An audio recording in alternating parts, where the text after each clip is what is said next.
All right, good evening. We're going to call our January regular Board of Education meeting to order. And we'll start with the resuscitation of our vision and mission statements. Our vision: MMSD will be a learning community where all students are valued, challenged, supported, and inspired to reach for their dreams.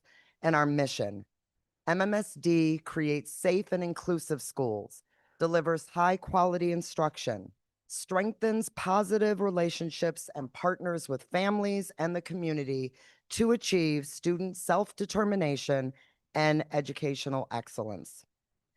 To get started this evening, we have several remembrances and a couple of resolutions. I'm going to turn to Vice President Pearson, start with our first remembrance.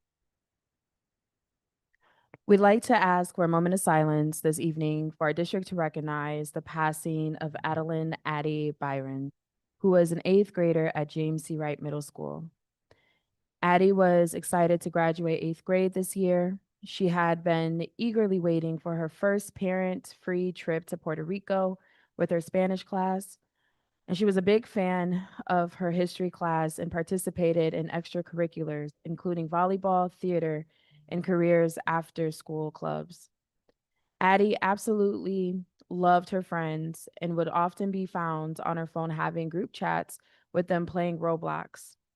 She had many dreams of traveling and especially wanted to do a road trip out west with her friends when they all turned 18. Addie was also a huge fan of musicals, especially the epic musical, which fed her love for Greek mythology, and Hamilton, which fed her love of history. She also loved music in general, would rarely be found without music playing, which was often a bonding point with her mom, as they were regularly introducing each other to the newest favorite songs. Outside of her desires, she also had a big heart. She was a very inclusive friend and had a strong eye for those who were marginalized, including wanting to create care packages for the homeless out of her Christmas budget.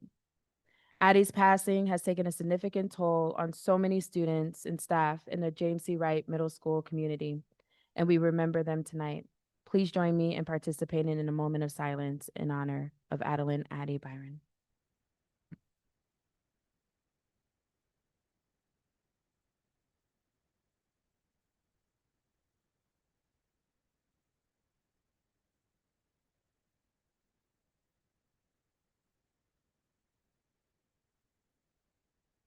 Thank you.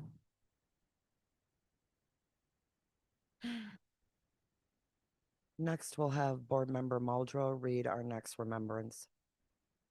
We'd like to ask for a moment of silence this evening to recognize the passing of Dr. Marvin Messon, a former teacher, assistant principal, and principal who served in MMSD for over 30 years. Marvin is remembered as an exemplary educator who took pride in mentoring, supporting, and facilitating the growth of others. His enduring legacy will live on through his family and the people throughout the MMSD community he touched through his public service and career. Marvin's passing has taken a significant toll on so many people in the MMSD community, and we remember them tonight. Please join me in participating in a moment of silence to honor Dr. Marvin Messon.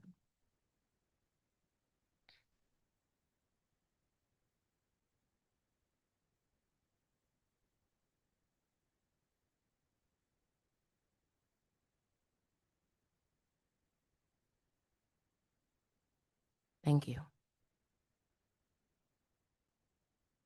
And Board Member Vandermeulen will read our next remembrance.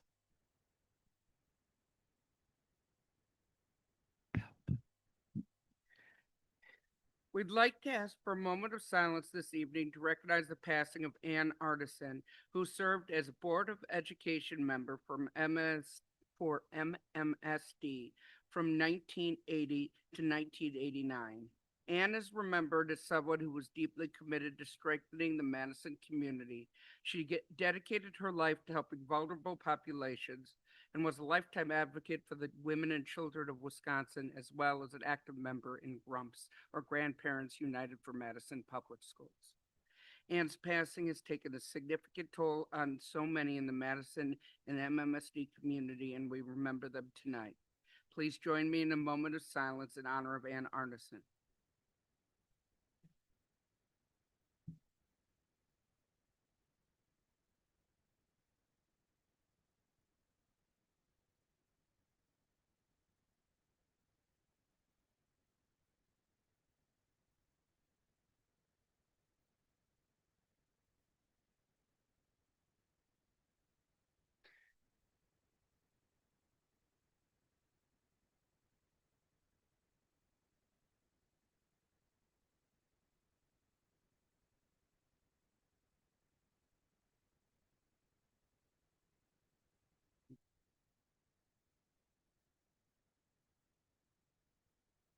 Thank you.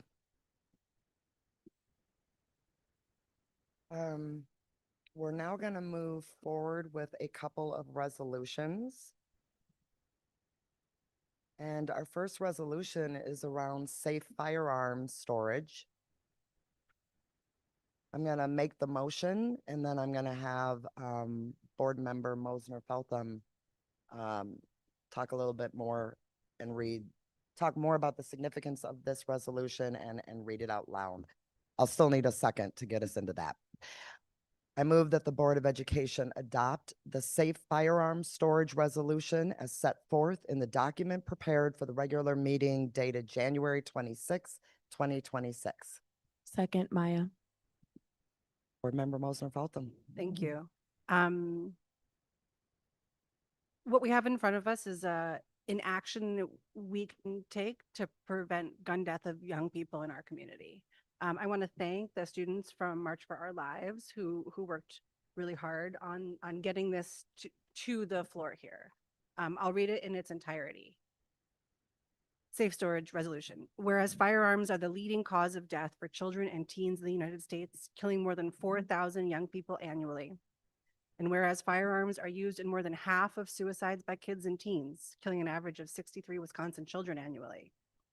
And whereas incidents of school shooting have risen to more than 300 per year, resulting in changes to the day-to-day operations of schools, lost instructional time, and unknown effects on the mental health of students.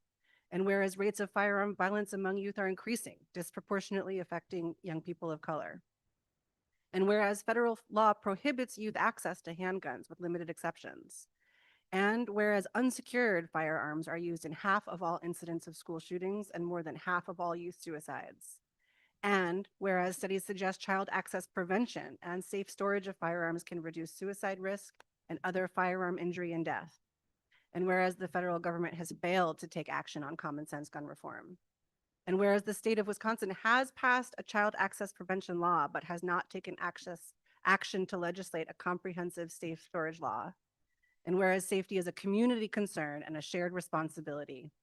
And whereas Madison Metropolitan School District students have expressed the importance of this initiative. Therefore, be it resolved that the MMSD Board of Education directs the Madison Metropolitan School District to take action on community safety by developing and implementing an annual comprehensive strategy promoting safe storage. Be it further resolved that in developing this strategy, the Madison Metropolitan School District shall consider utilizing direct mailing, collaborating with concerned students, and including both a reminder about safe storage and an option to affirm households will comply with safe storage practices upon enrollment in the Madison Metropolitan School District. May this statement be permanently imprinted in the Board of Education minutes for the regular meeting dated January 26, 2026. Beautiful. Thank you so much. It's really powerful to hear it out loud, and I echo your sentiment. Thank you for the students that came last board meeting, and thank you, Board Member Mosner Feltham, for also taking lead on making sure that this came forward. I know that we need to vote on this, right? So are there any other comments yes, Board Member Muldrow. I want to join you and Board Member Mosner Feltham in thanking the young people who have been advocating for safe storage and increased access to mental health support throughout our community. I want to recognize that our community experienced a school shooting just over a year ago, and that this is a first step in the right direction, and it only works if we work together. It only works if we work with our educators and we work with the parents of our students. It only works if we come together and do more. So I'm very proud of this first step and the work that went into it. And I hope we continue to take real meaningful steps towards making our community safer and curbing gun violence. Here, here. All right, Student Representative Lee, your advisory vote. Aye. All right, we saw you come on. I know you said aye. We didn't hear you. Jesse, we'll get that fixed. Can you say aye one more time just to see if we've got your volume? Aye. Okay, not quite yet.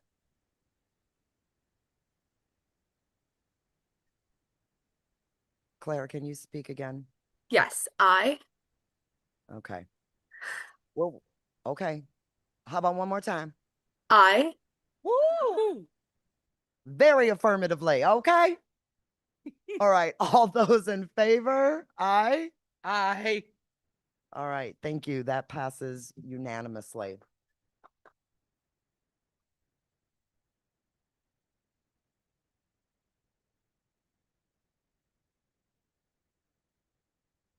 Our second resolution is regarding our support for immigrant, refugee, and undocumented students and families.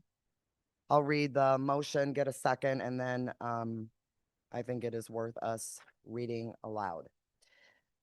I move that the Board of Education reaffirm the resolution to support our immigrant, refugee, and undocumented students and families as set forth in the document prepared for the regular meeting dated January 26, 2026. Thank you. Second, Nikki Vandermeer. All right, I'm gonna, this is a little lengthy, but I'm gonna read it out loud because I think it's worth it. Resolution to support our immigrant, refugee, and undocumented students and families. Whereas the United States Supreme Court held in Plyer versus Doe, 1982, that no public school district has a basis to deny children access to education based on their immigration status, citing the harm it would inflict on the child and society itself and the equal protection rights of the 14th Amendment. Whereas ensuring that our schools are safe and supportive for all students, their families will facilitate the physical safety and emotional well-being of all children in the district and is paramount to the student's ability to achieve. Whereas immigration and customs enforcement activities in and around schools would be a significant disruption to the safe and supportive learning environment and educational setting for all students. Whereas immigration enforcement activities around schools create hardships and barriers to health and education attainment, and a pervasive climate of fear, conflict, and stress that affects all students in our district, regardless of their backgrounds or status, such that children who have a status but whose family members, friends, or schoolmates do not, and students who are themselves undocumented are all affected and at risk.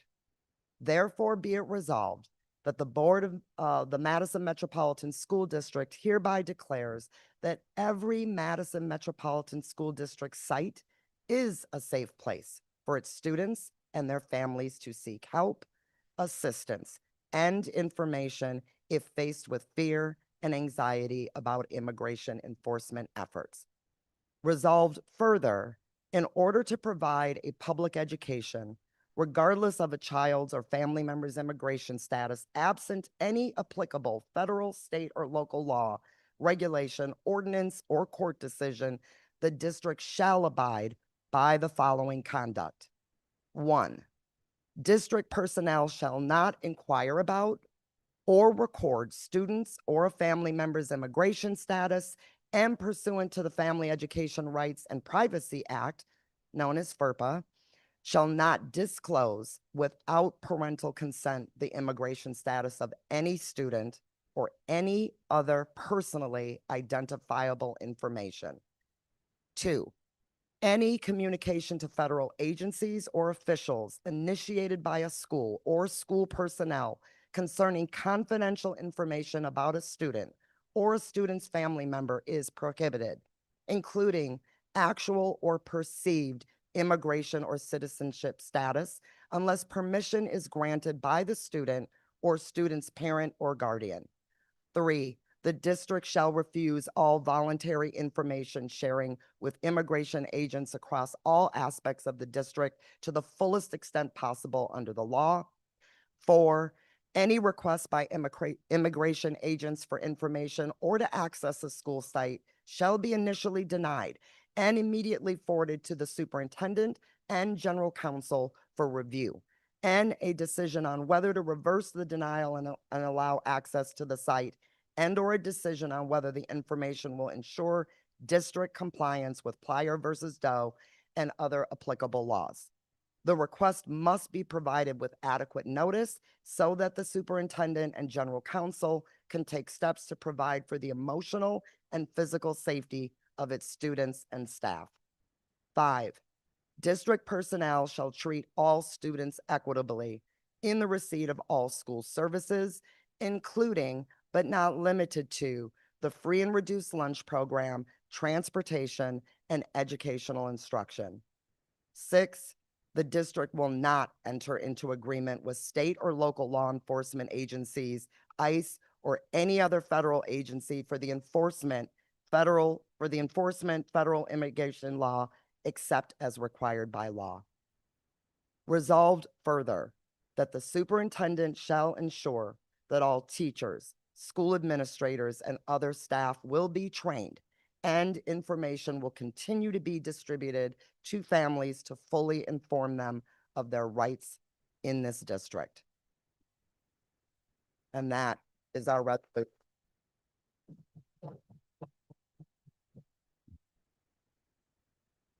And I read that with some heart, y'all. I read that with some heart today. We've already passed this resolution previously, but because we had a motion to reaffirm this resolution, I will take it for a vote. Student Representative Lee, your advisory vote. Aye. Thank you. All those in favor? Aye.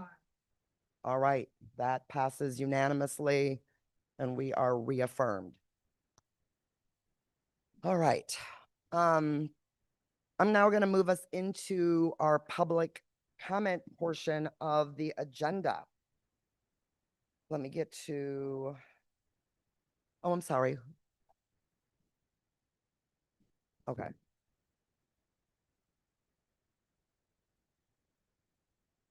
All right, I'm going to just summarize that there were 36 written statements submitted for this meeting, 2 in support of fixing salary compression and voting no on the RFP, 26 opposed to the contract renewal of the current Van Heist principal, and 8 in support of a proposal to enact a bell-to-bell cell phone ban at MMSD. And for speakers who have registered tonight, we have 0 online, and we have 27 speakers here in person. So I'll try to queue you up a couple at a time. And before we actually start, just for all of our registered speakers here in person, just know that the board appreciates your input, appreciates you coming this evening to share your thoughts with us. Just before we begin, a couple of things. You probably already know that each public speaker has 3 minutes to speak. There's a clock up there and there's a little black box on the podium. When you see the yellow light, it usually means you got about 30 seconds left. The little red light on the black box means you're out of time. So try to wrap up your thoughts as quickly as you can. And the thing that we are trying to be more transparent about is that your public comments, while you're here to speak on any item of concern, we do need to have you limit your comments when it speaks specifically about an individual staff person. So you may talk about a concern, but these are not, the public comment section is not to be used as a forum to really identify or process a complaint or grievance about an individual staff member. If your comments or you have concerns about an individual staff person, we definitely, think those are important, but not in the public comment section. And so you can direct emails to the board. You can direct emails directly to the superintendent, and we should have, is Dr. McCray here?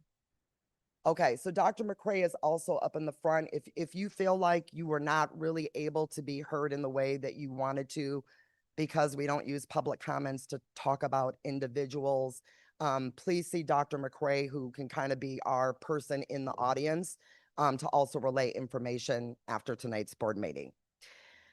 All right, with that being said, I'm gonna go ahead and cue us up. Our first speaker is Tom Shore, I believe is the pronunciation, followed by Lindsay Sutton.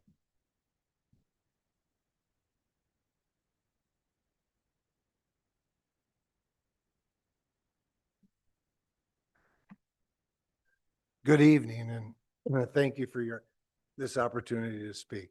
My name is Tom Shore, and I'm here to share some concerns I have with what's been going on at Van Huyse Elementary. I've been a part of the MMSD community for over 60 years.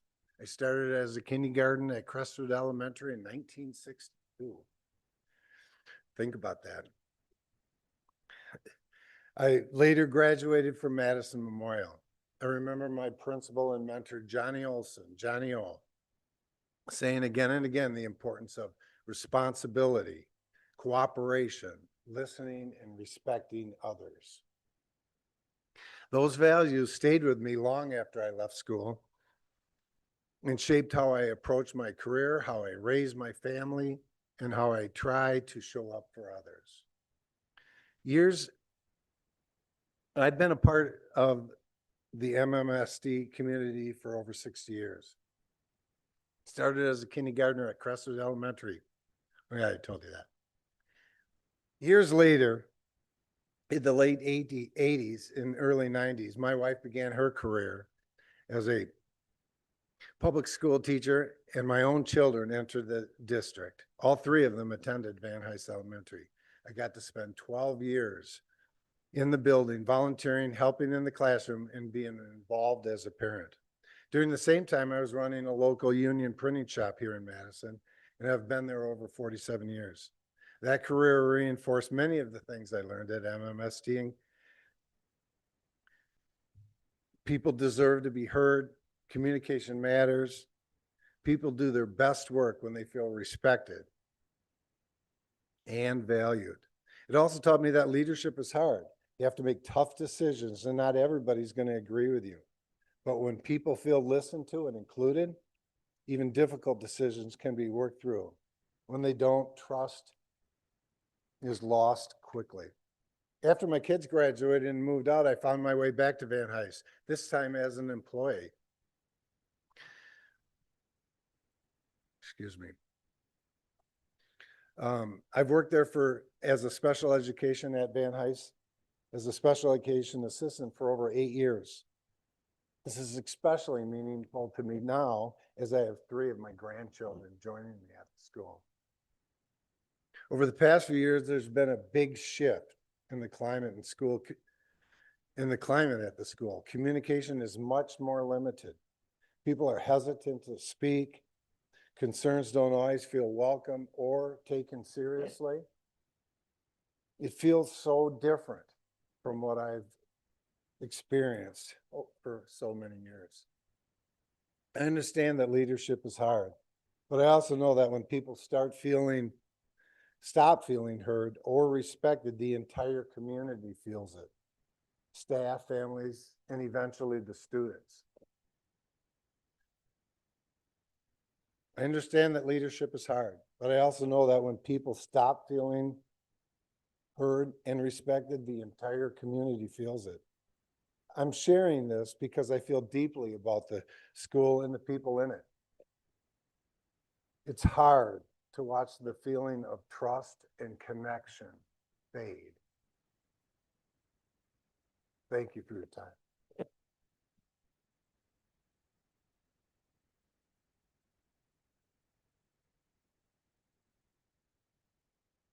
Thank you. All right, we have Lindsay Sutton and then followed by Della Underbaki. Hi, I'm here. I'm a parent here to speak in support of a bell-to-bell cell phone ban at MMSD. We all have so many screens in our lives. My middle school son told me that he sometimes feels like he's back in virtual learning again during school. He finds himself in front of his Chromebook doing assignments during class and goes days without in-person interactions during some subjects. He is eager to interact with classmates and learn from a teacher, not a screen. I very much appreciate your dedication to our community and well-being, and I know the school board has many priorities to juggle and pressing issues. Not all problems can be solved, but I believe we have an obligation to remove distracting devices out of our schools, and this is something we can tackle. MMSD hasn't updated their cell phone policy since 2014. Think how much cell phones have changed over the last decade. Now we have the chance to reference many studies showing how cell phone bans in schools increase classroom engagement and students' emotional well-being. This is a fact and not a theory. Many schools in Dane County can attest to the positive results they've seen from bell-to-bell cell phone restrictions. Schools within MMSD are even reporting that they receive no parental pushback and see better academic learning after implementing their own policies. It's time to support our amazing teachers and staff and help put a policy in place rather than leave each school on their own to navigate this. Many of us parents here tonight want to preserve our kids' childhood and hold off as long as possible on allowing them to have smartphones. One parent told me her daughter was so desperate to have a phone and fit in with all her friends who were constantly checking their devices that she uses a dummy phone and pulls it out, pretending to read messages on a blank screen, rather than stand alone while everyone else looks at their phones. We can't completely remove all distractions, but having a bell-to-bell ban would stop students from counting down the minutes until they can check their phones in between classes. There's no reason for them to check phones during the day. What can they be checking? A video on TikTok? If they need to figure out plans with a parent, it can be done after the last bell. Prior planning is also an important lesson for our kids. When I was a student, small handheld games like Nintendo Game Boys were popular. We weren't allowed to pull them out in between classes and play with them while we were walking down the hall to our next class. Sadly, the phone is an even more distracting and dangerous toy. Many things available on the phone make kids feel anxious, inadequate, and downright depressed. Life these days is hard enough for kids. Why do we want to give them a tool that makes it even harder? Thank you.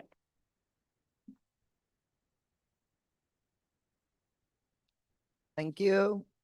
All right, we have Della Underbaki and then it will be Michelle Hoffner. Tonight's agenda includes an excellent Together presentation. One slide is dedicated to a vision of a learning community where all students are valued, challenged, supported, and inspired to reach their dreams. My statement tonight asks why this vision statement fails to include the verb prepared. Specifically, prepared with levels of literacy required to realize 21st century dreams. In June 2024, less than 15% of graduates identifying as Hispanic and less than 10% of graduates identifying as Black accepted diplomas equipped with proficient levels of reading ability. Less than 60% of our graduates identified as white turned their tassels prepared with literacy proficiency.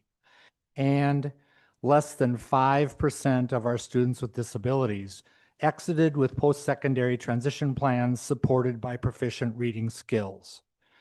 These statistical truths continue to fuel community concerns about the disproportionate number of our students of color and students without intellectual disabilities who are prematurely being encouraged to accept high school diplomas without being prepared with reading proficiency. Does the 4-year high school completion metric referred to in goal number 1 and number 3 of our district improvement plan acknowledge the consequences of entering any of our post-secondary pathways without proficient levels of literacy? Does this plan assume illiteracy is a can which can be kicked down the road into our workforce, the trades, or a non-existent social safety net? State leaders, as well as members of your own Wisconsin Association of School Boards, agree the intent of Article 10 of our state constitution is to assure our stakeholders that a diploma represents the skills and knowledge required to move forward. The DPI and workforce development stakeholders are calling for public schools to focus on strategic planning focused on strong literacy, post-secondary certification, improved student well-being, and equitable opportunities. These truths are reflected as necessary outcomes of Wisconsin's PI 26 Education for Employment statute and recent academic and career planning updates. Wisconsin Statute 118 specifically commissions local school boards the responsibility for students achieving the ability to read, write, and spell, to learn by reading and listening, and to communicate by writing and speaking. Can our district improvement plan reflect a covenant for preparing literacy reinforced pathways for post-secondary success for our most marginalized students and their parents? Thank you.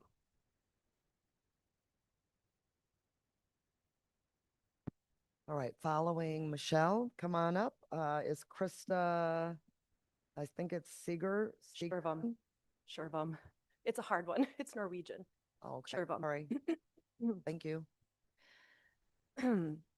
I want to strongly urge the district to adopt a bell-to-bell cell phone policy, as this policy most closely aligns with MMSD's stated goals of equity, academic achievement, and student well-being.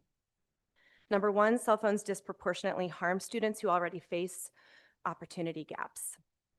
Students with fewer academic supports at home depend most on focused, uninterrupted instructional time during the school day. Permitting phones in classrooms widens the achievement gaps by rewarding distraction rather than engagement. Number two, a bell-to-bell ban promotes consistency and fairness across schools and classrooms. By establishing a clear, universal expectation, this policy removes the burden of enforcement from individual teachers, and it eliminates inconsistencies rooted in classroom management capacity. Instead of asking educators to police phone usage throughout the day, it protects both the instructional time and the social time through a simple, equitable standard. Number three, a phone-free school day revitalizes shared social spaces. Lunchrooms, hallways, classrooms, recess, they become places where students talk, collaborate, play, build authentic relationships across their differences, an essential component of social and emotional development. And number four, from an academic perspective, a bell-to-bell ban aligns with how students actually learn. Learning requires sustained attention. Research consistently shows that even the presence of a cell phone reduces working memory and comprehension. Notifications fragment attention and interfere with the encoding of information into long-term memory, undermining deep learning. For these reasons, I firmly believe a bell-to-bell phone ban is not only beneficial, but it's necessary. Finally, I'd like to briefly address the broader issue of educational technology. Unstructured and excessive technology use can undermine learning rather than support it. The over-reliance on digital tools, like Chromebooks, discourages productive struggle, problem solving, and critical thinking. Extended screen-based reading and note-taking have also been shown to weaken memory formation.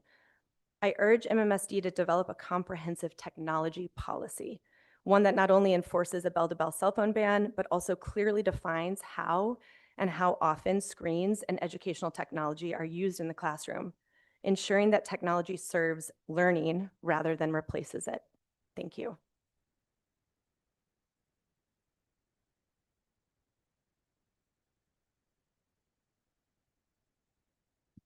Okay, after Krista, you'll have to say your last name so I can hear it, but after Krista will be Amy, I think it's Martino. Shervam. Lots of consonants. I am also here to talk about the bell-to-bell phone ban. I'm here today to speak because the proverbial smoke alarm is going off. Whenever we hear smoke alarms, all of us, teachers, students, families, know urgent action is required. As a mom of 2 MMSD students and a physician assistant in town here, I hear the alarms about cell phone and tech use in schools going off and believe we have a call to action. With the passing of Act 42, the district has an amazing opportunity to be on the front end of progressive policy related to cell phone and technology use in our schools, to protect our students from future harm and support our common goals of student well-being and academic success. Jonathan Haidt, a social psychologist, professor of ethical leadership at New York University, and author of the book The Anxious Generation, states in his book, "The evidence that phones in pockets interfere with learning is now so clear that in August of 2023, UNESCO issued a report that addressed the adverse effects that digital technologies, and phones in particular, are having on education around the world." He goes on to discuss that not only can you track severe drops in test scores to timelines when smartphones became more widespread, those drops more severely affected lower income and minority populations. I understand the potential concerns from parents and families who prefer more continuous communication access to their students. However, at this point, it is impossible to argue that these benefits of cell phones being present during the school day outweigh the risks and potential harm. Cell phones contain apps and games that are specifically designed to demand attention. When these distractions occur throughout the day, it significantly detracts from focus and learning and important face-to-face social interactions. Additionally, policing these partial phone policies is a significant burden for teachers and staff. As with any policy, exceptions should certainly be possible for health-related and special circumstances. However, for the majority of students, I strongly believe they will thrive more without phones present during the school day. I would ask the district to enact a bell-to-bell cell phone policy with specific phone storage requirements during the day. There are already districts in our state and across the country that have successfully implemented these types of policies that could be used as models and have resulted in highly positive feedback from students and teachers. The momentum initiated by the state law changes is an incredible opportunity for MMSD to be progressive in their policies and to take action towards their mission of eliminating educational inequities and promoting flourishing for every student to the best of their abilities. None of us would leave kids in a burning building with smoke alarms going off because we couldn't see how much damage the fire might cause. We would lead our kids to safety as quickly as we could because we understand the risk. Let's not continue to ignore the alarms of cell phone use in schools, but respond urgently to protect our kids and school communities. Thank you.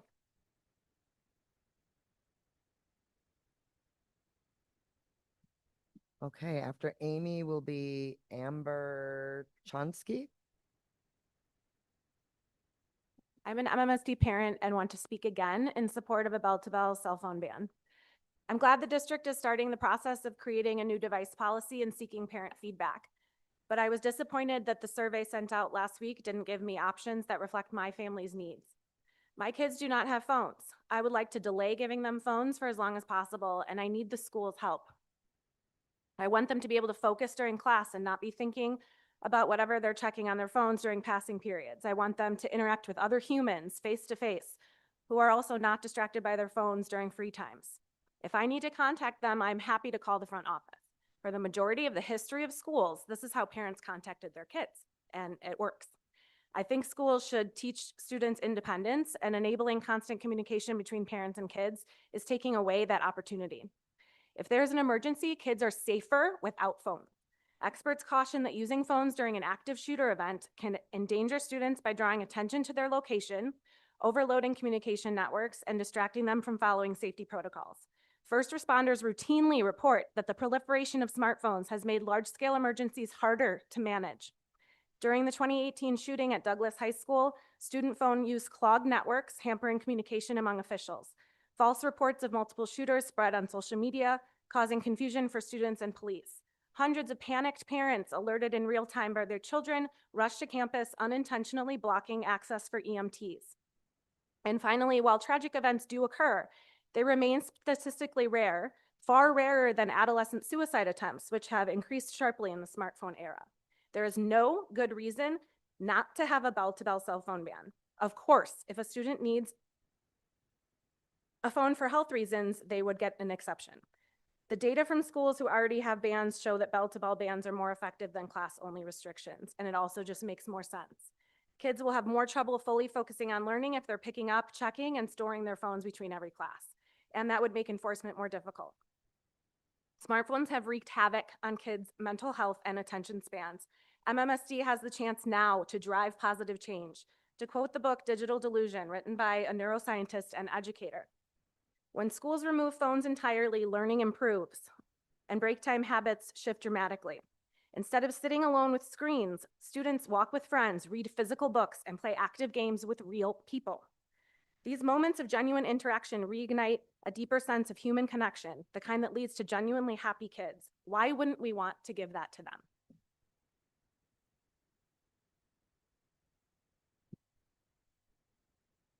Okay, as Amber's coming up, next will be Angela Hughes.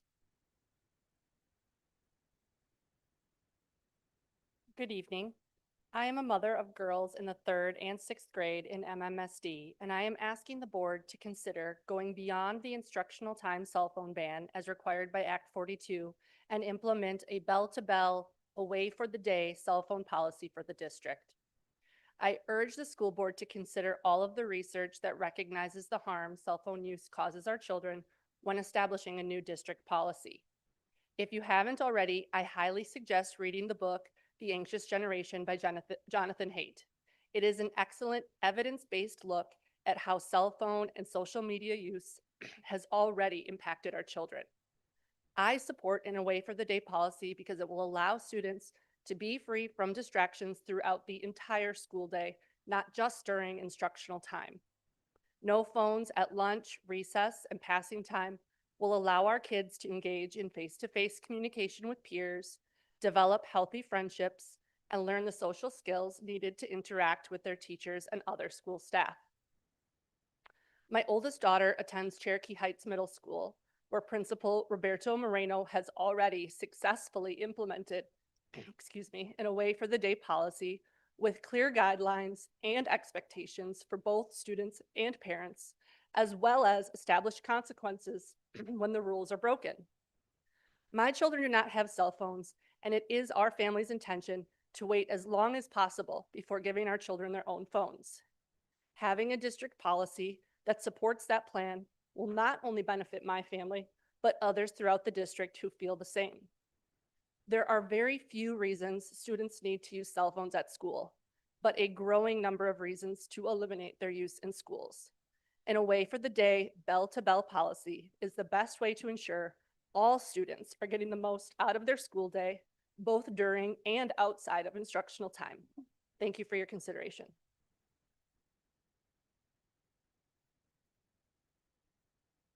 Thank you. We'll have Angela Hughes come up, and then after will be Sierra Elliott. Hi there. Thank you for letting us speak today. I also am for the bell-to-bell phone policy. Madison has always billed themselves as progressive, and I feel like we've been lagging behind on this issue. It is our chance and opportunity to solve it, and it seems like an easy win. I'm not going to use all my time today, but if any of our other advocates need it, please give it to them if that's allowed.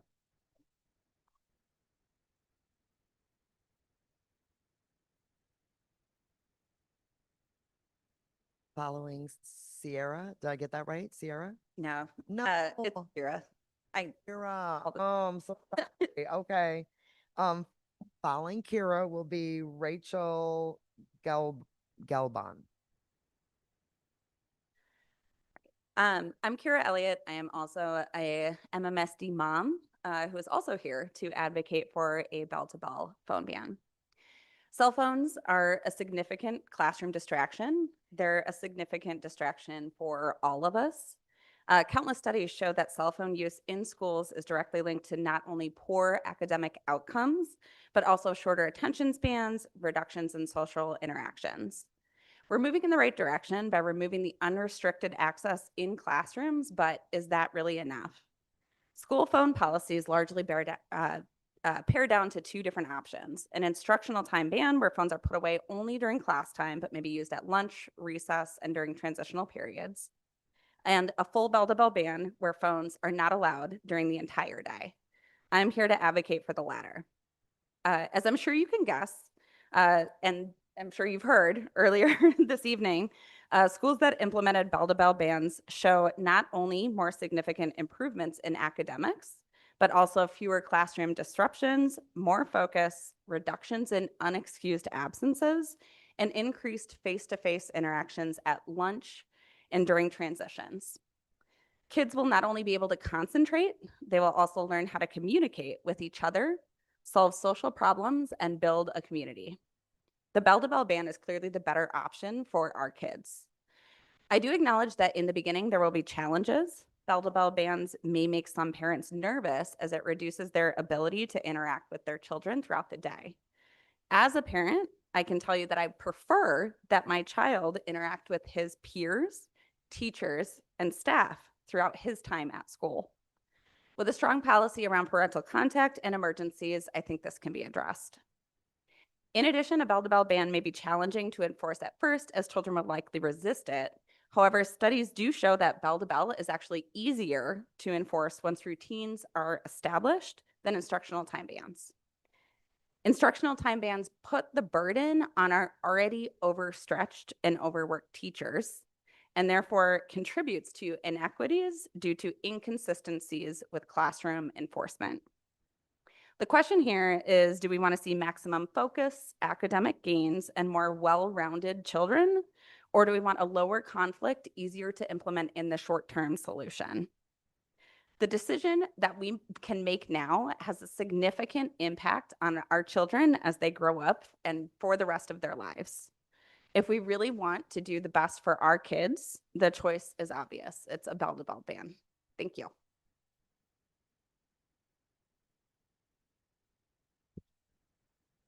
Right, Rachel's coming up. Next will be Kristen Kennedy, and for board members, Rachel, who's at the podium, is speaker number 10. Thank you. I'm a parent to a 4th, 7th, and 12th grader at MMSD, and I'm a former school board member in another community myself. I stand before you today with immense gratitude for your service to our community and appreciation for the complexity of the decisions you have before you. Governor Tony Evers signed Act 42 requiring all schools in the state of Wisconsin to establish policies restricting cell phones during class time, with provisions for emergencies, healthcare management, IEPs, and 504 plans by July 1st. Wisconsin is actually the 36th state to pass such restrictions, and at least 20 states have passed away all day laws prohibiting students from using cell phones during the school day. It's unfortunate that our lawmakers have not made this easier for all of us and enacted a bell-to-bell ban. But as they say, the buck stops here. And that's why I'm here today, along with so many other parents, to implore you to create that bell-to-bell ban on cell phones. I recently read that cell phones in schools are a public health crisis in education analogous to smoking on campus or asbestos removal from classrooms.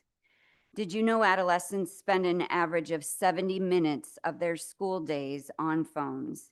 This is according to research on American 13 to 18-year-olds published a few weeks ago in JAMA. That's 6 hours a week. There's more data on the detrimental impact of cell phones and social media on young people mentally, physically, socially than we have time to cover here, but the data is irrefutable. Can you imagine what an additional 6 hours of focused attention would do to the culture of a classroom, for our teachers, for our kids? I have started every parent-teacher conference for my high schooler over the past 4 years asking, how is phone usage in the classroom? Many of our more experienced teachers offer that they feel confident keeping their classroom engaged, but there's often frustration and defeat in my conversations with many, especially younger teachers. We need an environment where teachers can teach instead of managing screen time. I worry about the district's ability to retain excellent teachers if you don't make this change. As a school board member, this is perhaps your greatest opportunity to improve student test scores, learning environments, and social emotional well-being. It's being handed to you in the form of Act 42. I have often wondered why MMSD has not already made the decision to ban phones like so many other schools across the country have done so successfully. And so I ask you tonight, why would you not do this? Do any of your answers to that question supersede the well-being of our kids? Without proper policy in place, our teachers and our administrators' hands are tied. Please provide the infrastructure they need to do their jobs and enhance student learning and well-being. Please create a policy with a bell-to-bell ban on cell phones.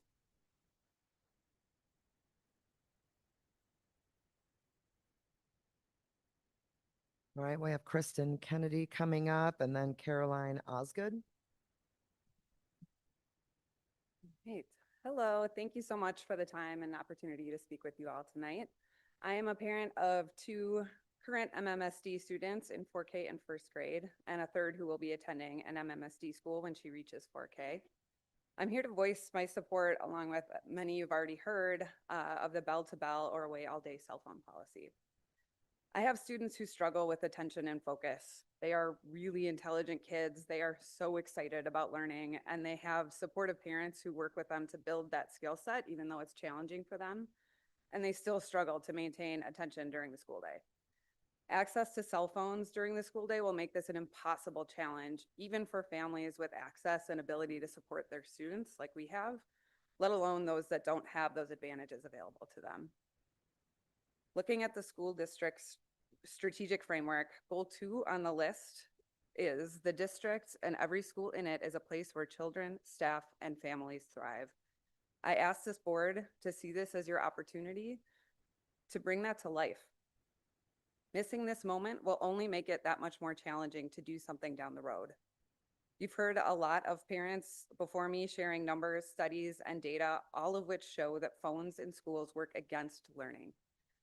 I'm here to share examples from my own children to reinforce that a bell-to-bell ban is the best thing for them.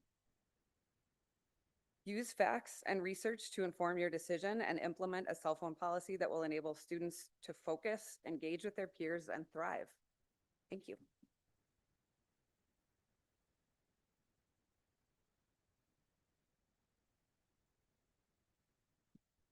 Next up is Liz Mann. I am here tonight to advocate for a bell-to-bell phone ban and share my perspective as a school social worker. This is my 22nd school year working for MMSD, and I can tell you that I am seeing a level of social emotional need that is higher than ever. Students who have grown up on screens are struggling with shorter attention spans and a lack of social skills. As a parent of a recent East graduate and current high schooler, I myself have regrets about allowing my kids to have smartphones at a young age. But now we've seen the effects. We've seen the data. Now we know better and we have to do better. A recent survey that was sent to MMSD parents regarding a potential school ban or phone ban implied that parents expect to be able to contact their students on their cell phones during the school day. As a parent and as a staff member, I can say there is no situation that necessitates parents contact their students directly during the school day rather than through the office. It is messages like this that we give kids that they need to be in constant communication with their parents to be safe, that is contributing to the rise we see in anxiety and other mental health concerns. We can't let parents' misguided belief that having a smartphone makes their children safer prevent us from creating policies that we know are best for kids. According to the book, The Anxious Generation, smartphones and their apps are such powerful attention magnets that half of all teens say they are online almost constantly.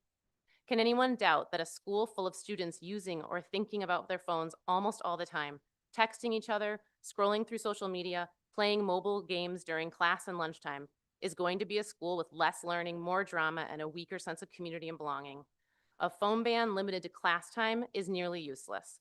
This is why schools should go phone-free for the entirety of the school day. A class time only ban would turn teachers into the phone police and keep students distracted by phones they can check every hour. Please help teachers teach and students learn.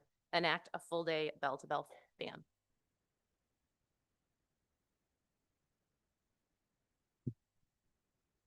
Liz is coming up, and then following will be Lindsay Baum. Thank you. And thanks for your attention as we're all here. I am a practicing pediatrician here in our community. I'm also a parent to 2 current and 1 future MMSD student. And I'm asking you professionally and personally to go beyond the minimum required from Act 32 and enact a full day bell-to-bell ban for cell phones in schools. I see the consequences of unrestricted cell phone use every day in my patient population. Children come to me with shortened attention spans, a decreased ability to tolerate discomfort or engage in sustained thinking, and an almost reflexive craving for a screen. But we should be honest with ourselves. Many of us experience this as adults. But our executive functioning and our self-regulation are far more developed than those of the children we are asking to manage these devices responsibly. Impulse control and making judgments based on long-term consequences are skills not fully developed until the mid-20s. Children and adolescents operate primarily from their emotional center, the amygdala. Social media and app companies know this and intentionally market to our kids, driving repeated engagement through clicks and scrolling. They exploit these developmental vulnerabilities, and the industry profits from them. So it's unreasonable and irresponsible to assume that our kids can exert meaningful control over highly addictive devices in a way many of us as adults struggle to do. We should not expect our kids to fight this battle every school day. Learning in school isn't confined to the classroom, so restricting cell phone use only during instructional time is insufficient. Social emotional learning, interpersonal connection, critical thinking, conflict resolution, these develop throughout the day, on the playground, in the gym, at the lunch table. And all of this learning is disrupted by cell phones. As a pediatrician, I really want to take this opportunity to address a common concern raised about cell phone bans, medical necessity. In my diabetes practice, I have a lot of patients who require cell phone use for their medical device management. They use them as medical devices. And I have many examples of successful use, even in Dane County, in school districts that have bell-to-bell cell phone plans. That's what the 504 plan and IEP plans are for. A bell-to-bell phone plan doesn't ignore individual needs. It prioritizes the collective developmental, academic, and mental health needs of students and a clear, workable path for exceptions when needed.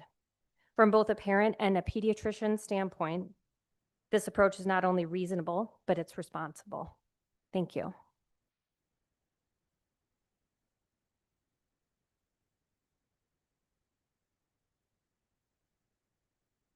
Hello. As a parent of a 4th grader and a rising kindergartner, at an MMSD school, I believe that cell phones and other digital distractions, including Chromebooks, do not belong in the classroom because they undermine the very purpose of school. Learning requires focus, presence, and sustained attention, things that are incredibly difficult for kids when a phone is sitting in their pocket or at their desk. Even when not actively used, phones are a constant temptation, pulling students' attention away from lessons, discussions, and critical thinking. This distraction doesn't just affect the individual student, it disrupts classmates and it makes it harder for teachers to maintain an environment where everyone can learn. I recently accompanied my son's 4th grade class on a field trip to the Wisconsin Historical Society and state capitol, and 3 students in his classroom, 4th grade classroom, had cell phones and were not paying attention to the content presented to them, but instead were taking selfies and or watching distracting videos. I found it distracting as an adult as well. Children don't need cell phones during the school day to be safe, supported, or successful. MMSD already has systems in place for communication, emergencies, and logistics, and teachers and staff are capable of getting messages to students when it truly matters.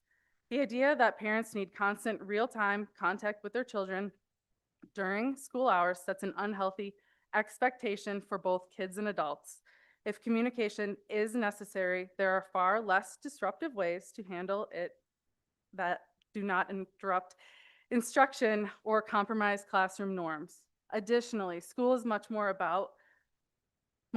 than completing assignments or preparing for tests. It is one of the few places where children learn skills they cannot fully develop outside the classroom, including how to engage respectfully with peers, how to listen and participate in group discussions, how to manage boredom or frustration, and how to be present in a shared community.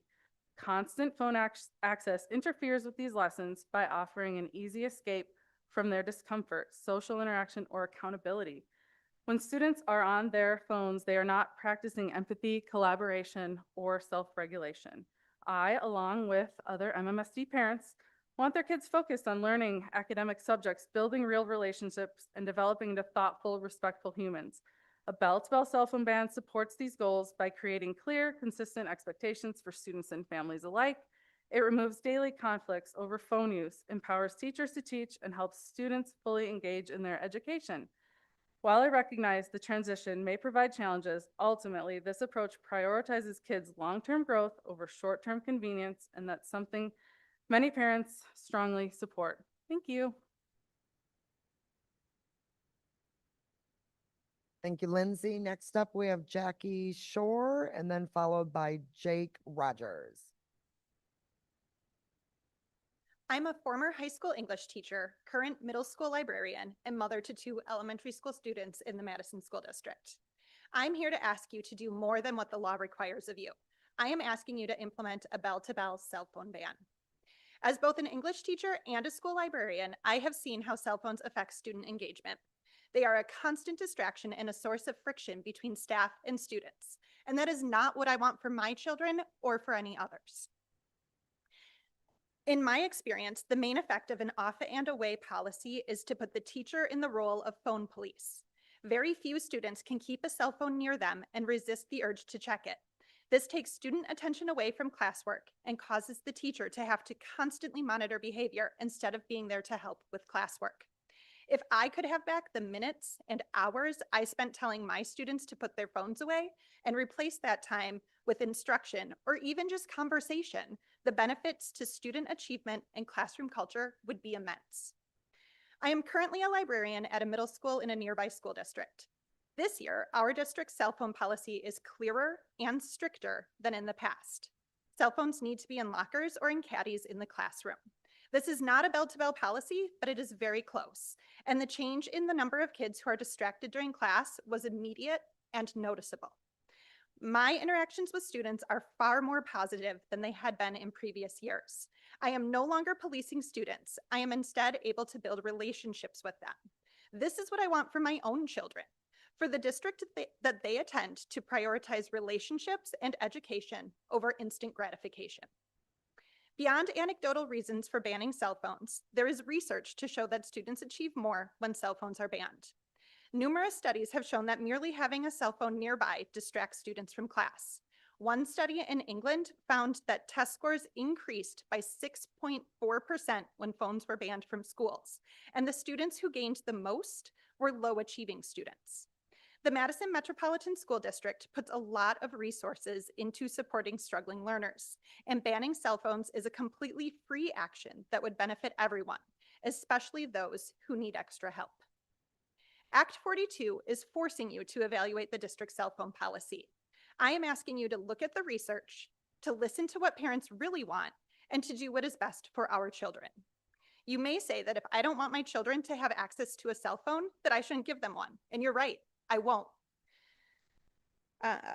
However, other parents may make different decisions out of necessity or because they have not read the research that I have.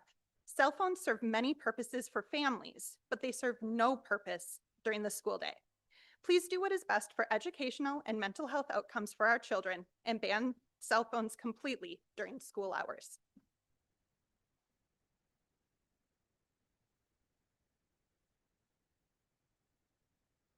Hello, Jake is coming up and then followed by Marianne Buttes. Voice. All right, thank you. Good evening, all. I'm Jake. I'm a teacher in the district, and I'm here tonight to talk about our current resolution, President Nichols, that you read at the beginning, and the rights and safety plans that we have at the moment. in regards to ICE and its inadequacy to meet this current moment. Over the last 12 months, I've spent a lot of time talking with educator friends of mine who work in Wisconsin, Chicago, Denver, and Minneapolis, and we've discussed the ways in which their district and their schools have plans for if and when ICE decides to show up. My friends that are educators in Minneapolis specifically have consistently spoken to the level of organizing and rapid response that is happening really at like a hyper-local level. The ways in which neighborhoods and blocks are supporting and seeking to protect their community from the invasion. From grocery deliveries to mutual aid to legal observer networks, Minneapolis is really leading the way in what community support looks like for our most vulnerable populations. We know that ICE is coming to Madison in a broader way, and our current rights and safety plan is inadequate to ensure the safety and security of the students and families that we serve. I'm of the mindset that our district has a system of organization in place that can work to get our community ready to support our schools and our students. Our community as a whole wants to support against ICE and wants to lend the resources, but Madison currently lacks the large-scale organizing that can do this holistically across cities and neighborhoods. I'm of the opinion that this board and the superintendent can and should be working to actually organize our community to support the security and safety of our students and families. Our current approach of let's not have anything out there really fails to recognize that it leaves school staff and our communities feeling undereducated and underprepared for when ICE actually shows up. We are quickly running out of time to get ourselves organized, and the infrastructure of our district really feels to me a way to make up for this time. So I'm kind of asking the board tonight to consider a way to be more proactive in our approach to ICE rather than one that seems to me to be one of reaction. And also just kind of speaking up the tough, hearing the resolution read out loud tonight, I actually don't think it goes far enough. I think we should be really pushing for the abolishment of ICE, and that should be our position as a district, right? Because we know that with the abolishment of ICE, that's actually going to support our students and families even more than they already are. So our community is ready to step up. We just need y'all to maybe think about providing a space for us to do so. Thank you very much.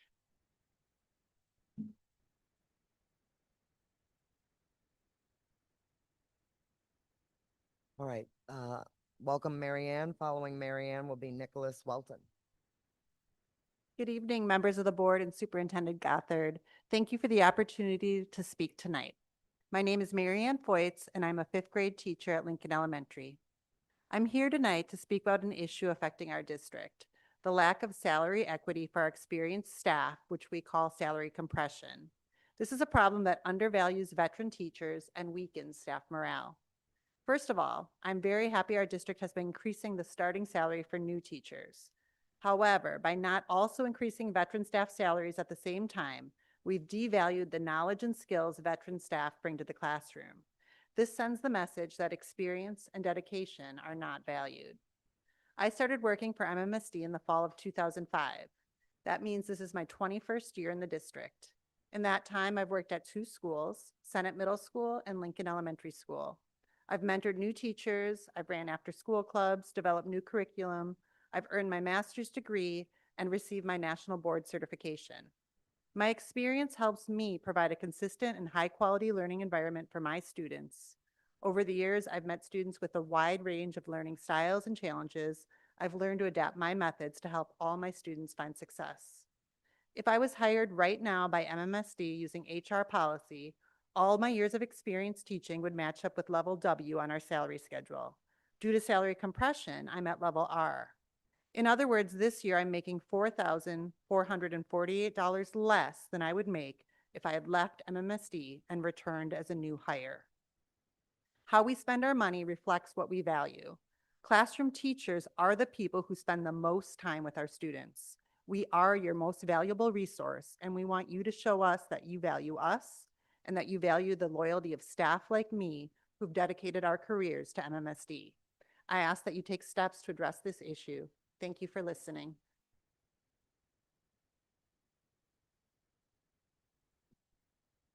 All right, Nicholas is coming on up. After Nicholas, okay, I see two names on the next form.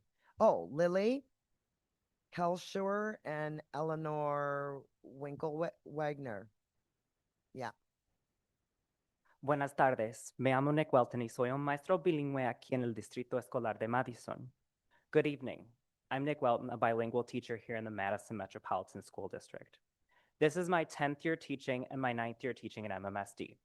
I am here because I understand the privilege I hold walking around in my skin. Being hired in the 2017-2018 school year, my contract that I still have says my salary was $42,707. Now, if you compare that to another Latina teacher who was contracted as a bilingual teacher from my same cohort but went straight to MMSD, comparing her salary in the same school year that I started, she was making around $37,000. The quick math says that is about $5,000 difference. When you think about the benefits of the Wisconsin retirement system, that same percentage of my larger salary has made my retirement larger than my colleague and all colleagues hired just 1 year before me. Now, I'm not sure how much you know about the bilingual teaching world, but it's nearly impossible to graduate an undergrad with a bilingual teaching license, which means nearly all bilingual teachers hired by MMSD need to go back to school to obtain this license. That means the extra $5,000 I made compared to them pads my budget just a little bit more when I needed to go back to school to pay for this license, in addition to paying for groceries, rent, and other expenses. On another note with salary compression, I have friends and colleagues who realized that they were compressed. They went to HR and asked what could be done to adjust the compression. They were told they could resign and apply for their position again. I know multiple people who left MMSD because this factored into them not feeling valued. We have changed our slogan to be people, purpose, and pride. And I'm telling you that your number one, your people, don't feel valued, especially when we've been told for years we need to watch out for inequities and work to build an equitable place and system for our students. It's disappointing that our school district won't even start with us, the people on the ground doing the work with our students. Gracias.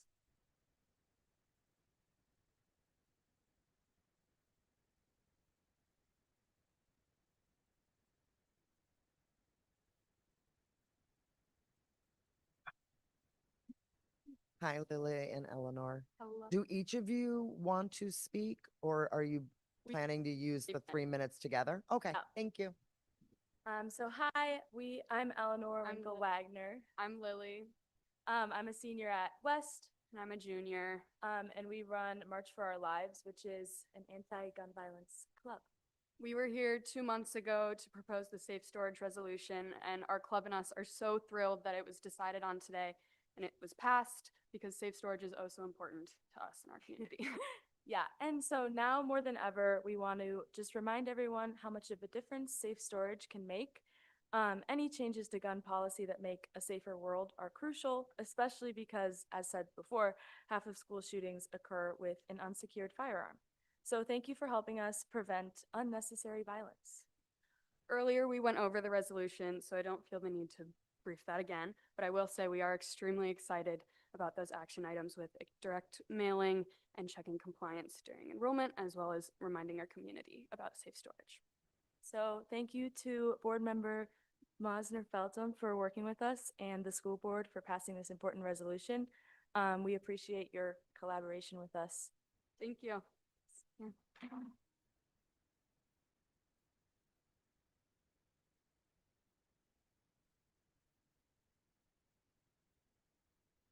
All right, we are at speaker number 20, Corey Rich, and followed by Julia Peterson.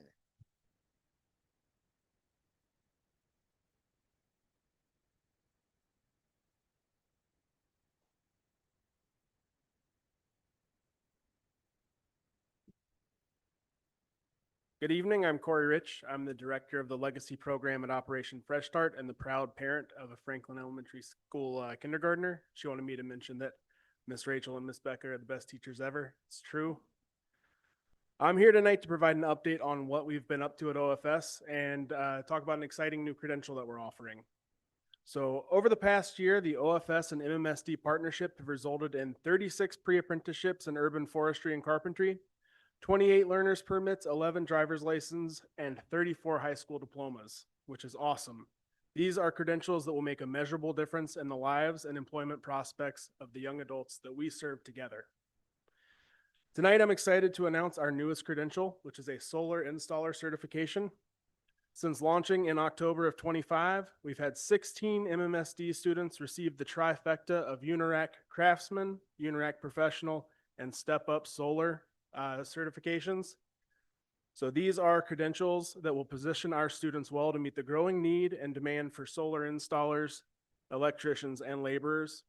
So the local Liuna chapter will need 500 to 2,000 new laborers alone in the next 2 years, a fact that our students learned when touring the laborers training facility as part of their solar training. So our students are going to be well situated to meet this market need, obtain high-paying, generously benefited family-sustaining careers. So I just wanted to come up here tonight and thank you all for your partnership and helping us create this opportunity and make it possible for the students that we serve. Thanks.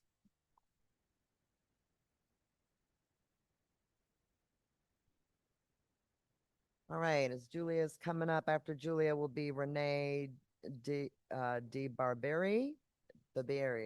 Sorry if I messed that up. I apologize. I can fix it too. Good evening, President Nichols, members of the board, and Superintendent Gothard. My name is Julia Peterson, and I joyfully teach 4K at Lincoln Elementary. I've also taught first and second grade multi-age, been an instructional coach, as well as ESL teacher, literacy and math interventionist, and I've been on more district advisory committees, focus groups, lead teams than I can name in 3 minutes. I appreciate the opportunity to speak to you tonight and wearing my Governor Tim Walz quote t-shirt. Never underestimate a public school teacher.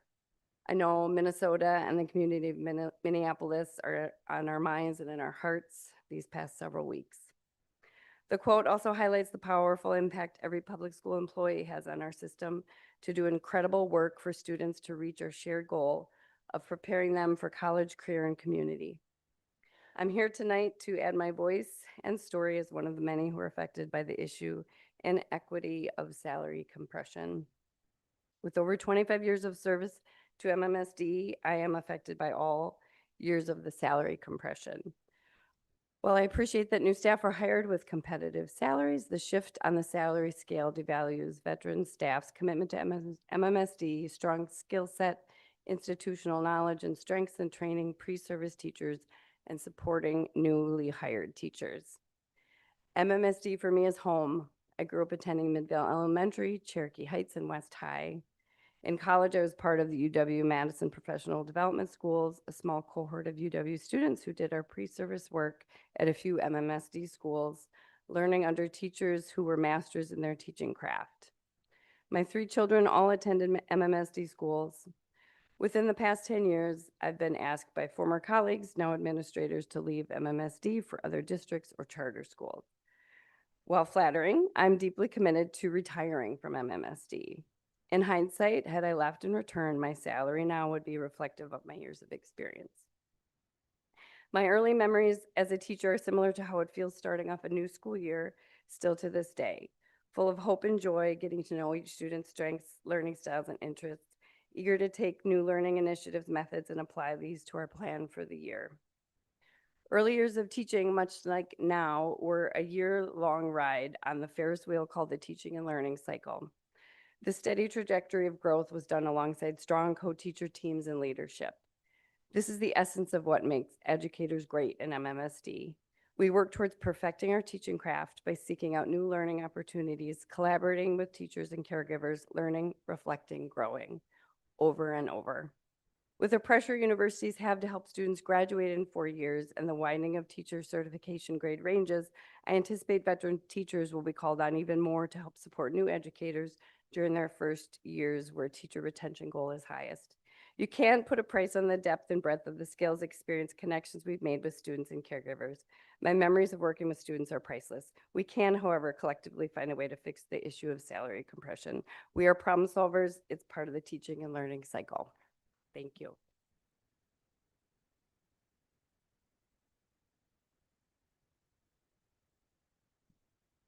All right, Renee, you'll have to say your last name I- well if you don't mind. Oh. Correct me, and then Amy Robertson will come up after you. All right. Well, members of the board and Superintendent Gothard, thank you for your time. My name is Renee DeBarbieri, and I am a teacher at Hegel Elementary. And I'm speaking tonight on the issue of salary compression, as I am also impacted by the salary compression. When thinking about what I wanted to say this evening, there was a theme that kept coming up over and over, and I connected it to Ubuntu, which means I am because we are. In our Hegel community, we believe in Ubuntu, in interconnectedness, in humanity and dignity of all. As a veteran teacher of more than 20 years in MMSD, I reflect on my years and see the power, the growth, the strength of this interconnectedness. I see what my mentors, the veteran skilled staff, had taught me as a young teacher. These skills taught to me through collaboration, reflection, connection, and understanding are the foundation of what makes me the teacher I am today. The foundation is not the stuff that comes from teacher ed programs, slides, or curriculum programs. The skills that have shaped my teaching career the most, the ones that have helped me understand the art of teaching, came passed down by my mentors who have been there, who knew what I was feeling, questioning, wondering. Experience has value. The salary compression problem started because we needed to attract staff. I don't believe the intention was to create a divide, separate our community, or devalue experience and the unspoken work that is passed down every day in our classrooms and in our schools. Salary compression is a mistake. In our classrooms, when we discover a mistake, the biggest lesson we share with our students is to acknowledge and own the mistake. But this does not just happen with words. It takes action. It's in the action of fixing the mistake or the action of doing better the next time. That is where the lesson lies. So I ask all of you, what lesson do you want to show to our MMSD community, to our staff, our students, and families? The salary compression is a mistake, and we are looking to you to make it right. We know that things are fiscally tight. I recently heard that budgets are reflections of our values and our beliefs. So what do you believe?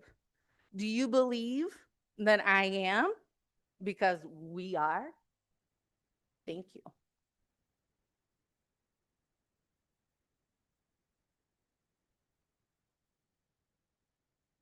Following Amy will be Kristen Ankenbrand. Close, sorry. Hi, I'm Amy Robertson. I'm the parent of a fifth grader at Van Heist Elementary. Before I get started with my main concern, I did want to address the new kind of rules you introduced on speaking. Please put those on your website if you're going to have rules of engagement, but also please reflect upon the following statement out of the 1976 Supreme Court ruling on MMSD BOE versus work, which states selective exclusions from public forum may not be made on content alone. With that, I am speaking today as an individual parent. I want to share my family's experience as it has continued to fall short of expectations. And I'm here because all the other forums you have mentioned earlier have been woefully inadequate. I spoke here in December about the instability of my stepson's experience. At that time, I shared that his third and fourth grade teachers both left mid-year. This caused him significant issues. Unfortunately, I have an update. As of the beginning of 2026, his fifth grade teacher had decided to take a month-long leave. This is 3 consecutive years of major classroom disruptions for my child. The reason wasn't publicly stated as stress, yet it is clear to anyone paying attention, anyone who has spent time in that building, that this building is a high-stress environment. At some point, this stops being a coincidence and starts being a pattern. Children depend upon stability. They depend upon adults who are supported, present, and able to speak up for themselves and for their students. When teachers regularly leave mid-year, kids internalize that instability. This is not just my family. Parents in our community are openly talking about sending their children to other schools where they won't be subject to this. Former parents have said they would have pulled their children if they were still enrolled.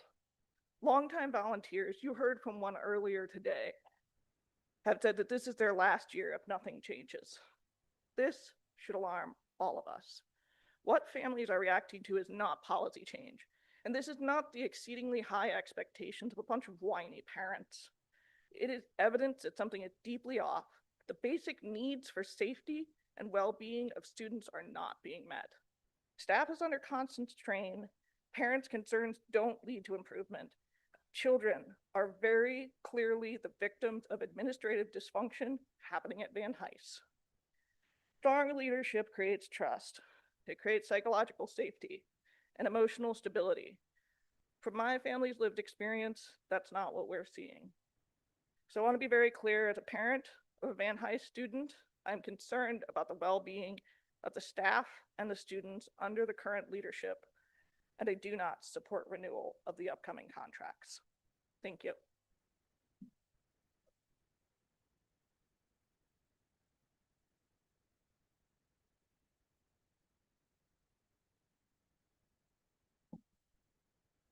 Hello, good evening, members of the board. My name is Kirsten Ankenbrand, and I'm a parent of a fifth grader at Van Hise Elementary, and for what it's worth, a middle schooler at Hamilton. So I also support the bell-to-bell cell phone ban. But that's not why I came here to speak tonight. I'm here tonight because I've made repeated efforts to resolve serious concerns through private channels, and those efforts have not led to meaningful communication or resolution. I've submitted anonymous testimony. I've submitted named testimony.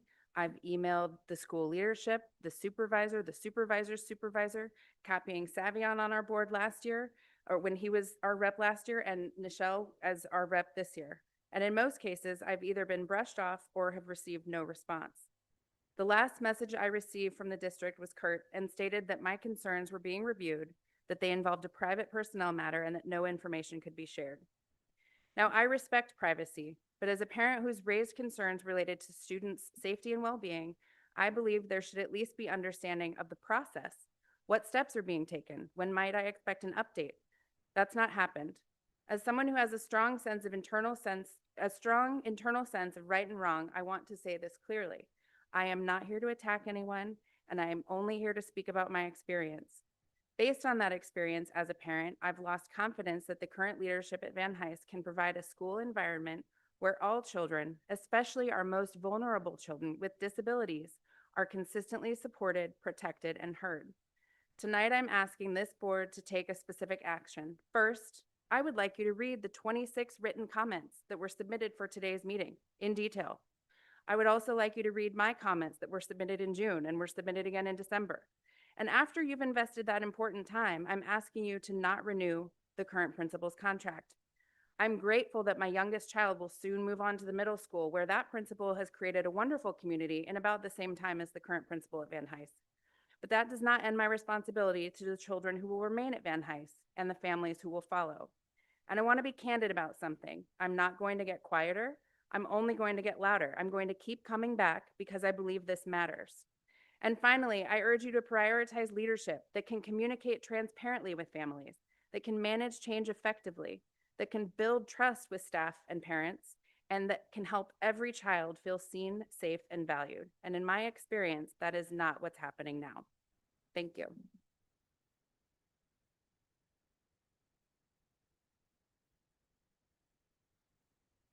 Next up, Zach Dufresne, maybe? Okay, followed by August Peters. And then our last speaker will be Andrea Misserelli. Hello, members of the board and Dr. Gothard. Thank you for the opportunity to speak today. My name is Zach Dufresne, and I'm a 12th grade student at Madison West High School and the president of our school's DECA chapter. My name is Scarlett Brown. I'm an 11th grade student at West and a DECA officer. For those of you who are unaware, DECA is a business and marketing club and part of our West High School career and technical education program. Today, we want to address the discussion around career and technical education, CTE funding changes, and its impact at West High School. Currently, there is $12,000 allocated to each high school, our funding divided among our high school's 3 existing career and technical student organizations, CTSOs. Each high school has differing CTSO representation and varying numbers of student members per CTSO, which significantly reduces the amount of financial support available at different schools. In the past, chaperone and substitute costs were covered by the central office, which helped ensure equitable access for students across Madison schools. In DECA, my peers and I learned public speaking, teamwork, industry knowledge, and impactful leadership. Personally, practicing for DECA competitions and mentoring our 127 members had made me more confident in job interviews and encouraged me to explore a career in business and entrepreneurship. What we learn in the DECA classroom clearly translates to the professional field and beyond. This is exactly the purpose of a robust career and technical education in high school, and the district's CTE funding plays an important role in keeping these opportunities accessible. We use the funding to help cover DECA competition fees, substitute teachers for our advisors, and hotel and transportation costs to our competitions for our chaperones. Without this support, participation becomes more expensive, which can prevent students who rely on school financial support from joining or continuing in these programs. West DECA typically qualifies 20 to 30 student competitors for the annual international competition.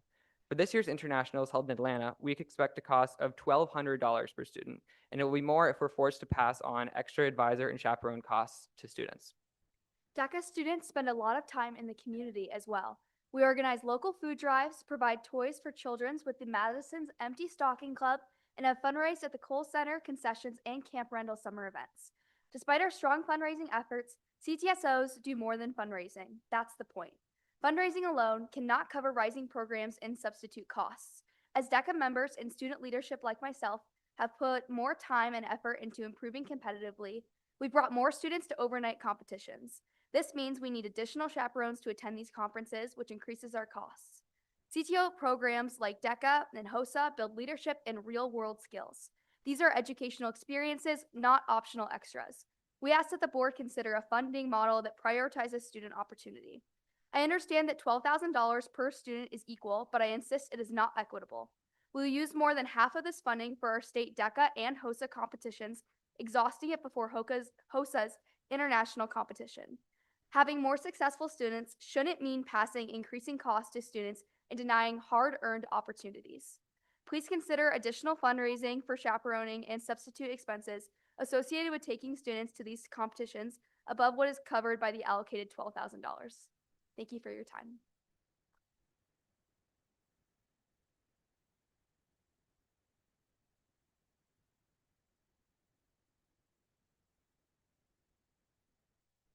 Dear Dr. Gothard and members of the board, thank you for the opportunity to speak today.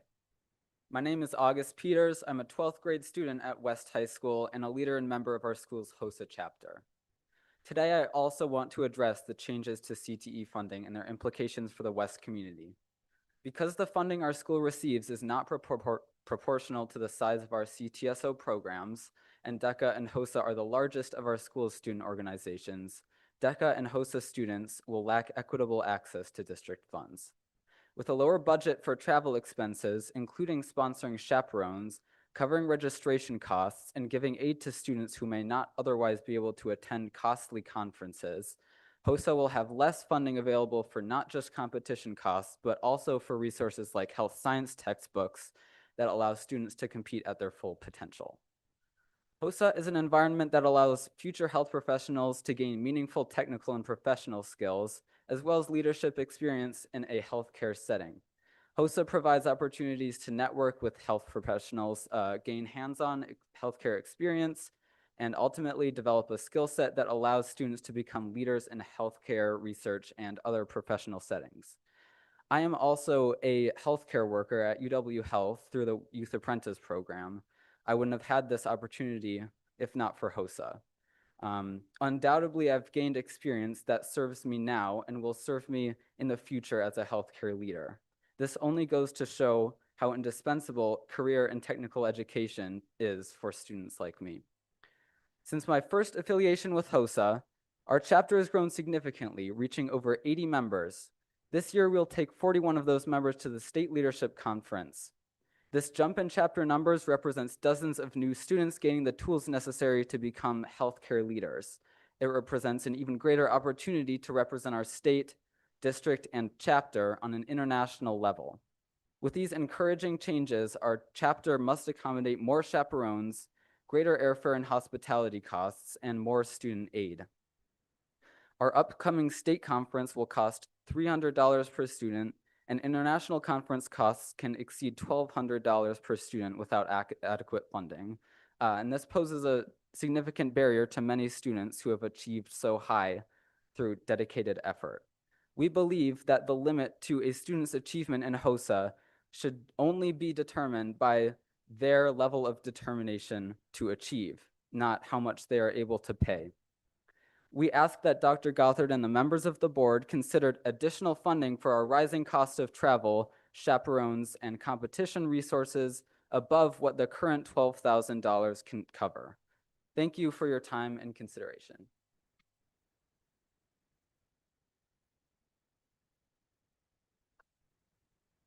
All right, our final speaker for tonight. Save the best for last, just for you. All right.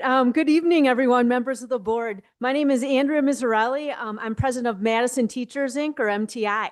And I'm here tonight to speak on behalf of our veteran staff regarding the urgent issue of the salary compression.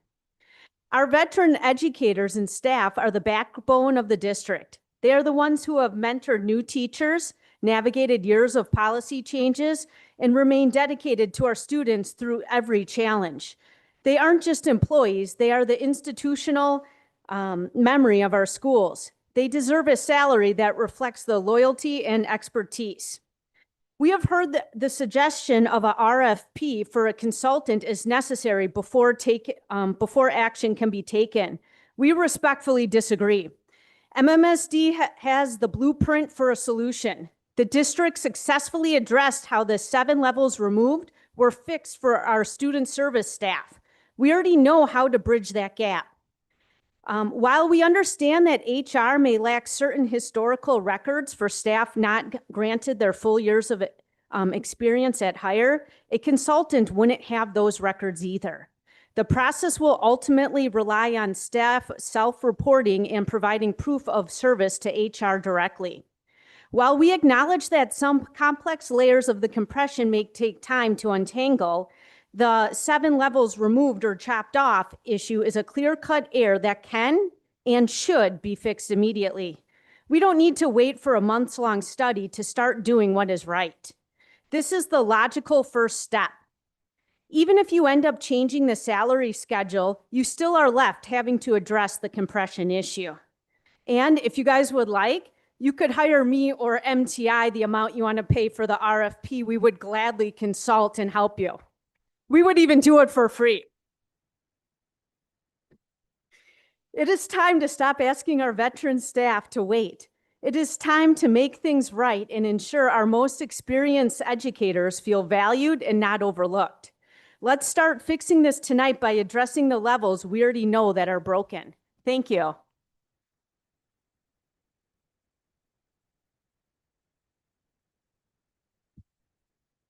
Thank you to all of our speakers who came tonight. Board members, if you don't mind, we're going to take a very short recess. So about 5 minutes. Thank you.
All right, Board Member Saravo, if we can come on back.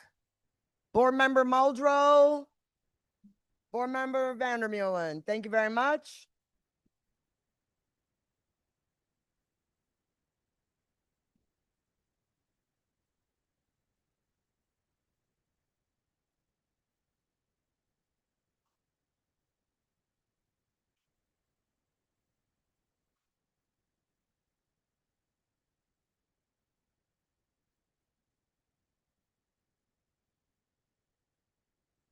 Okay, Board Member Saravo, we're gonna resume the meeting.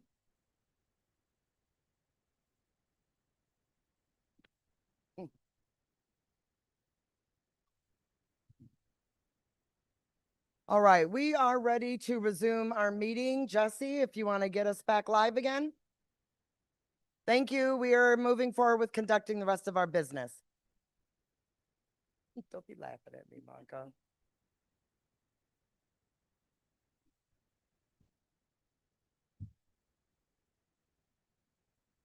Are we good, Jess? Are we good? Oh, okay, thank you. All right, I'm going to move us on to the rest of our agenda, which is starting with approval of minutes. I move that the Board of Education approve the minutes from the regular meeting dated December 15th, 2025. Second.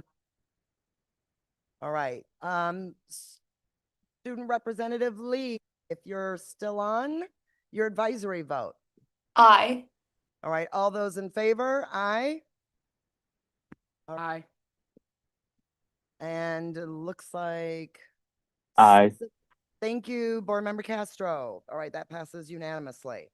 We're now going to move on to Board President announcements and reports, starting with celebrating our students. Vice President Pearson. For the first time, each of the district's 4 comprehensive high schools earned a spot on the AP School Honor Roll.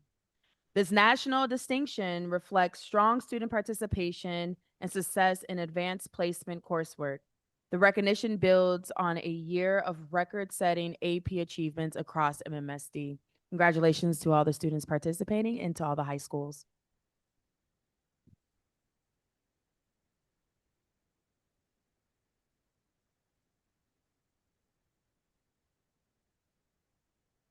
All right, let me try it again. Congratulations to Ben Simpson, MMSD's planetarium director, who was recognized for his leadership in national level astronomy research through the NASA IPAC Teacher Archive Research Program. His team studied infrared data from NASA's Spitzer Space Telescope to see how the centers of distant galaxies change over time, helping scientists better understand how supermassive black holes behave. All right, and we do have some other acknowledgements that are also in tonight's consent agenda.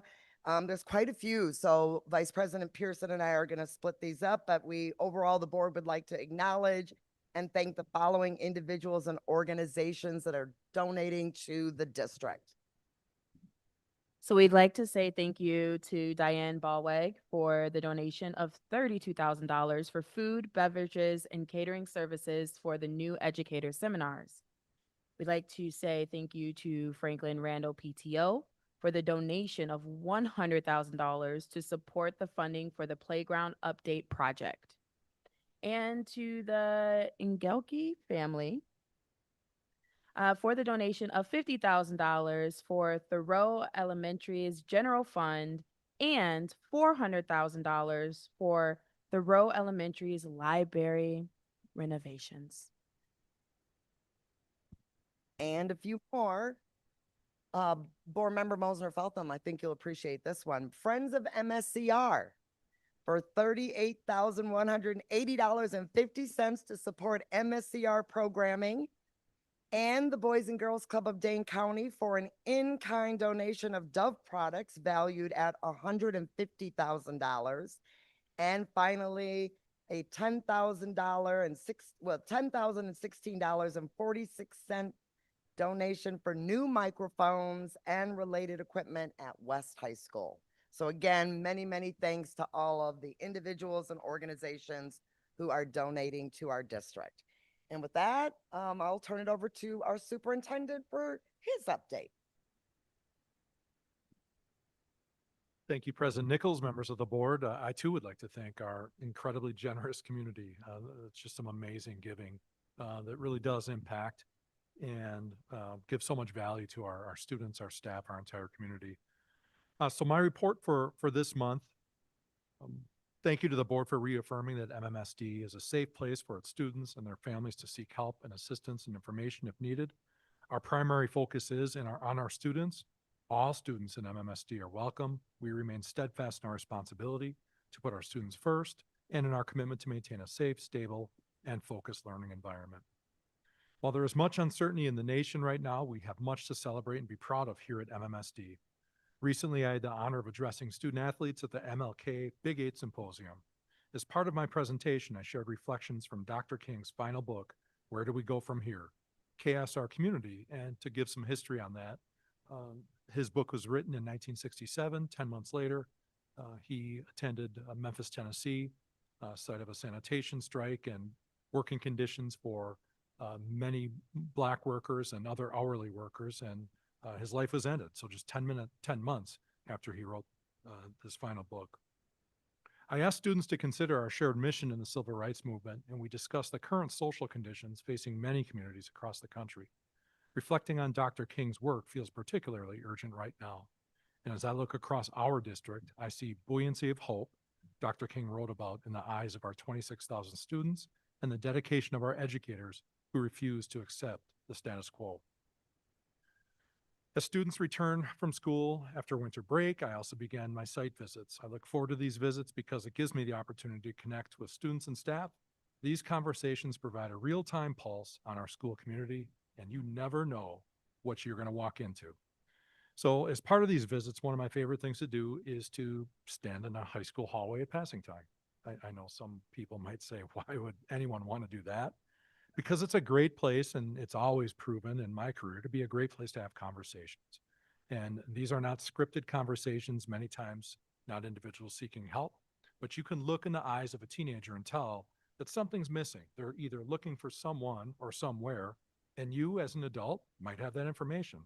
So what turned out to be, can I help you find someone, even though I had no idea where this person might be at this giant high school? I had a conversation with a student, and he was looking for an apprenticeship coordinator because he is pursuing a career in the culinary arts. And of course, food is always a pretty good subject to talk about. And upon our conversation, I learned that this particular student was already in some of the kitchens that many in our community frequent and producing meals. And not only did he tell me about it, he was able to pull out his phone and scroll through picture after picture of dishes and entrees that look like restaurant quality that could be pictured in a cookbook. It was really an incredible opportunity for me to engage and to see a student go from kind of looking confused and what I would call maybe a little bit benevolent to all of a sudden face just lit up because he could talk to somebody about his passion. And he did find his coordinator, and I sure hope that he's out and about and achieving his dream and achieving his goal. But it was a great opportunity for me to see how important CTE is in our schools. We heard some of that tonight as well from some of our student speakers especially. So it was really important for me to see that. So I thank the student for sharing that with me. So I thought I'd share that with you tonight. Lastly, our community came together to celebrate students at the 42nd Annual Martin Luther King Jr. Youth Recognition Breakfast.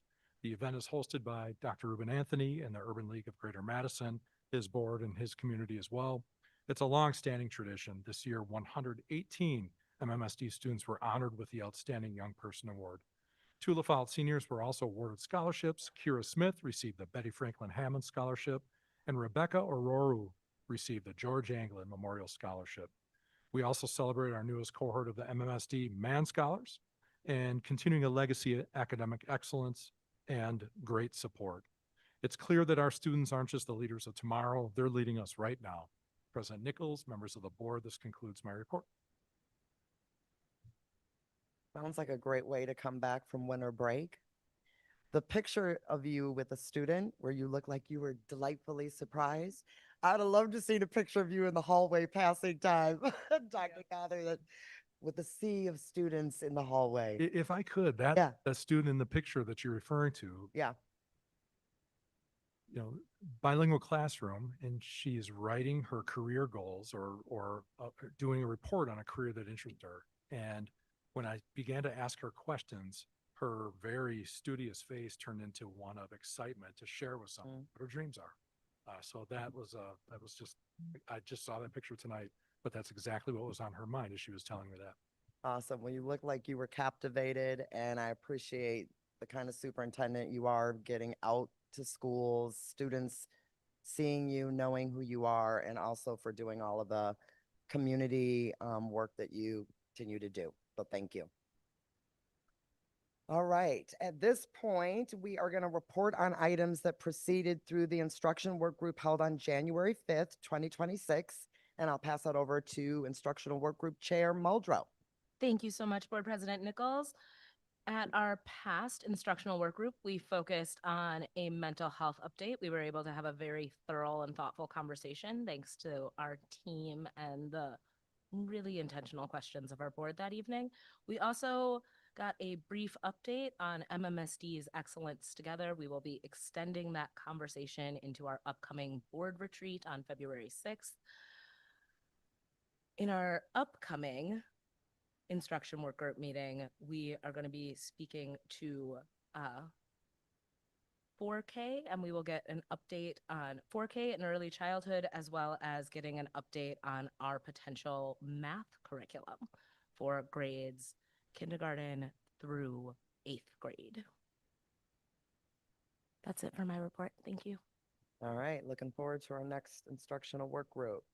Now I'll go to a report on items that proceeded through the operations work group held on January 12th, 2026, and I'll pass it over to operations work group chair Castro.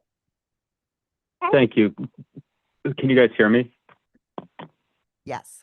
Okay, thanks so much. All right, so we held our operations work group on January 12th, 2026, where we voted on a tuition agreement, had an update from human resources, an update on the referendum, and then started our budget cycle for the 26-27 school year. Our next operations work group will be February 9th, 2026, where the topics will be where we will talk about staff compensation, and confirmation, staffing projections, and workbook release, as well as summer programming. And then we will share the RFP results for healthcare. And yeah, that'll be that. Thank you. Great. Thank you for that, Chair Castro. All right, that moves us into our consent agenda. I move that the Board of Education adopt and approve all of the motions set forth in Section 10 of the electronic agenda prepared for the January 26th, 2026 regular school board meeting, exactly as said motions are written. By voting affirmatively on this motion, a board member expresses his, her, or their affirmative vote on each of the motions consolidated, hereby subject to any express separations that have been made by any member of the school board. Second, Nikki Vandermeulen, and I want to pull 10-9. All right, so I hear a separation of 10.9. Thank you. 10.8, please. At 10.8. Yes, Board Member Saravo. I want to pull 10.7. I also want to do 10.8, 10.9, 10.14. Okay, so 10.7, 10.8, and 9 were already named. What else did you name? 10.14? Okay, I got 7. So it's 10.7, 10.8, 10.9, and 10.14 have been pulled so far, separated. Okay. All right, we will come back to those then. Student Representative Lee, your advisory vote on the rest of the consent agenda.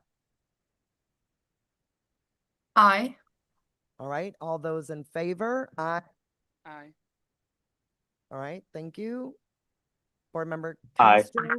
All right, thank you.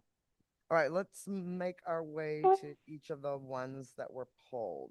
I'm going to start with 10.7, which is a memo on Library Media Center. So let me read the motion. I move that the Board of Education approve the expenditure of $469,548.24 for fiscal year 26, with initial amount approved in September for $284,591.70, and an additional request in January for $184,956.49, using the above account numbers that are in the chart from the 2025-2026 fiscal year, using the common school funds for the creation of blanket POs with the Follett Content Solutions for the purchase of library materials to support teachers and students.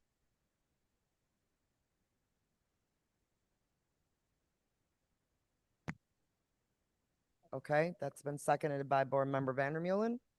All right, Board Member Saravo, I believe you asked for this separation, so I'll turn it over to you. I just wanted to kind of go into this one a little bit because as we have 52 schools, I noticed there were 48 that were listed on this particular one. I just don't know if we could just kind of dive into there. I know some schools share resources, just to kind of go into that. And that's a significant difference monetary wise since last year was 615,000 and now we're only looking at 469. I wonder if we could actually just kind of explain why the significant change and why we're doing it now. Thank you, President Nichols. Board Member Saravo, have Executive Director Kunder come up and describe to you our library purchasing agreement. Thank you for the question. So first of all, not all of our schools do have libraries. So that's when you're asking about why all schools are not listed there. That is a true statement that not all of our schools have libraries. And then the funding comes from DPI for common school funds. And so they determine that amount that we get each year. And then from that, we obviously have things that we put into all of our schools where funding comes from. And then a portion of that goes to the schools in this format. This year, it's new for us to actually have it as a blanket PO and put it back into the schools to order. In the past, schools had sent it to us and then we had to centralize ordering. But in order to make sure that we're getting books in the kids' hands as quick as possible, we have it over to schools so that they're actually doing that ordering and getting it through right away. I don't know if that's helpful. That's helpful. I mean, does that, if someone did not know all of the technical terms, would that explain the significant cost, the change of costs? Yeah, of the funds that came through from the Department of Public Instruction for us through common school funds. And so that changes each year based upon how much they are giving us for schools. Also, it changes based upon if we are purchasing platforms that all schools are using. So we take that off the top initially as well. So thus the difference. Thank you. Board Member Vandermeulen? Yes, I respect the desire to get the info to the children as soon as possible, and I see that is necessary. But I'm not comfortable with any blanket POs. I think of the issue of transparency. As much as I trust my district, as I said, I am financially conservative, and it's for that reason. I can't vote for this, but I do understand the reason behind it.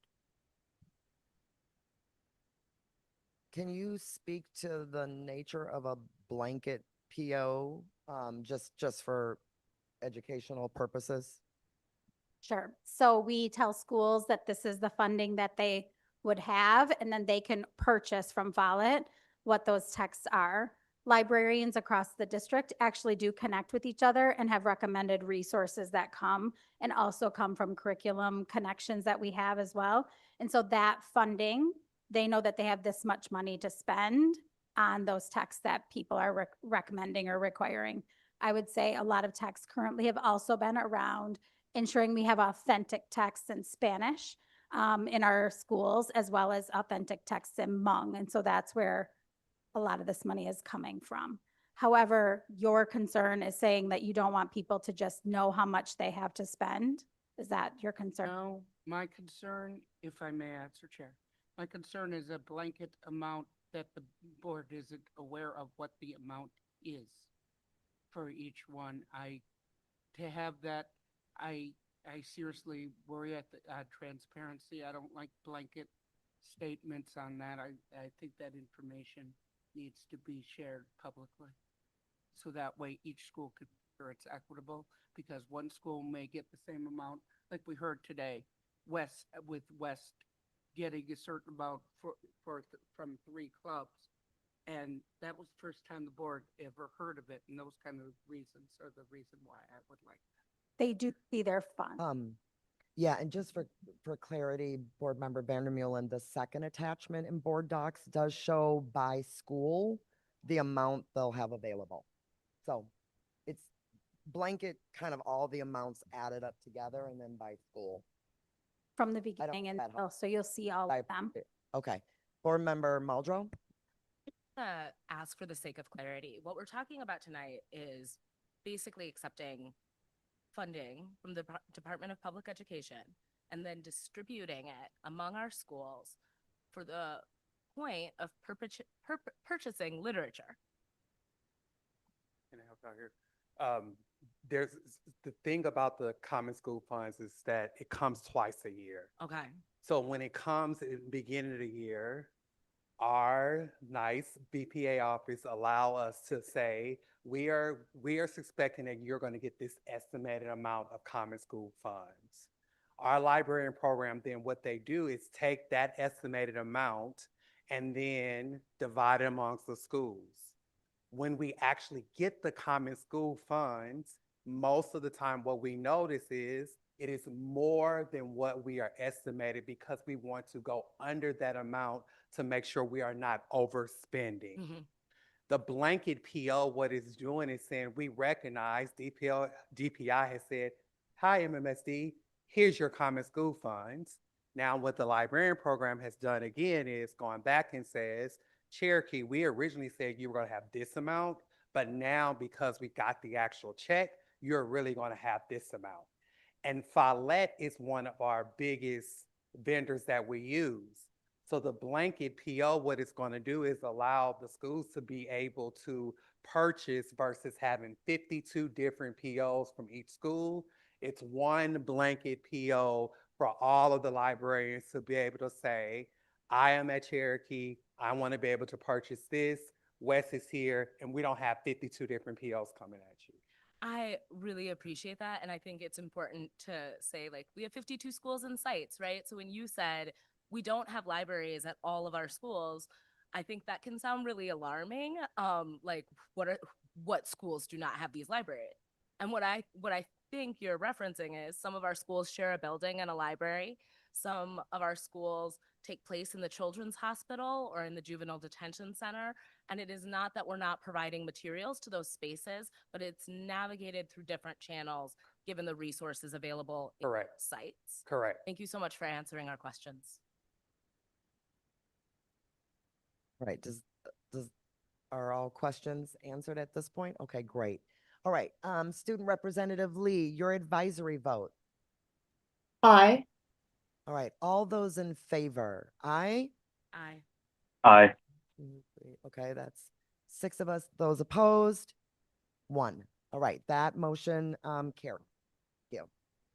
All right, we'll now move on to 10.8. And this memo is about universal social emotional learning curriculum at the elementary level.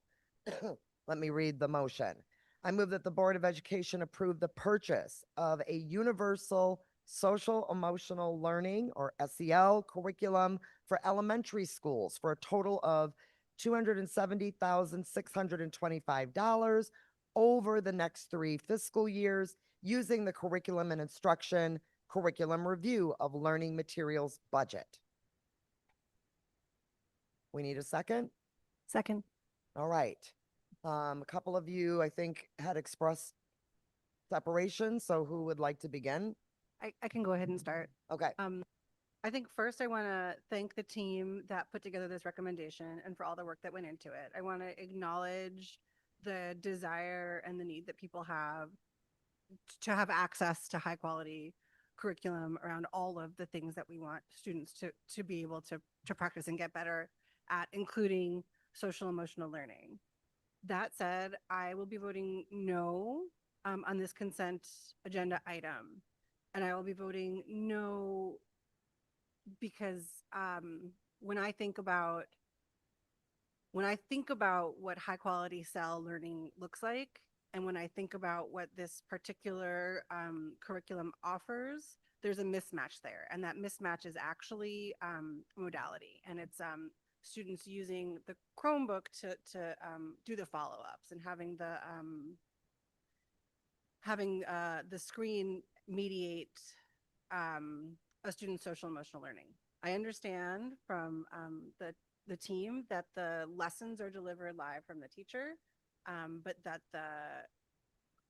the response from students all goes into the Chromebook. And when I think about my hopes and dreams for our instructional life here in MMSD, I would like to see us moving away from additional platforms and away from students logging into the Chromebooks to do all of that type of thing. And so that is why I'm going to be voting against this one.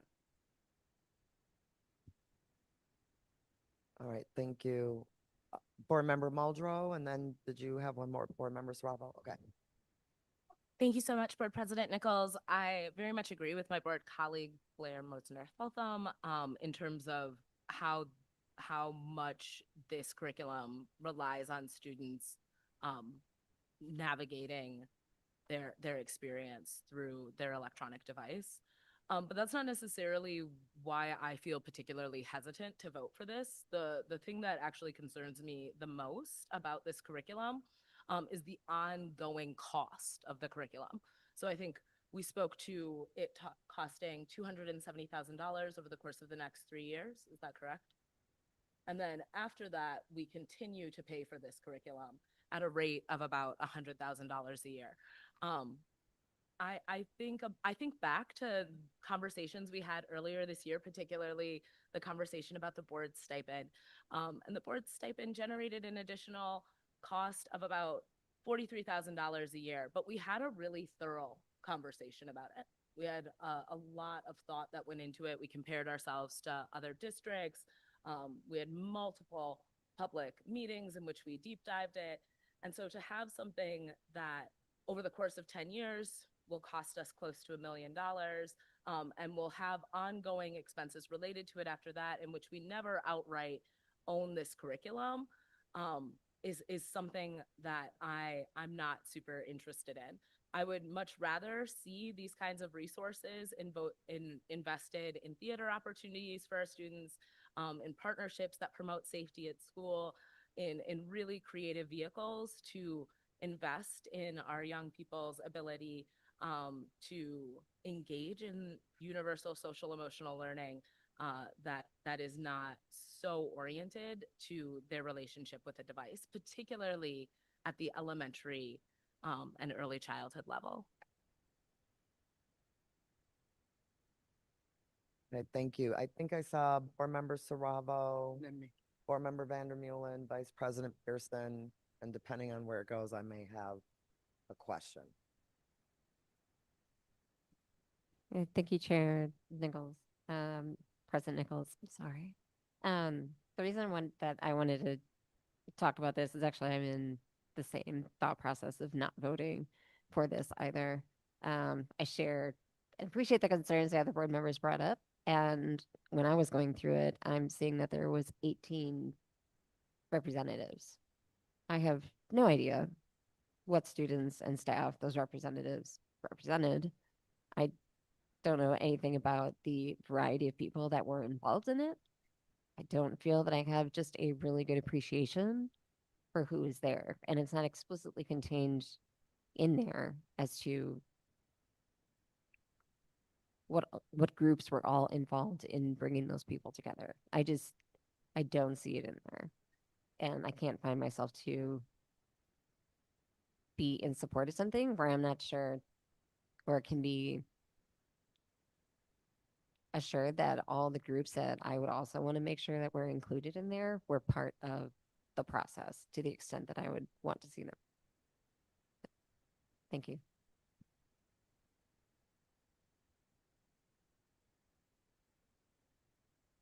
Thank you, Chair. I am also not in support of this. One, on the screen time, I think I'm not against screen time if they have a teaching component, but I don't like that it is more screen time at a younger level than I'm comfortable with. But my second reason is what Ali stated much better than I could, is that we don't own the curriculum. We have to keep paying for it. And to be honest, I'm not sure financially that that's the right move at this time. And Martha, I didn't even consider it. I should have as a disability advocate on who was in the room, and that's my fault. And I should have looked at that closer. But for those reasons, along with the fact that I think social emotional learning is something that needs to be taught in person with person there to be active, to be able to actively engage it. My mom's an elementary guidance counselor. I see the amount of work that was required to learn facial expressions, to learn how things work. As an autistic child, I learned how it took me until I was on the school board to be able to read body language. So, I mean, those kind of things are huge, and I think that can't be done by a computer. That's got to be done by a human. It's for those reasons I'm voting no.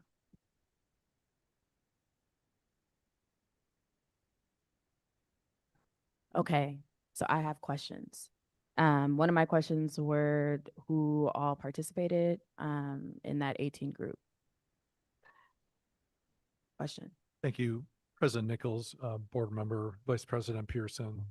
Professor is going to come up and she can address comments on this RP process. I just want to point out a few things, and I don't mean to oversimplify this.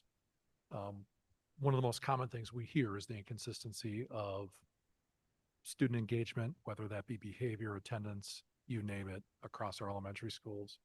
And in large part, we have a lot of changes. We've had a lot of new staff these last 5 years.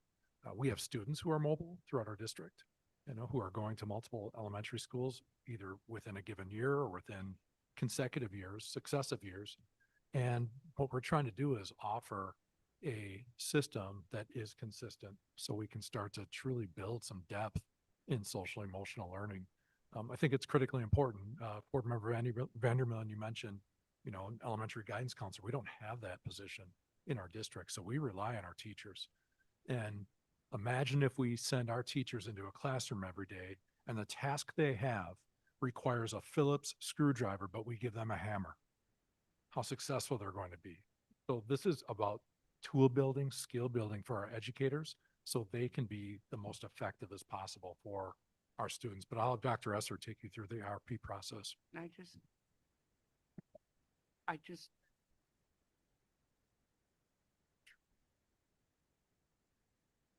Thank you. I would love to explain the RFP process, and if you would allow me, I would love to clarify after that the overall impact related to technology and how much time and energy is spent in that space, and addressing the long-term cost, if you'll allow that. But I'll start with the overall RFP process. The consideration for adopting a social emotional learning curriculum is one that has been an active conversation since the start of the end of the pandemic. We had purchased prior to the pandemic, second step, a boxed social emotional curriculum. In the pandemic, that was no longer practical. And when we have consumable materials, they tend to be used and need to be replaced. And so we were also in that position. Lastly, we believe really strongly that our cell curriculum has to keep up with the times, and using that former program and curriculum did not allow us to do that. That particular organization, I believe, participated in this RFP. So that's just their name being used here is just the context pre-pandemic. Since then, we have been developing and using district created resources. I have a very brilliant team, and we have amazing practitioners in our schools who write and execute outstanding social emotional learning lessons. And we are basing those in research and evidence. And in order to keep the quality and the timeliness of those materials up, it requires a significant lift. So we actually, dating back to our ESSER funds, started having the conversation about what a universal social emotional learning curriculum would look like. We made a decision at that time to pause because some of the, similar to some of the concerns you all are expressing today, it just was not the right time. We weren't confident in our readiness. We weren't confident in the need, and we really needed to know more. So we began by asking our schools, just tell us, high priority, high need, capacity to take this work on. And so our schools really took the lead to say, we are ready for this and we need it. And so you'll see in our approach to the rollout of this, we are really focused on supporting the schools where they're at and helping them to where they're going next. So this is really based in school choice, school readiness, and overlying collaboration and coordination with each school site so that we're approaching this from a lens of what they need and what the scholars in their buildings need. The 18 folks that participated were connected to the early adopter group, so those that were most ready and felt most need. And so we include principals in that, coaches, student services representation, teachers. And then I also will add there were additional opportunities cross-functionally across within central office.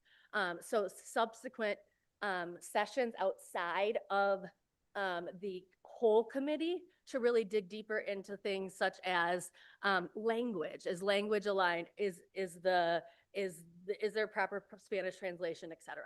So working through some of those pieces with those content area specialists.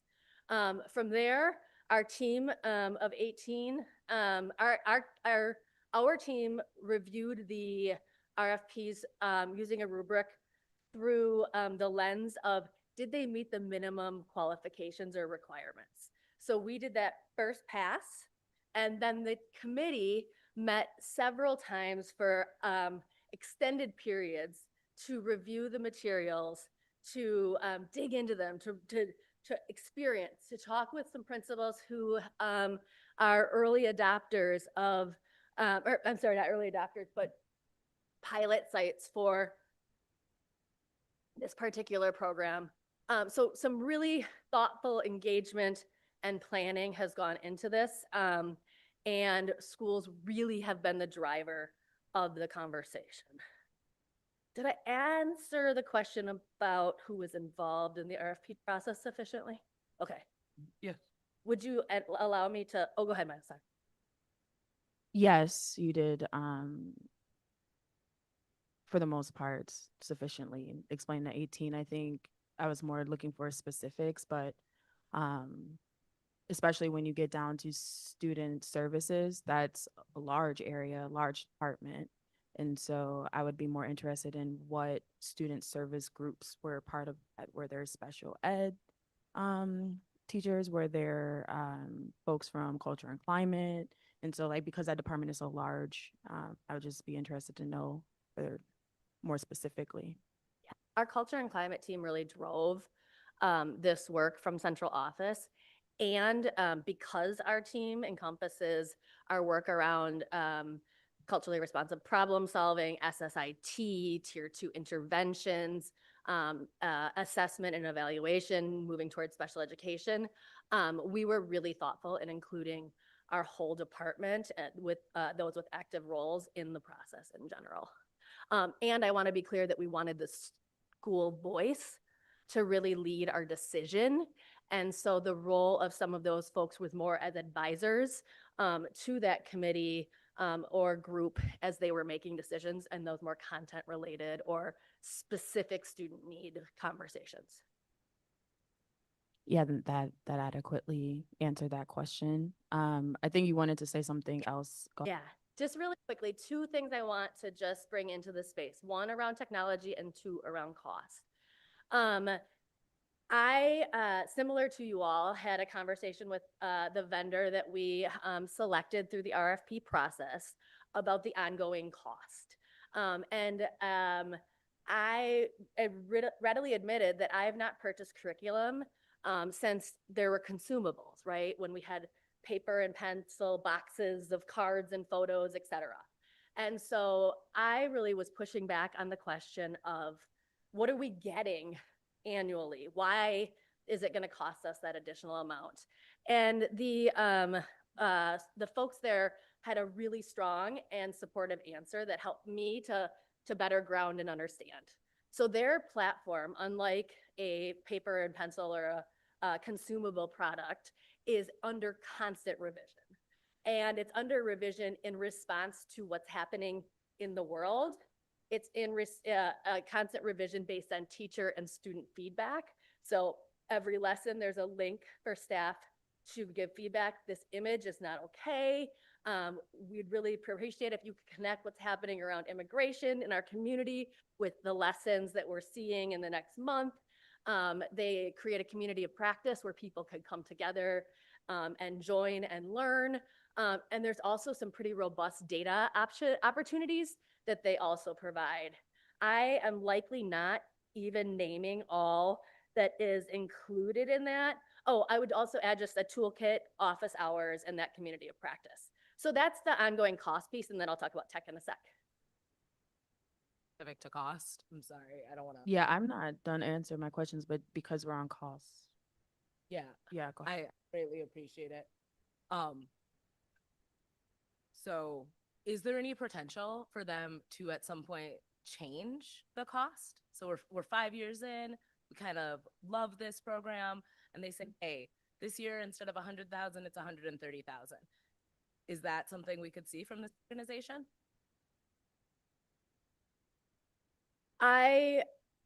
Montgomery, you may want to jump in here. I mean, I think in my experience, we often we see the cost of goods and services increase incrementally over time. I don't get a sense that this is a group that is in this work for the financial gain and benefit. They're former teachers in the Oakland School District and really have experienced the teaching and learning of a social emotional learning and have a vested interest. But I couldn't confidently say beyond the period of the RFP and contract that we enter into now that it wouldn't go up in the future. But I would hope that it stays relatively solidly stagnant or solidly consistent. The other thing that I think is complicated about what you just described as why the cost can increase and what makes that worthwhile is the variety of iterations that you're going to get as they update something. And I think all of us who have engaged with a platform have seen an update and been like, I couldn't wait for them to do that. Thank God they did that. That has made my life so much easier. We've also seen an update that you're like, please give me back what worked. So I have some tension around that as strength. And I think in the long run, if we are able to have this conversation again, depending on how we vote tonight, I would be interested in the results that schools have seen that have embraced this curriculum. And I would be also interested in school districts that have worked with this organization long-term, verifying that there is a stability in relationship to the cost. Yeah, I appreciate that. I wanted to just add one thing to your inquiry. So I don't want to over exaggerate like the platform itself changing, but rather the lessons being nimble to shift as things time changes. I don't anticipate or understand them to change like the new Facebook look, when we all lose our minds, right? But that is an important consideration, and I appreciate. No, I greatly appreciate distinction because I get what you're saying, and I also just want to say thank you for describing your team as brilliant. I agree completely. Don't you agree? And I'll return back to Vice President Pearson. Your point, I think, around the technology piece, as I hear it too, that it's different when you buy actual consumables, like many of our curriculum is. And then within a matter of a few years, I mean, whatever RFP group has vetted, they're bringing forward usually a lot of thoughtfulness around those consumable materials. And then within a matter of years, all of a sudden, they maybe aren't as relevant. They were a few years ago when they went through the process. I think what I hear you saying is that somehow the technology component of it does allow this company to do more updates without us having to like repurchase boxes and boxes of kind of printed materials. Is that kind of where you're going as well? Exactly. Okay, Yep. thank you. All right, I will come back.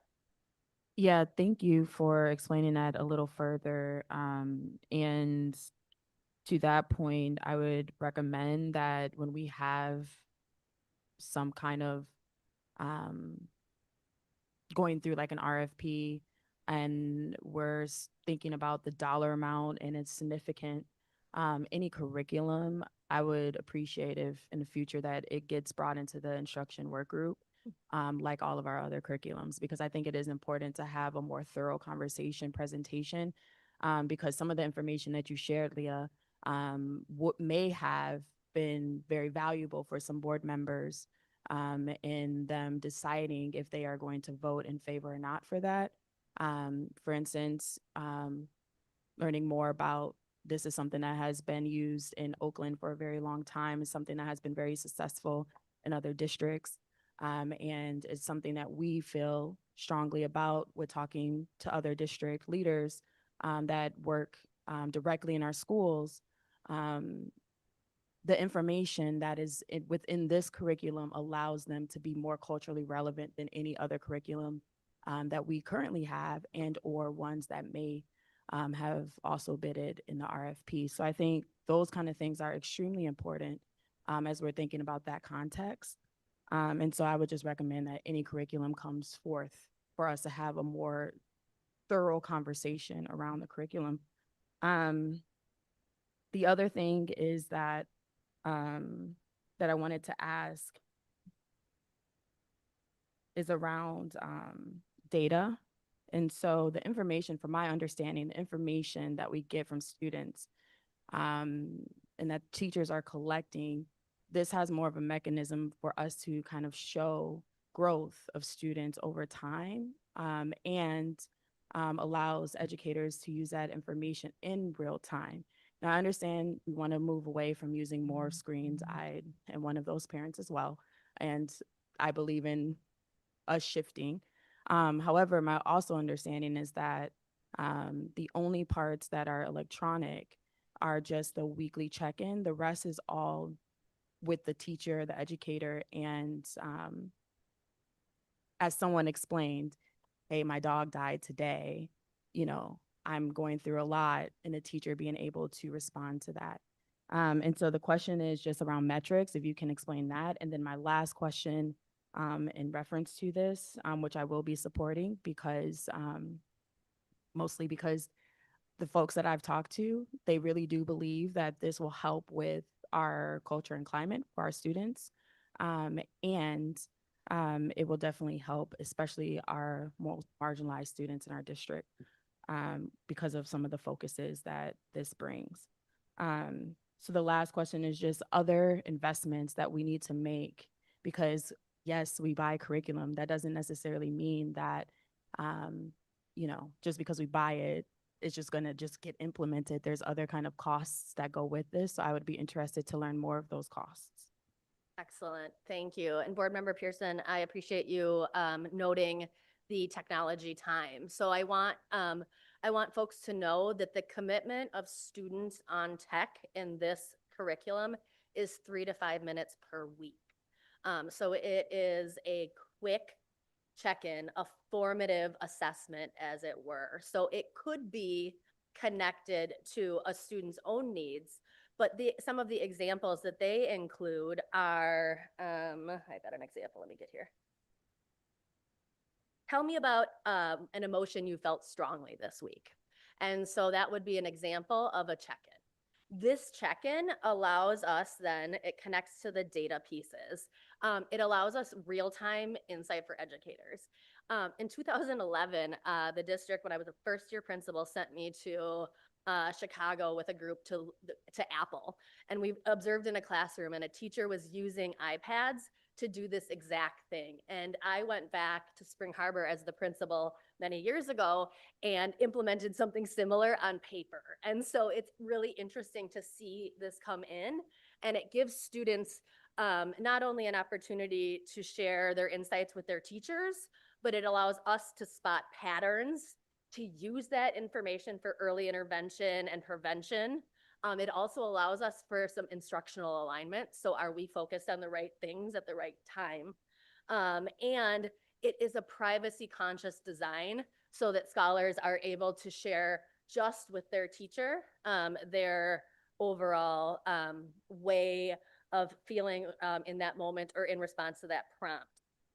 District principals and district leaders are able to look at aggregate trends that allow us to inform our professional learning, resource allocation, other prevention, and early intervention strategies. So that check-in creates then a data source for us to make decisions earlier and more intentionally based on the student experience at any given time. We can look at school-wide trends, we can look at classroom trends, we can look at trends by student group, et cetera. I think that was, did that get? Yes, that, And other investments. but other investments. Other investments. So one of the things that I am most excited about this curriculum is the commitment of time to train staff. There is going to be an ongoing need, as there always is, for professional development, professional collaboration, connection, community, and overall ensuring fidelity to the curriculum. If this were a computer-based curriculum where students were engaged just with the computer and learning, I would be very concerned about the level of training and support that we are providing our educators, because there's a lot of risk in that. That is not how the system is designed. So teachers are delivering that instruction. And so our investments are really in the professional development we provide to teachers, which to launch this curriculum is a 1 hour investment of time. So a classroom teacher within 1 hour has the skills and ability to implement this curriculum. And as we learn and practice and grow, we get better with time. And so additionally, our investment needs to be in our leaders here in central office and their professional learning, so that we're coaching around the aspects of the curriculum and responding to what students are telling us in that aggregate feedback. Thank you for answering those questions. My last thing is just a quick comment. I think I'm in support of this. Again, one, because we are seeing tremendous social, emotional, I don't want to say issues, but that's the first word that comes to mind right now with our students. We're seeing it play out in a lot of different ways. We're seeing it spill into school time, instruction time, spill out of school time, and outside of school, spilling into family time, all areas. So I think, in my mind, making investments that really focus on the social emotional learning, making investments around mental health, because this then filters into that, making investments that are schools and other educational leaders feel that is really necessary and needed, especially to components around cultural relevancy, especially in a time where we're seeing a decline in that and investments in that, I think is really, really important. So I'm glad to say yes. But the only thing I will say is that over time, the cost, my hope is that the funding that we are investing in, that there is a return on investment, and that we're constantly making sure that there are updates with this curriculum to make sure that we know that we did the right investment. But even too, if there is ways that we can work with the UW to craft something for ourselves, or find areas of cost savings, I think is important as well. But I do think for me, mental health is really important, and finding ways that our young people can express themselves in more positive ways, I think is worth the investment. And so I'll be voting yes. Thank you. Okay, were there board member Mosner Feltham? Did you want me to return to you? I know, but Blair's hand was first. Thank you. And then I'll come back to board member Saravo. I watched her Vicky. up first.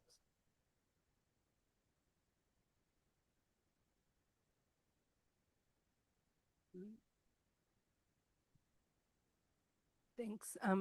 Thank you, Dr. Esser, for all of that information. There's something about the social emotional check-in turning into trend data that really rubs me the wrong way. Not because I've never used software like this at 1,200 kids wide. But because I fear, and I know making choices out of fear is not like the best, but I'm telling you where I'm at. I fear that it's a mechanical answer to a human thing. I have no issue with the quality of the lessons. I have no issue with the process that you took to get there. I just feel very freaked out that this super duper important thing that's so human becomes a mechanical 3 to 5 minute check-in. I absolutely believe that that that's not the end all and be all for social emotional learning. And then I want to zoom out, and I don't mean to put us in a position where we don't have the tools that we need. I think that my discomfort around this, if I zoom out, is about what understanding I have about how we think about the totality of the school in elementary school. How many different platforms are our students using on a daily or weekly basis? What is that like for them?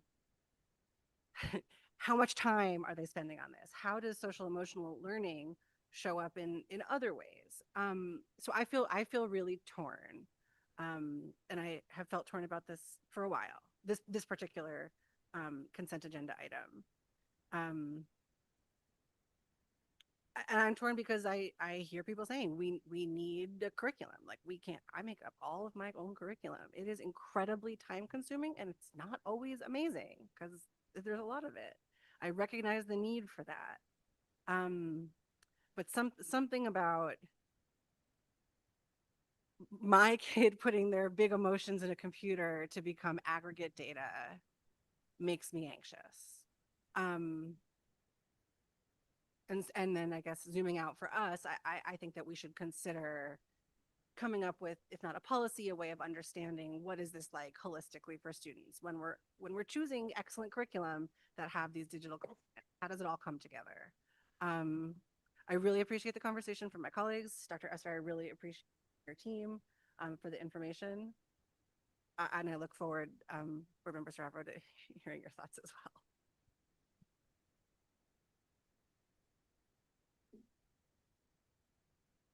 Thank you, President Nichols and Member Mosler about them. My extended thoughts upon this actually go right in line with what you're talking about. When I was on the DPI Equity Council, SEL was one of the first literatures that we were looking at and we were discussing in that space. And as I'm looking here today, I am not sure. The reason I was asking who's in the room, I have no idea if there's adaptable content that's included in this type of curriculum. I'm not interested in giving teachers extra work to do outside of some of the adaptable content that they are already doing and making up on their own time. When was this presented to the board at some point in time, or when, like, this seems like a full-on discussion that should have been at a work group? Yes. So I just want to say, I think like that is a really complicated part of this conversation because the board determines the scope and sequence of the work group.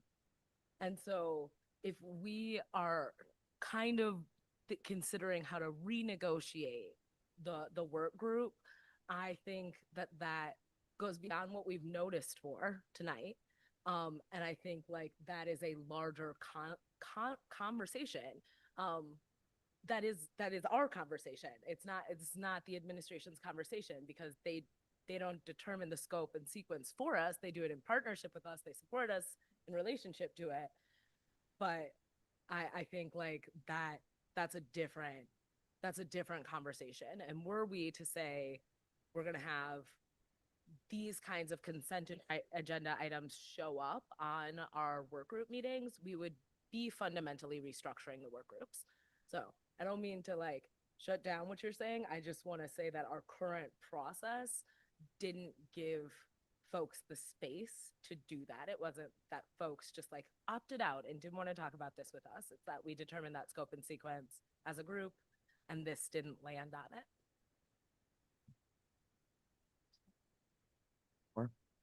I really appreciate that. And thank you for sharing that out. I think that's why I have questions though, is because it like even if it's brought up here, where was the things that I'm asking about, I don't see.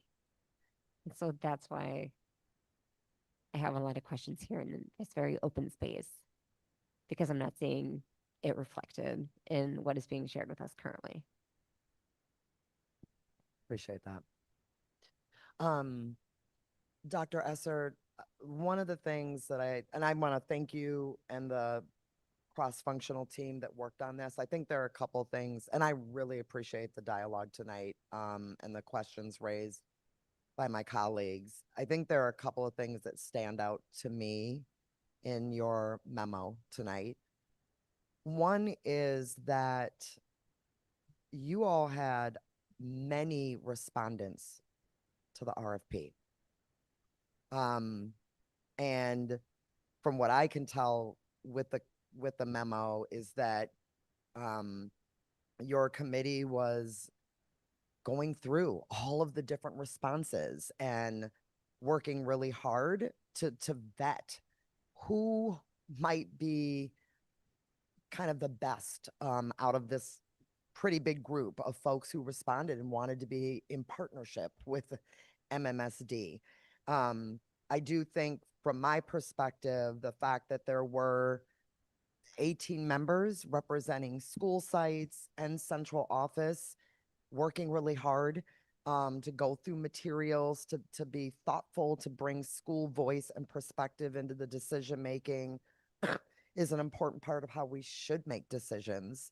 And I remember it had to have been like a year ago, Board Member Saravo, but I do remember in one of our instructional work group updates, it wasn't like a formal, like trumpets blasting, we're going to a new SEL RFP, but I do remember an update related to culture, climate, that the SEL curriculum we had wasn't adequate, and that schools were asking for something different and new, and that the team was going to be embarking on that process.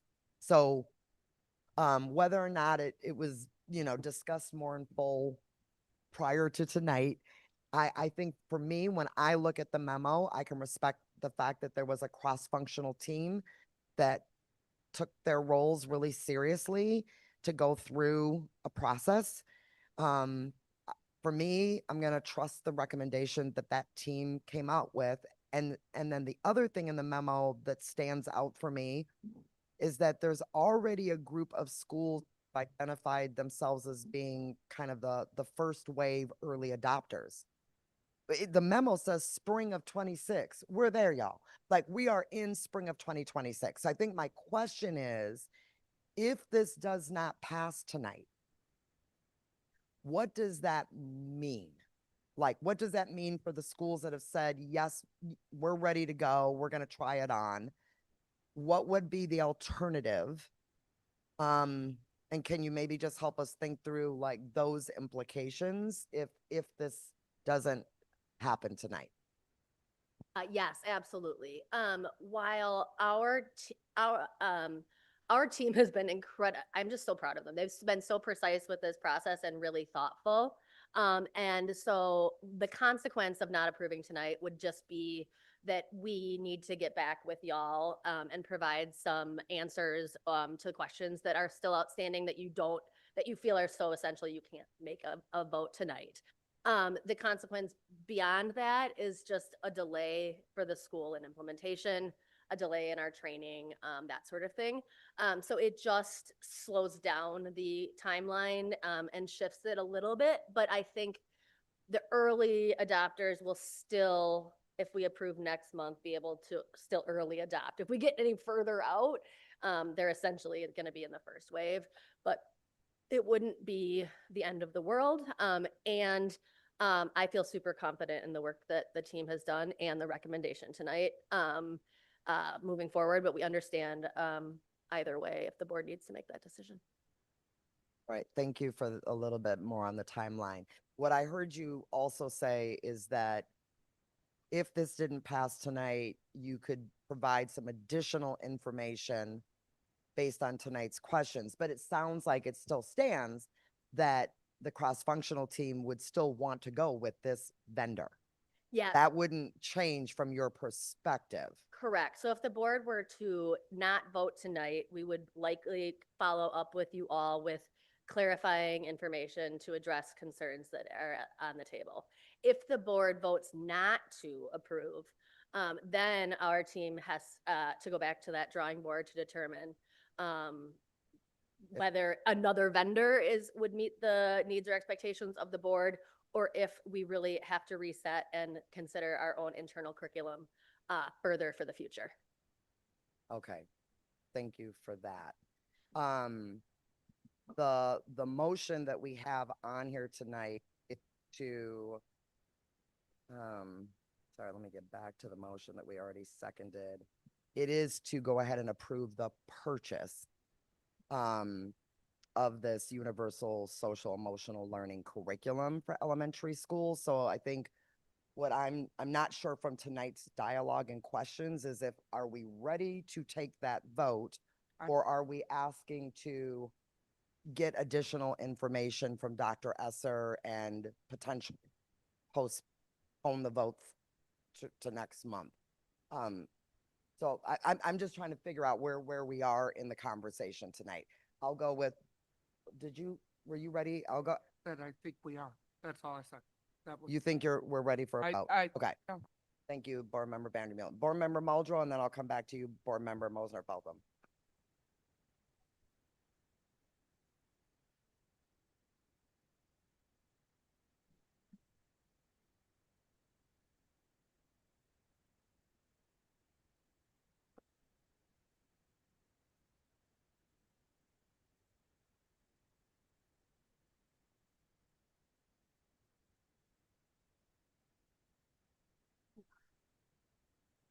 Two schools.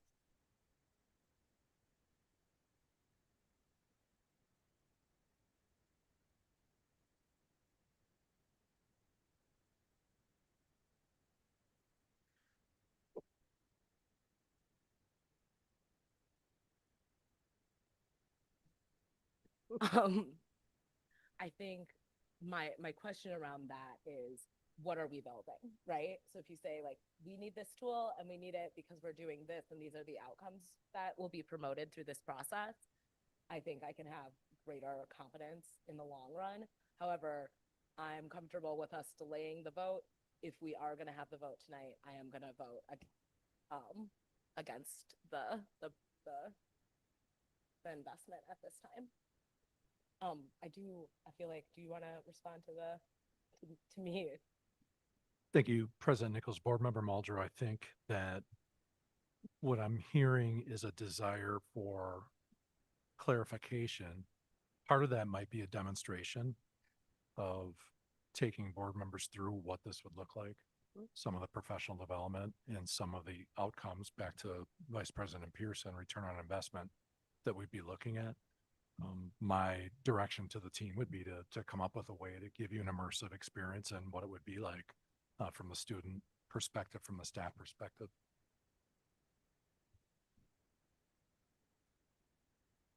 All right, Board Member Mosner-Feltham. You. Again, I want to appreciate all of my colleagues for hanging with this conversation. I think I'm actually going, if we vote tonight, I'm prepared to vote in favor.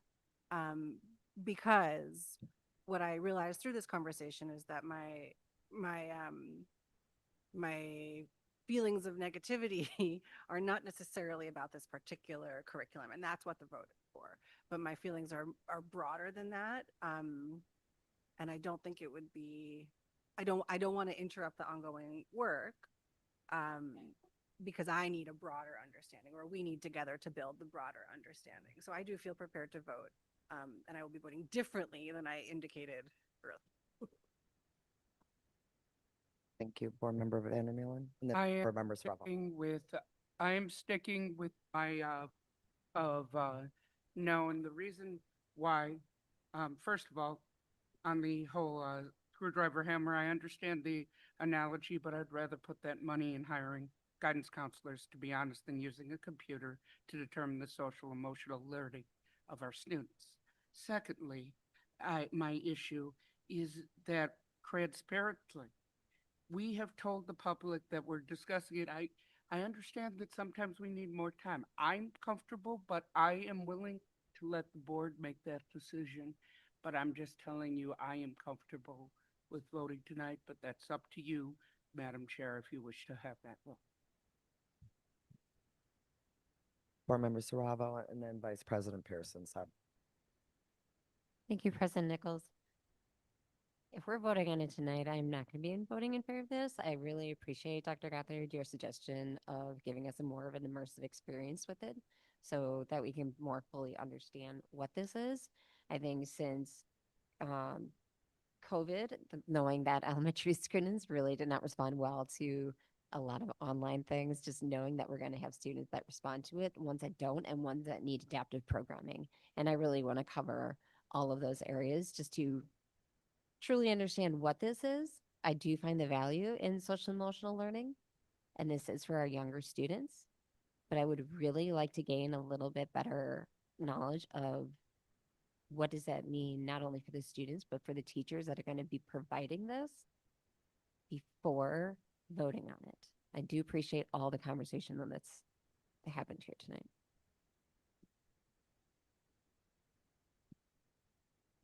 Okay. Thank you, Blair, for kind of uplifting just the fact of like when we're considering any kind of curriculum or any kind of large dollar investment, what is like the broader connection between all the different pieces. And I greatly appreciate that. So I wanted to say that, but also my question is, the motion is to purchase the curriculum over the next 3 years. So that is the dollar amount, the $270,650 or $25 for 3 years. At that point, after the 3 years has concluded, you all will then bring back a renewal of that contract for the ongoing years in that payment. And so essentially after 3 years, you will come back, and then we will make a decision if we are going to renew this. Is it every year or just renew it indefinitely? Or what is that kind of thought? I think we and the board have that option. So after that 3 years and that initial implementation, we can look at our overall return on investment and make a decision if we want to proceed just as 1 year, if we want to do a multi-year. And Manka, am I speaking correctly on that? Anything to add? Okay. So we have the flexibility to be nimble and in response to what we're experiencing.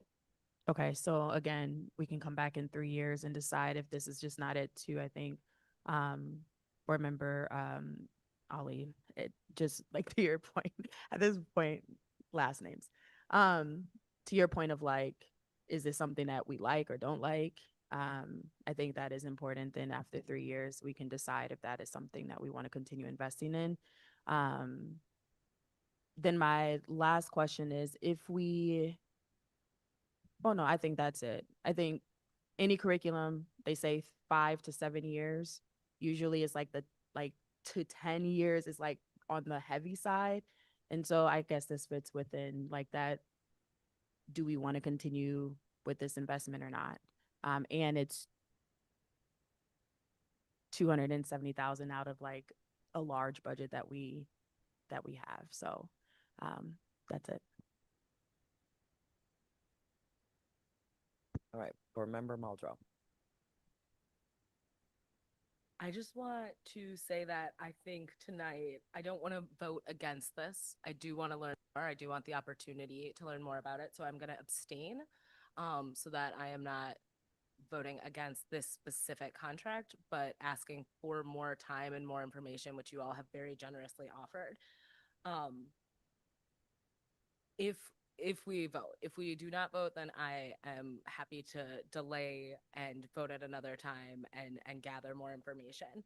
The other thing I want to say is like part of where I have a hard time with this is just like this accepted idea that you revise curriculum every 5 years. If you teach in Montessori or if you teach in Waldorf, you don't revise how you teach literacy or math on a regular basis. You don't switch methodology and approach. You have a series of tactile tools that are specific to the needs of all kinds of students. And so I think this idea that curriculum is this highly capitalistic venture is something I really struggle with, and it's something that I don't know like benefits us in the long term. And so I do want us to rethink sustainability in relationship to how we invest in curriculum.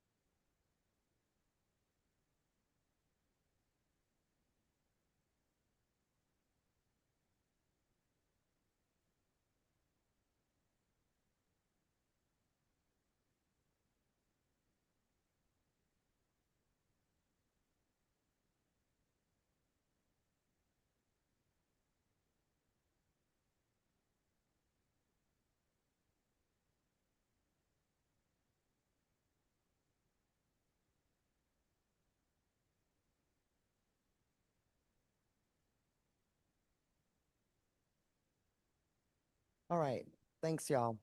I just wanted to confirm on that. All right, so we have a motion to purchase the Universal Social Emotional Learning Curriculum for elementary schools for a total of $270,625.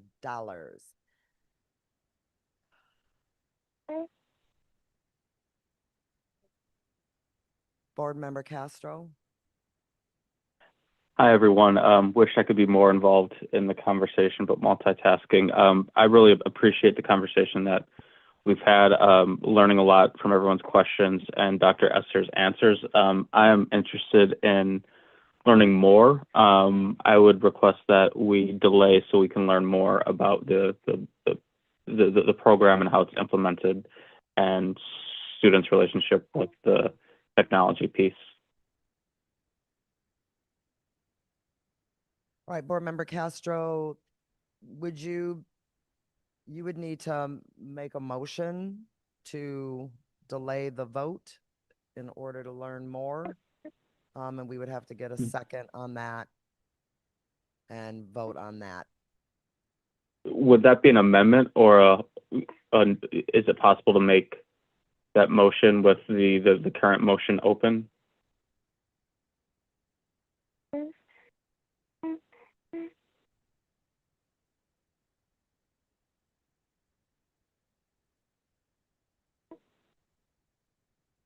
I can't hear anyone. Because we're conferring right now. Oh, I'm sorry.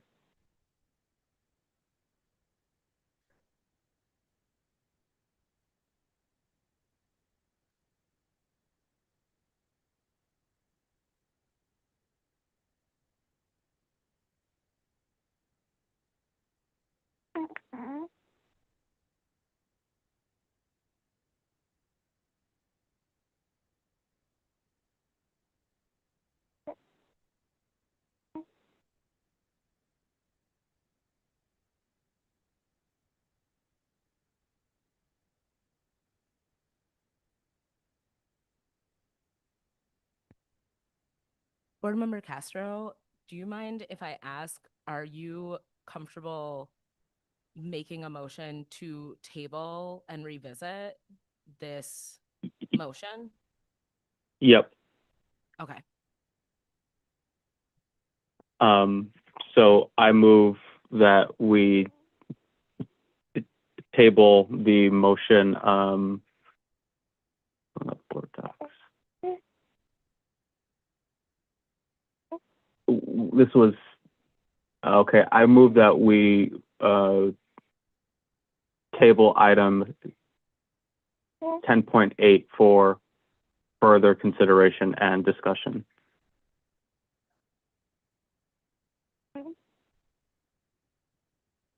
Seconded by Board Member Vandermeulen.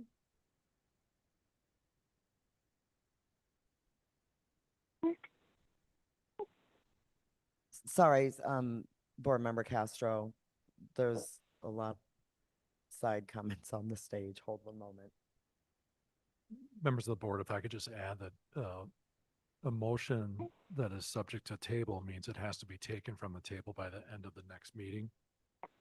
So I want to be clear with that information that, you know, we're limiting ourselves in terms of timing and everything. I mean, there's a lot of factors for us to consider. I'm saying it's undoable. I just, you know, I want to be respectful of everybody involved and trying to provide the information that's been requested.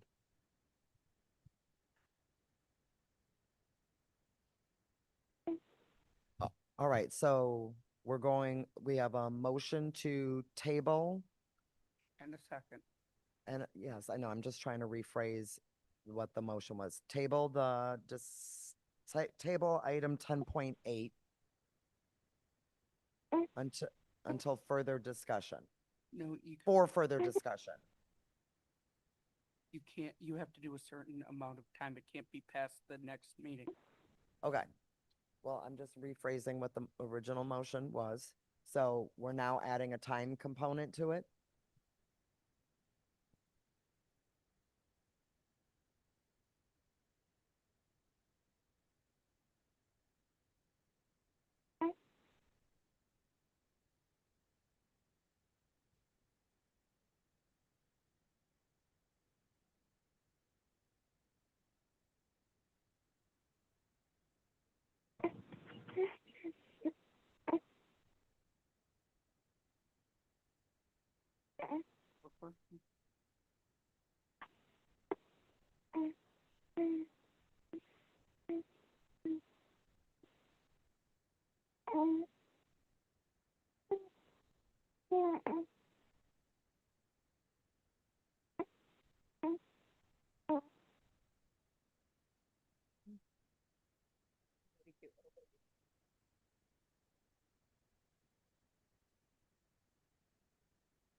If admin voluntarily takes it off the agenda, then there's no issue and the amendment would be moot.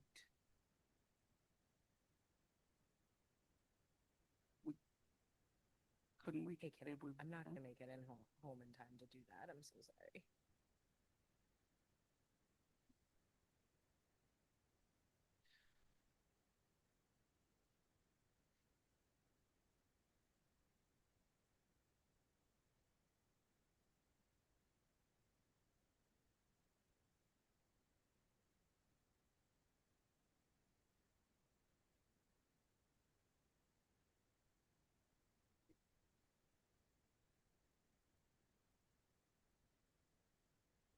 Next regular board meeting.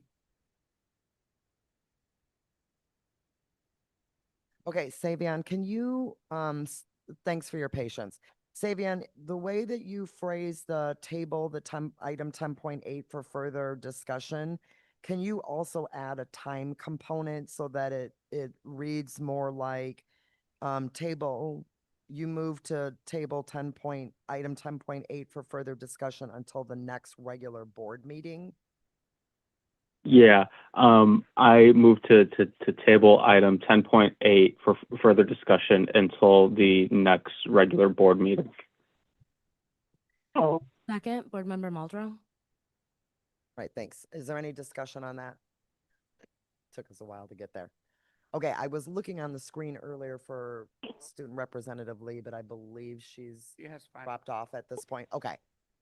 All right, so all those in favor of tabling 10.8 for further discussion until the next regular board meeting? All those in favor? Can I say an aye or hear an aye? Aye. 1, 2, 3, 4. Okay. Those Aye. opposed?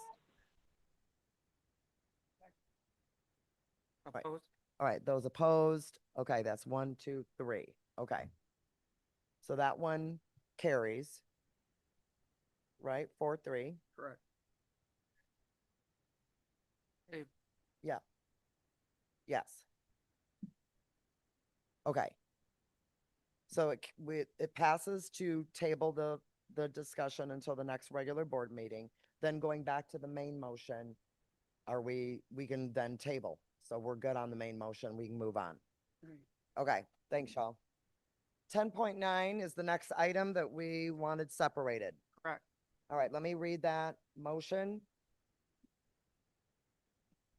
I move that the Board of Education approve the expenditure of $165,500 for a compensation and classification study with Evergreen Solutions during the 2025-2026 school year from the fiscal year 2026 Human Resources Operating Budget. Second, Nikki Vandermeulen. All right. And And I think, yes, you asked for that separation, so go ahead, Board Member Vandermeulen. yes, I have explained that we can start the salary compression today, and I've stated that earlier, and I'm not going to repeat it. But I do want people to think a minute, close your eyes if you can, and just think about what happened, board members, a few years ago when we didn't have enough staff, when we were looking for more staff and and the number of people upset and understanding it. Look at who were the mentors during COVID. Look at those who were there and who helped those individuals out and helped those new teachers out. No one wants to punish new teachers. No one's placing a blame game on anyone on this. It's not about blame. It's about repairing harm. Harm was caused. Harm can be repaired. But we did a study, a 700-page study. And I understand that these are difficulties, but if we push it back, it will compress the salary schedule further. And the top 3 years of your earning are what's important for retirement. We will lose our most valuable teacher. And that resource is something I don't think we can afford to lose. I urge my board to vote no on this. I respect you no matter what, and I respect a healthy debate no matter what, because this isn't personal. This is just what's right. Thank you, Board Member Vandermeulen. I see Board Member Mosner Feltham. And okay. Thanks. And thank you, Board Member Vandermeulen. I'm also in favor of addressing salary compression for our veteran staff. I do not see this contract as kicking the can down the road. I do not see this as something that is going to prolong that.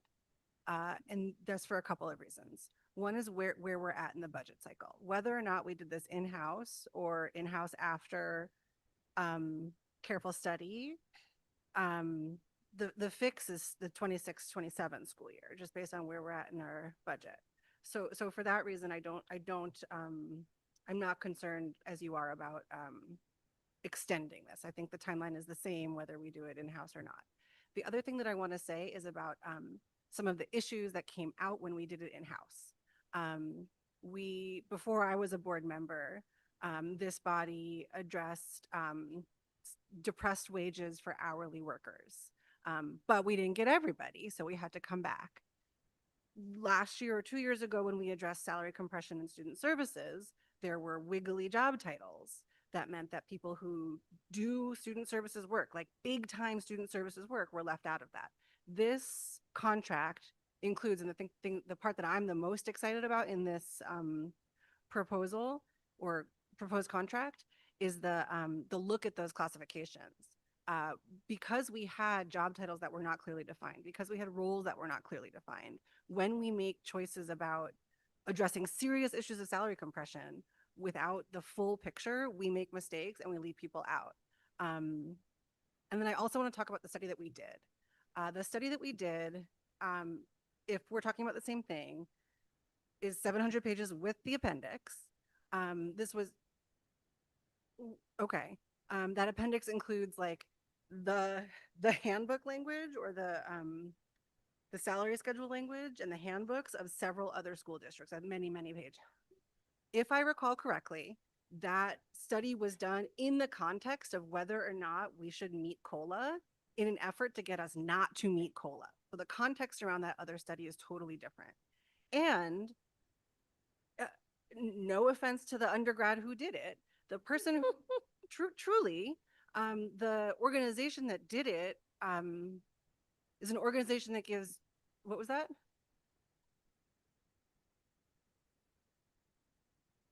Sure, but we're talking, well, the project that we received, the work that we received was the result of an undergraduate organization, or not, a school organization at Whitewater that gives realistic experience for undergraduates. And so I don't think that that study is in the same league as the study that's proposed here.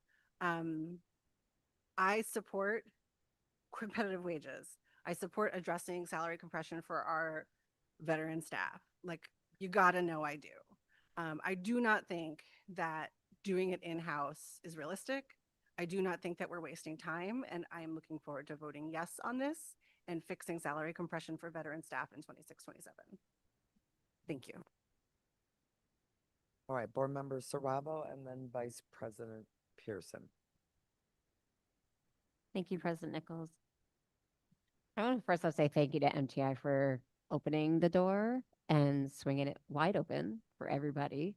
So when I'm looking at this, I'm looking at the numbers that says that we have 4,500 employees across 475 distinct job titles.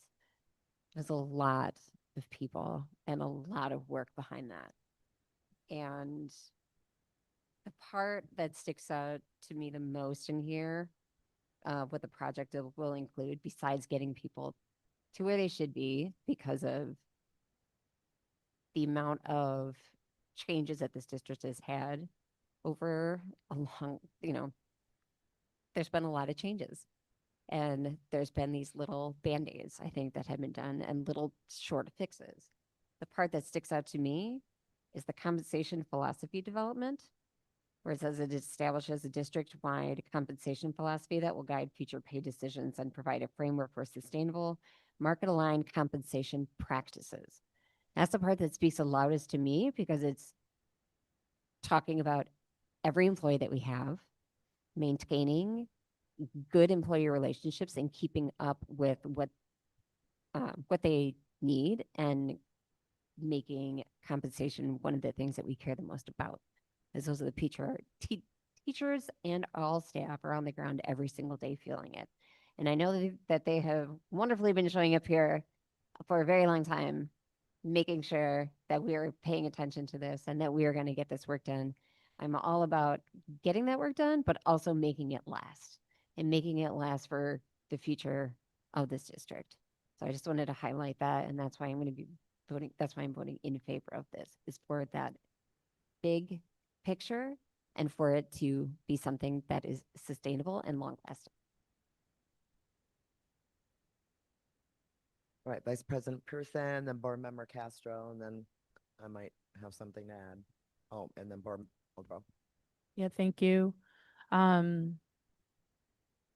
So I appreciate all the staff that have been coming to us over the years since I've been on the board, whether that is teachers, our hourly staff, folks who are in a union, folks who aren't in unions. And so this has been something that has been very important, at least for me, over the years that I've been on the board. One thing that we were really working on years ago was trying to find ways for HR to work well. We're trying to find ways that staff are being paid right and correctly. And I think this is a way for us to, Martha's point, a way for us and to Blair's point, to invest in something that allows us to just look at the entire system, look at where we might be able to make some adjustments, not just only in people's individual salaries, but just in terms of what would it look like if we needed to maybe, and again, this is not to say that that is going to happen, but if we needed to make changes to how we are actually paying people, right? And the structures that fit within that so that we don't have this down the road. And so I am in support of this. The only question that I have with this is just around timelines and timeframes. And so are we looking to make decisions after the study has been completed? Or are we looking to make decisions alongside this study long term? Because I can't imagine that everything will be looked at and there will be a conclusion within a couple months. And so that's my question. Thank you, President Nichols and Vice President Pearson. We have heard loud and clear that the teacher compression issue is really primary to this study. I think we've shared that we want to prioritize that particular unit. So I think our work with the selected vendor will do just that. The holistic, RFP, fulfilling the RFP is really important, but we know we have several deadlines, that are coming up in terms of our proposed budget that we'll ask you to adopt this spring as well. So we'll work side by side as much as possible, but want to provide you the best information possible to inform your eventual budget decisions as well. Okay, thank you for answering that. And as we get further into it, if this passes, then I would expect a more like concrete time frame exactly when we can address certain pieces that we can. Thank you, Vice President Pierce. I'd be happy to have Dr. McCray or our HR team give more details about the timeline too, as expressed. So, and I think that answer is both of what you're saying. So one, prioritizing the teachers for us to have a recommendation to the board before April, and then continuing to work with all the other units that's going to come behind to make sure like we're looking at all the units that's described in the RFP. Okay.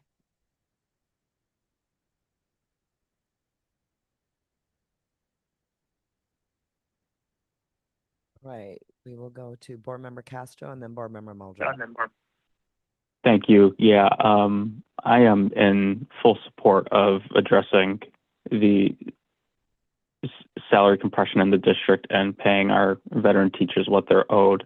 I want to do it thoroughly and comprehensively and not piecemeal things together like we have done in the past, and learning from those things we've done in the past where we have piecemealed, whether it be just wage adjustments or salary compression. So I appreciate how comprehensive this study will be and is on schedule for us to address this in this coming budget cycle that we're building right now.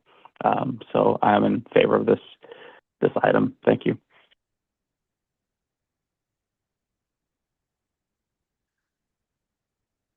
I am planning to vote in favor of this evening, but I think where I am struggling is the conversation about like having this thorough analysis of our practices in terms of compensation for the entire district.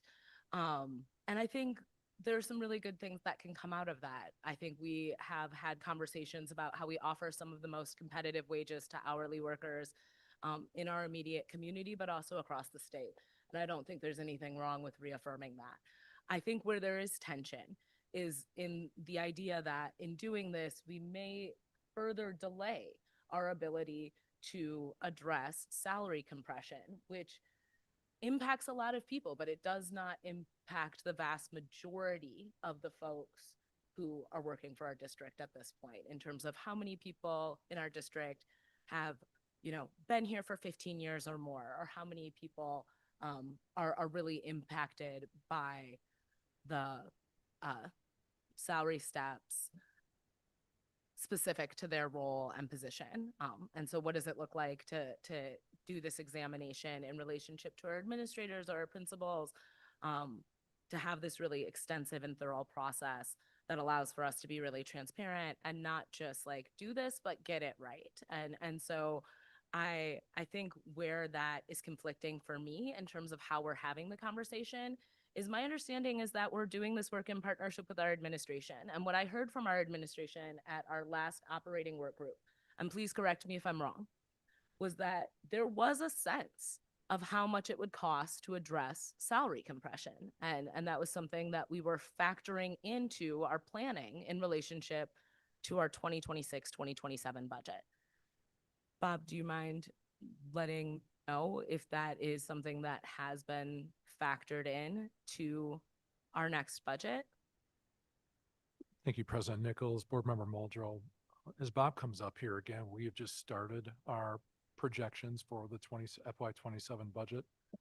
So at this time, I know Bob will say it's preliminary, but Bob, if you could just kind of share some of the revenue expenditures that we presented last week and maybe talk about the structure of how we're going to approach the 27 budget. Right, that's exactly correct. So the very preliminary projections we have right now for 26-27 in terms of new base building revenues is about $30 million. I shared a table of what I tried to project, which we have updated numbers now, and I'll update for the next operations work group. But at the January operations work group, we talked about $29.5 million. That was steps, assuming about a 3% CPI and a guess at where our health insurance is going to be, all totaling about $29.5 million. That 29.5 does not include any estimates of addressing the salary compression that we've been hearing the last few months. So we'd have to, but not a concern in the sense that we have to look at other expenditures, and we'll get better revenue estimates as the months move on, as we approach the votes for 26-27. Can you all talk me through how we will align this process with our budget planning for the 2026-2027 year? Well, I've read the consent memo on this RFP, and it talks about having the work done before June 30th of 2026. Clearly, if it doesn't get done till right then, I won't be able to, other than maybe having a dollar amount when we approve the June preliminary budget. But again, we can make changes to that budget after June all the way up until October when the fall approved budget is. So it's just a matter of identifying the specific costs in our revenue estimates.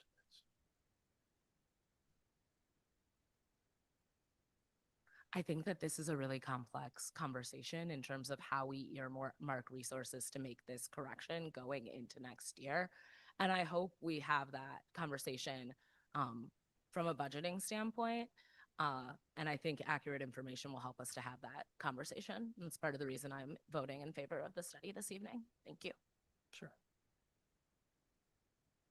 If I could just add one thing, members of the board, one way that you could support what Board Member Muldrow just said is there is a rather large surplus at the state that has just increased.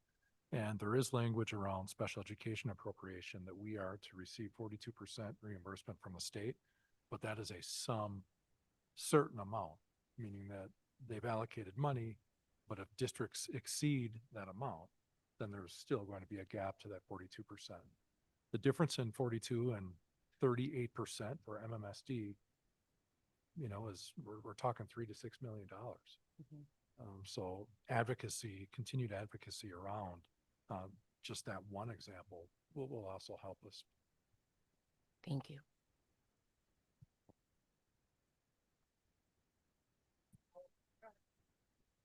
Okay. All right. For those who are in favor, can I see aye? Aye. All right, 1, 2, 3, 4, 5. Opposed? All right, that is 6-1 and passes. Thank you. Moving on to 10.14, which is mental health service professional demonstration grant. I move that the Board of Education accept funds in the amount of $1,935,457 from the U.S. Department of Education for the Mental Health Service Professional Demonstration Grant. I need a second. Second. All right. Board Member Saravo, did you separate them? Okay, thank you. Thank you, President Nichols. I kind of end us up on a little bit of a lighter note. I appreciated seeing this in there, as we just recently had some updates about mental health and wellness and the value of learning alongside a seasoned professional. I think this is a space where we can really appreciate that. I didn't know if there was anybody that was here that could maybe just tell us a little bit more about this specific grant and what will be like, what is everybody going to get out of it and its impact? Me again. Hi, team. So this is an exciting opportunity for us to continue our partnership with the University of Wisconsin Department of School Psychology.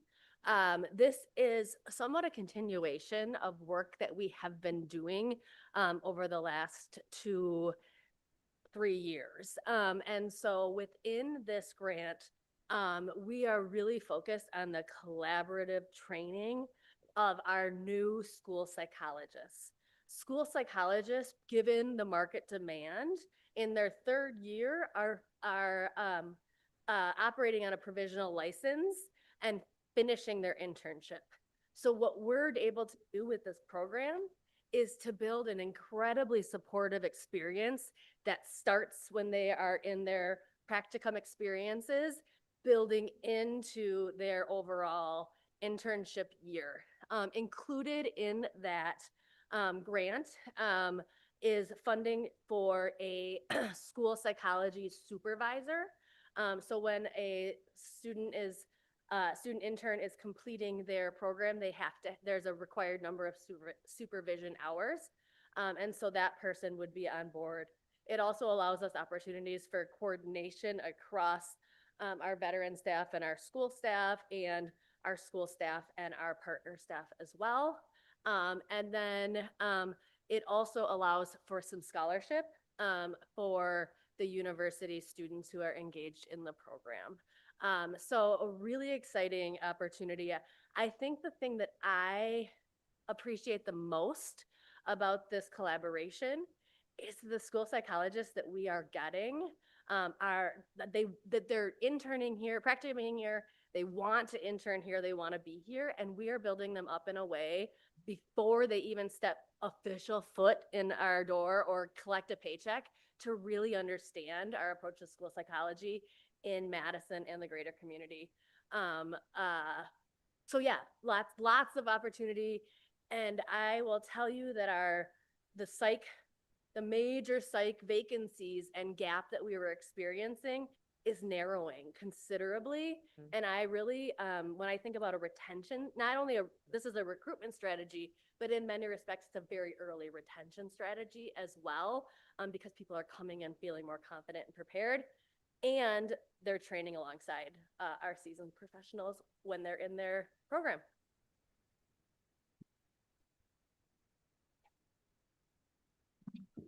Good.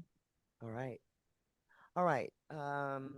All those in favor, say aye or indicate with your hand up. Aye. All right. That is 6 of us because Board Member Van Meulen stepped away for a moment. So that passes. All right. Thank you. All right. I think that got us through our consent agenda. Moving on to other reports to the board.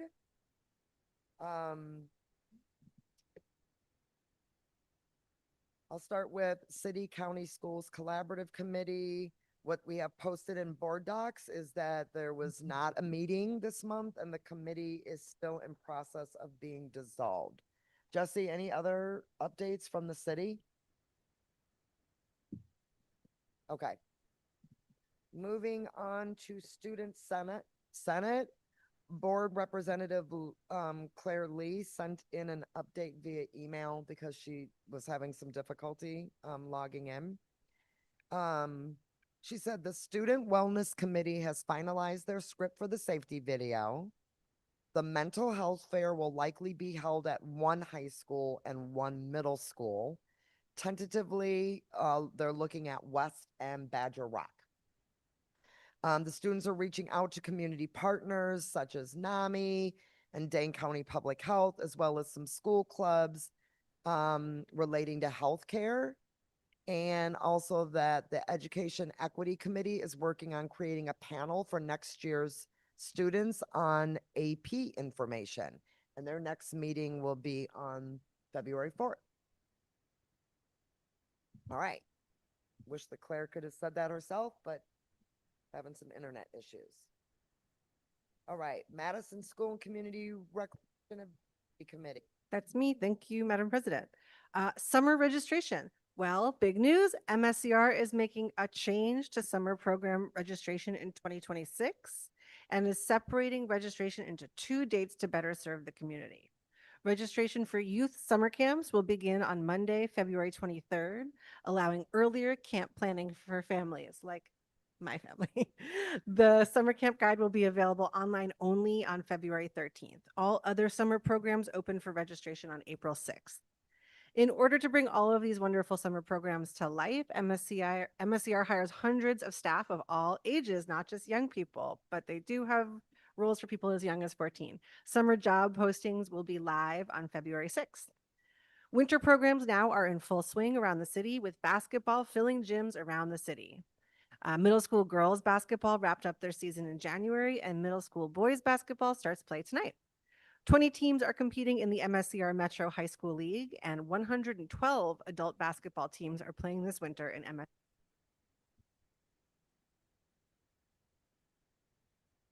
All right, next, Policy Committee. Yeah, thank you. We had a special meeting of the board on January 15th where we went over multiple policies as our first read. And we met as a policy committee on Friday, this past Friday, to start calendaring out our second read of the policies, as well as having a brief discussion about how we may bring the next set of policies to the board for this next quarter. And so the next work for us is then to meet with or talk with instruction work group chair and the operations work group chair about the policies being put on their agendas. And our hope is that we can finalize most of these policies hopefully in March for the most part. And we do have one tonight that is being bought as the second read and possibly a vote tonight on. And so that is the update. All right, thank you. All right, I'm going to move us into other business. We have several items tonight. We have a receipt of our 2024-2025 financial statement audit. It looks like this is the report to the board. Thank you, Board President Nichols. Natalie Rue is going to come from our BPA office and give us the report. Natalie. We also have Rob Goncho as also our auditor is standing by to actually present to you. Wherever he is. Great. Oh, he's in the bottom corner. Great. First of all, okay, great. And I was actually listening earlier that we couldn't hear half the speakers, but all right. And then I came and did the same thing. So I always come to this board meeting with a lot of excitement, a lot of, how do you say, I know you're not supposed to be proud, but I'm always so proud of the school finance team that we have. BPA does this as a solid team every single year. And as Rob will present, this is not just one person doing this. This is a team of 20 people pulling this off throughout the year so that when the auditors come in, we have a great audit. My excitement this year is when you go to the very back of the single audit report, there are zero findings. So that is just so exciting. Exactly. So Rob, I'll let you go since you've been waiting patiently all night. You didn't see the new document that I gave to the board that has like 5 findings in it? No, sorry. Oh, no, just joking. But thank you very much, Natalie. And I would like to, also express my gratitude towards Natalie and her finance team.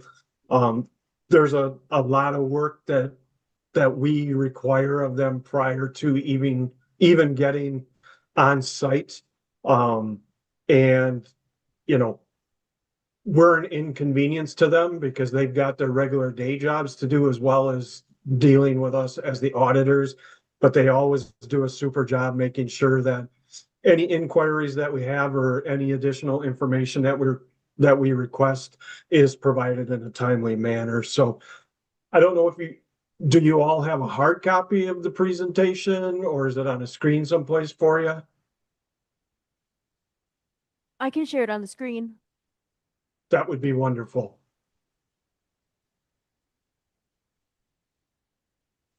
There we go. If you flip to the next page, the smallest document that we share with you as the board it's called a required communications letter. It's information that we're required to present to you on an annual basis, covers about 8 different items. First item in there is qualitative aspects about accounting practices.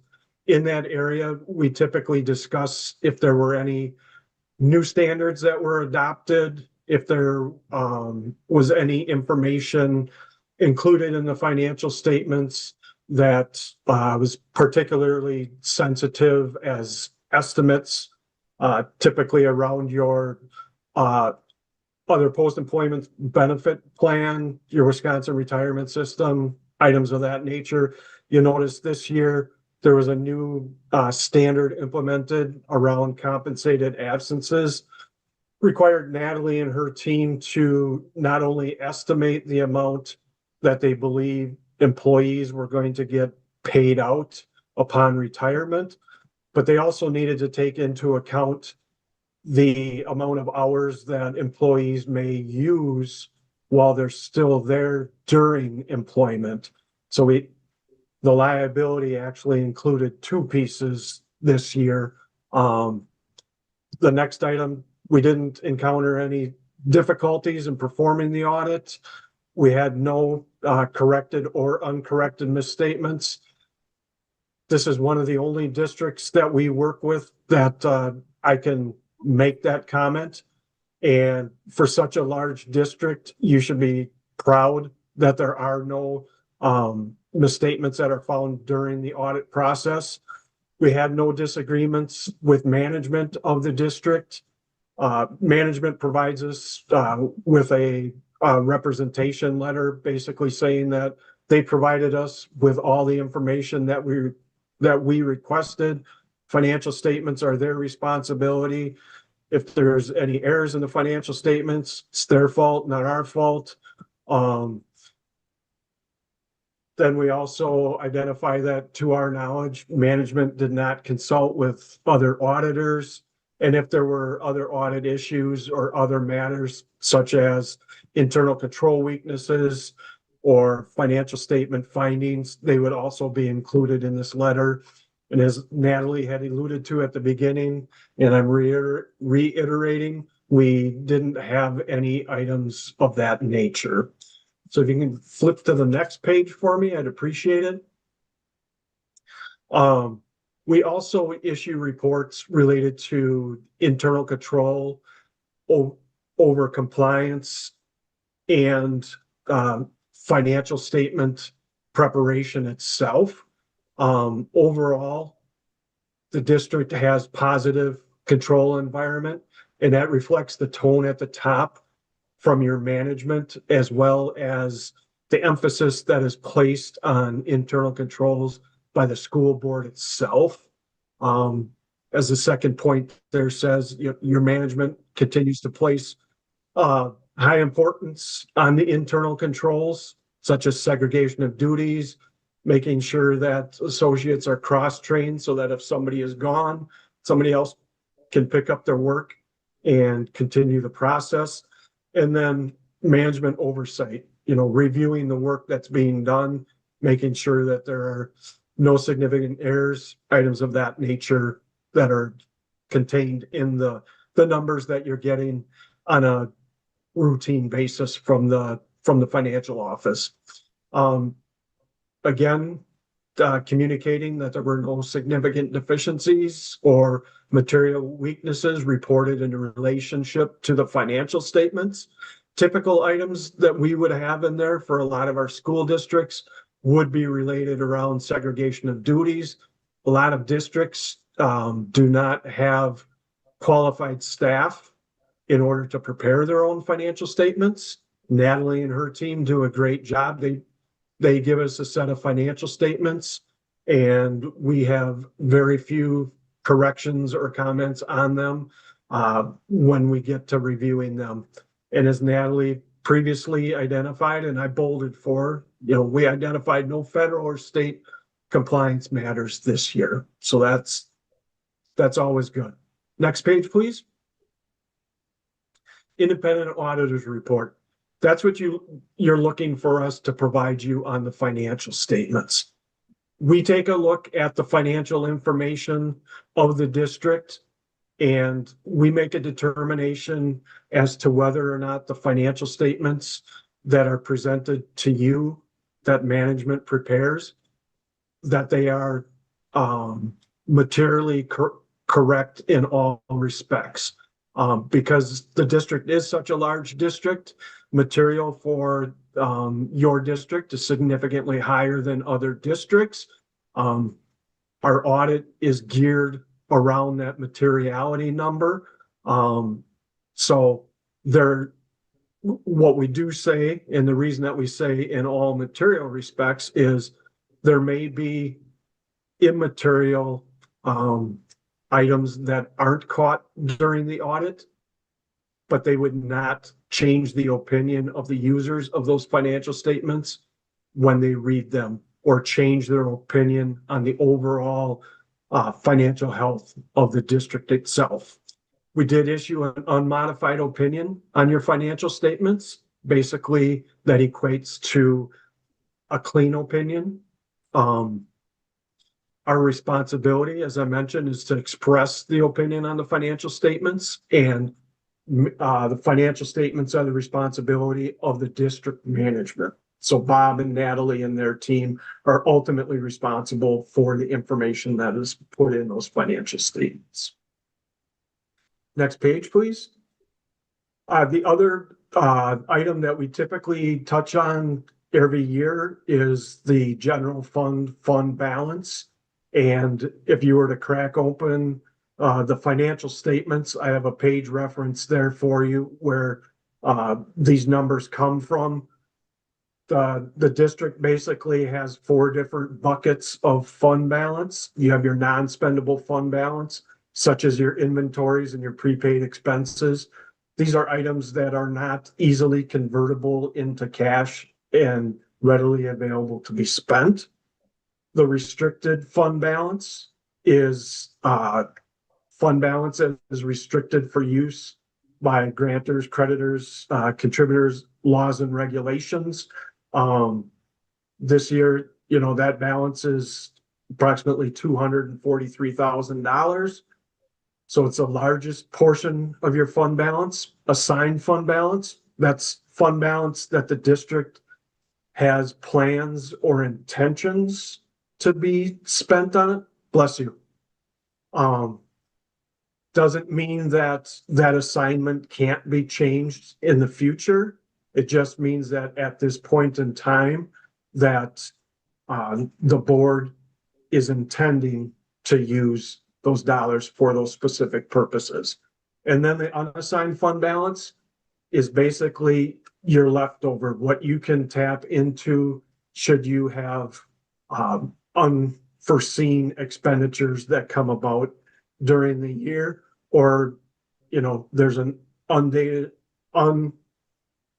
mandate that would come from the state. Not that they do that to school districts, but you may need to use some of that unassigned fund balance from year to year to cover some of those expenditures. So overall, general fund balance this year was approximately $342,000. If you flip to the next page, we typically then discuss the unassigned fund balance. We share with you what our idea on comfortable fund balance is, as well as the Government Finance Officers Association. We typically have put out there at least 2 months of general operating fund expenditures, which is typically around 17%. Total unassigned fund balance for the current year, again, that's 66.5 million. When you compare that to the general fund expenditures on a GAAP basis, which is found on page 56, that's approximately $545,000, which resulted in a percentage at the end of the year of about 12.2%. When you compare that to last year, you were at about 18.4%. And I have in there, but within the district's target range of 10 to 15%. I put this together, and Natalie just let me know tonight that upper limit was changed to 18% this spring. I took the 10 to 15% from the budget document that was put together for the 25-26 budget. So that's why there's a little bit discrepancy between what your new upper limit is and what I have in the statement there. And the big thing is to remember, these are just recommendations. Ultimately, it's up to you as a district where you feel comfortable having that unassigned fund balance. Big thing, you're as aware as anybody, especially, with the federal government shutdown in the past year. It's always nice to err a little bit on the higher side of that fund balance so that you have the cash flow capabilities should something like that happen, so that you can minimize or eliminate the need for short-term borrowing. If you go to the next page, we always tend to try and clue you in if there's new GASB statements that are coming up that may put wrinkles in the next year's financial statements. GASB 103 is related to financial reporting model improvements. That'll be effective for 6/30/26. Basically, what a lot of governmental entities do now is just put comparisons between this year's and prior year's expenses and don't do a good job of explaining why those changes existed. What was why did it happen? Well, the GASB is putting more teeth into this with this statement and saying, if you're going to have an MD&A in your financial statements, you need to go into more details, not just throw a bunch of numbers in there comparing current year to prior year. Give them some meat that goes along with that. Actually put analysis in there. And then they're also requiring the budgetary comparison statements to be presented at the back of the financial statements, rather than previously you had the option of putting it as a basic financial statement itself. Now it's going to be required to be at the back and considered required supplementary information. So GASB 104 is going to change some disclosures in regards to some of the capital asset information that is reported in the district's financial statements. Again, this one will be effective for 6/30/26. Just changes the presentation of your lease assets and your subscription assets. to be disclosed separately on the financial statements, whereas now they're just included in the capital asset number. And then GASB 105, subsequent events, that won't be effective until fiscal year 6/30/27. They're just putting a more comprehensive, consistent guidance as to what needs to be reported as a subsequent event for items that occur after the financial statement date, but before the financial statements are actually issued, and specifically related to debt items. And I believe that is the extent of my presentation. I tried to go fast. I know you had a lot on your plate tonight. You probably still have a lot on your plate. So if I ran through it too fast, I apologize, but I'm here to answer any questions you may have. Thank you so much. Board Member Muldrow, I see your hand up. Thank you so much, Board President Nichols. I want to congratulate you all. This is a really major feat. And I think if you think of our audit as accounting, you're simplifying what our audit looks like. Our audit takes into consideration people's licensure. It takes into consideration money that parents send to schools for field trips. It is a really big deal for there to be no findings. Natalie, year after year, you produce excellent, clean audits. I think you and the team, Bob, have outdone yourselves this year. And I think that it speaks to your leadership, Dr. Gothard, in terms of stability and in terms of, having a real clear sense of how we manage resources as a district. I think it is deeply inspiring to the community in terms of trust that we are managing resources well when you have an audit and there are absolutely no findings, especially for a system that manages this amount of resource and this amount of people.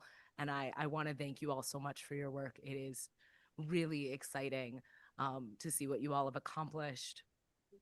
I pointed out last year on page 12, there is a breakdown of where our revenue comes from. And I wanted board members to be aware that last year we had this huge chunk of resources that were grants. And this year we still have a large chunk of resources that are grants, but I want to say it's about half.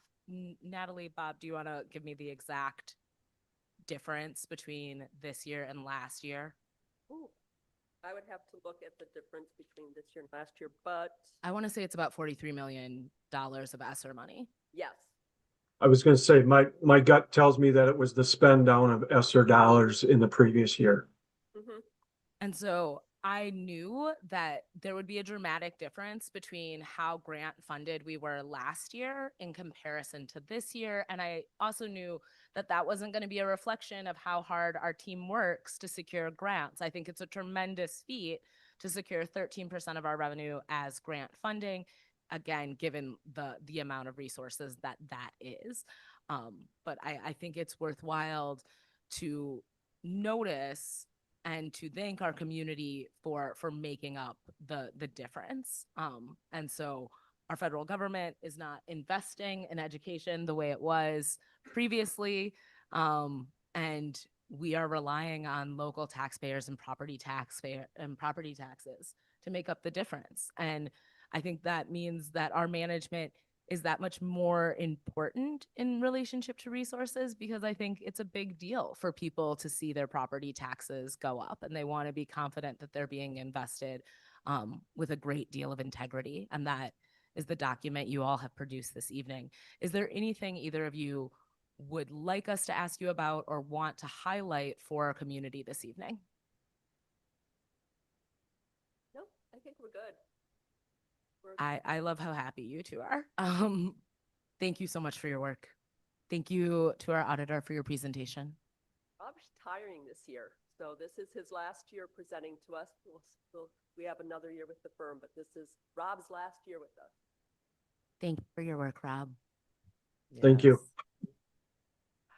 I have a few questions. Congratulations again on an amazing audit, and thank you for all of the information tonight. And I'm not exactly sure who's best positioned to answer these.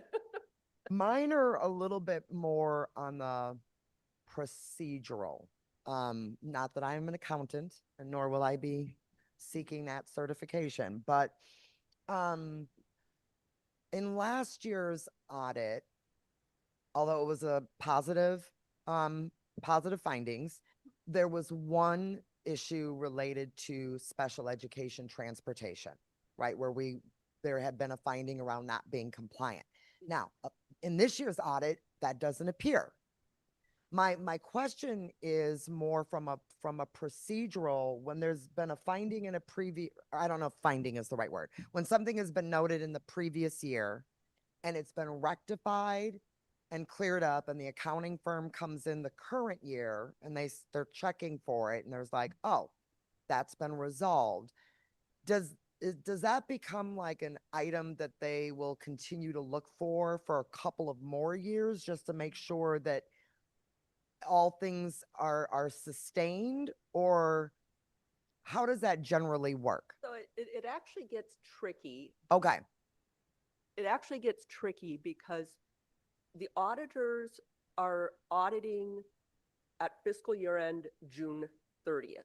Okay. They come in August and they do some work. They've done some work actually in May and June, but they come in August and they do the work and find a finding.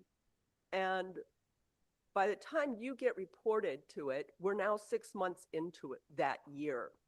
Okay. Which is always difficulty because it is very difficult to try to make the correction within the following year. Okay. However, once we realized we had the problem during the audit, okay, we actually attacked the problem, identified the corrective action, and implemented. Okay. So by the time we came to you last year, we were able to say, we have this problem and here's how we have fixed it. Mm-hmm. But the auditors do, and they are required, and it is in the audit report, have to look back and say, is this still a problem? Okay. But because we were able to implement corrective action before we even brought it to you last year, we were able to get it fixed immediately. Otherwise, usually, and I will say this as an experienced auditor, you usually see audit findings go 2 or 3 years in a row just because it takes that long to implement corrective action and to verify that it's happened. Yeah, amazing. That's outstanding work to the team, and I think The transportation team. yeah, and an indication of the internal processes and controls that you all also put in as corrective measures, and so that's just great to hear. So really happy about that. I'm also wondering, and again, this is very specific. So, in our Fund 50, which is our food and nutrition fund, the board had learned, a while ago that fund it needs to be a zero-based, balanced fund, and that we were running a deficit, and we were given a pretty detailed schedule over many, many years of how we were going to correct that fund, by making transfers from our general fund into that fund. I'm wondering, is that also a fund that the auditors, do they look to see if we're on track with our projected schedule, and to make sure that we are kind of in compliance with federal guidelines around funds or things of that sort?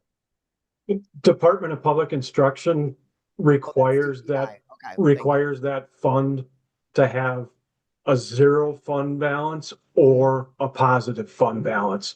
So when we look at Fund 50, what we look to determine is it zero or positive? And then we also look at, the federal revenues that are going in there. Are all of the federal revenues going into that Fund 50? Because they can't go anywhere else. Same with the state revenues for the lunch program. We have to make sure that all of those revenues are going in there. And if it is in a negative position, kind of like your special education fund, because that can't be in a negative position either, the district has to make a transfer from the general fund to cover any current year deficit in those funds. And I think where some of the issues came about with the Fund 50 is there were a lot of receivables that were sitting in Fund 50 that weren't good receivables. So when those ended up getting cleaned up, there was a deficit in Fund 50 then that needed to be covered. Great. Thank you. It's just helpful to hear what you all are looking for. And I think the board and the community being assured that there's lots of internal processes and kind of checks and balances to make sure things that we are correcting and improving on in terms of our financial efficiencies are happening. And that's demonstrated in the audit, but just kind of behind the scenes. And then the last thing is, during last year's audit presentation, I think was the first time we had heard some recommendations around our fund balance. Yeah, the percent of fund balance that we should aim for. Then the board took some action on that last year. And so I am wondering, when you look at, kind of a district's fund balance policy and knowing kind of where we landed in our range, do you all also make any notes or of strength or suggestions for recommendations if you see something, or would we have seen that in this year's report if there was anything concerning? If it would have been anything alarming, I certainly would have brought it up during this presentation. So now, like next year, when Brian Anderson will be the partner on your engagement, he actually comes on site to do a bunch of the field work. So say, your fund balance goes to 9%. Well, that would most likely be brought up and you would already know about it because Bob and Natalie would have been chirping in your ears before that Yes. fund balance is lower than it should be. And so, yes, we do talk about that. There's some districts that, for whatever reason, feel that they need to carry a higher fund balance than that 17%. And the only thing that we will typically talk to them about is, you need to know your taxpayers. If you don't think that they're going to get overly upset that you're stockpiling their cash and not spending it, that's your choice. But, I get a little nervous when it gets too high. Thank you for that. Well, I really appreciated your audit report. Thank you, Natalie. Thank you, Bob, for all of the work that goes into not only preparing for an audit, but just running a very solid budget and planning department. I do want to add also that we spent a lot of time this year working with special ed and student services and with transportation, definitely human resources to deal with all the licensing issues. So there were none of those at all. Usually a little bit reported. That was great. We got a couple of years ago. Yep. I just wanted to say there was a lot of collaboration with other teams happening. Yes, sir. Look, last item that I would share is we also keep Natalie and Bob on their toes because we're required to do unexpected audit procedures each year as well as part of our auditing standards. So each year we have to do some sort of predictable procedure. So because there are a lot of things that we do the same year over year, but that's meant to, you know, in case there would be something going on at a district, I'm not saying that it would get caught, but a lot of times by doing something unpredictable, it could come to a head. So.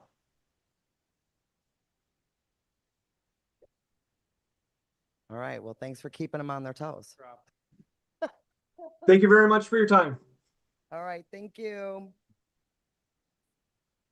All right. We have a few other business items. I'm going to move us now into administrator retirement plan candidates.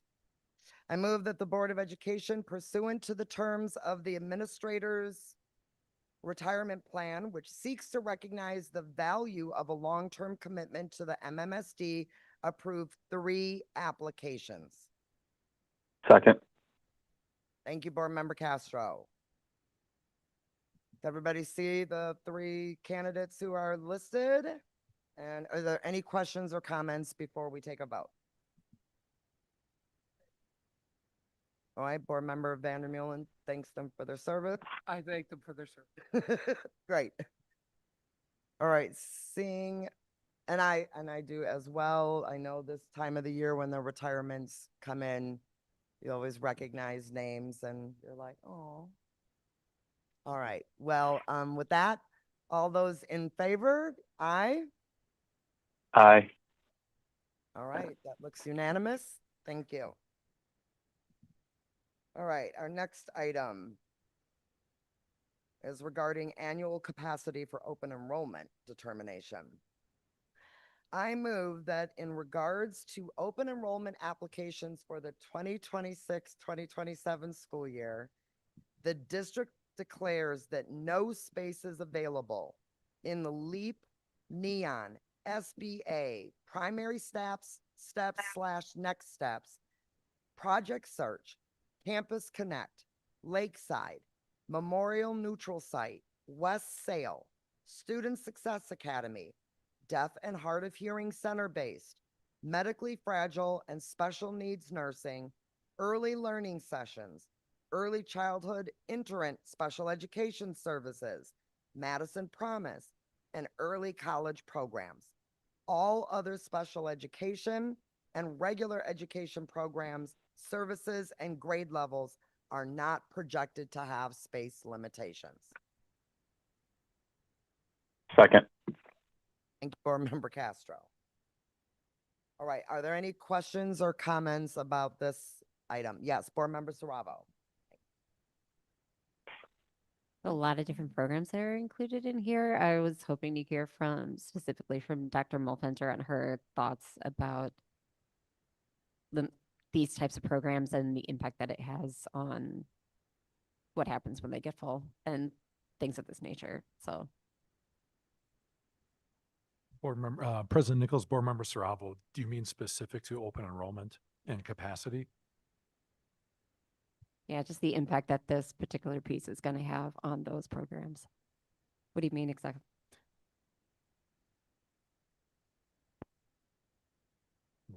Wait, so Board Member Saravo, this one, are you saying you want to hear from Dr. Mulfenter about why they're recommending like space limitations in these programs? Or what happens when you have space limitations in these programs? What's the direct impact when you do that? Because there's a lot of programs in here that are students with disabilities. What do you do when that happens? Like, okay, and this one is specific to open enrollment. So I don't know, do you have? This is why I'm asking the question. Yeah. Dr. Mulfenter, do you want to just share, thank you for coming up. If you want to just share a little bit generally around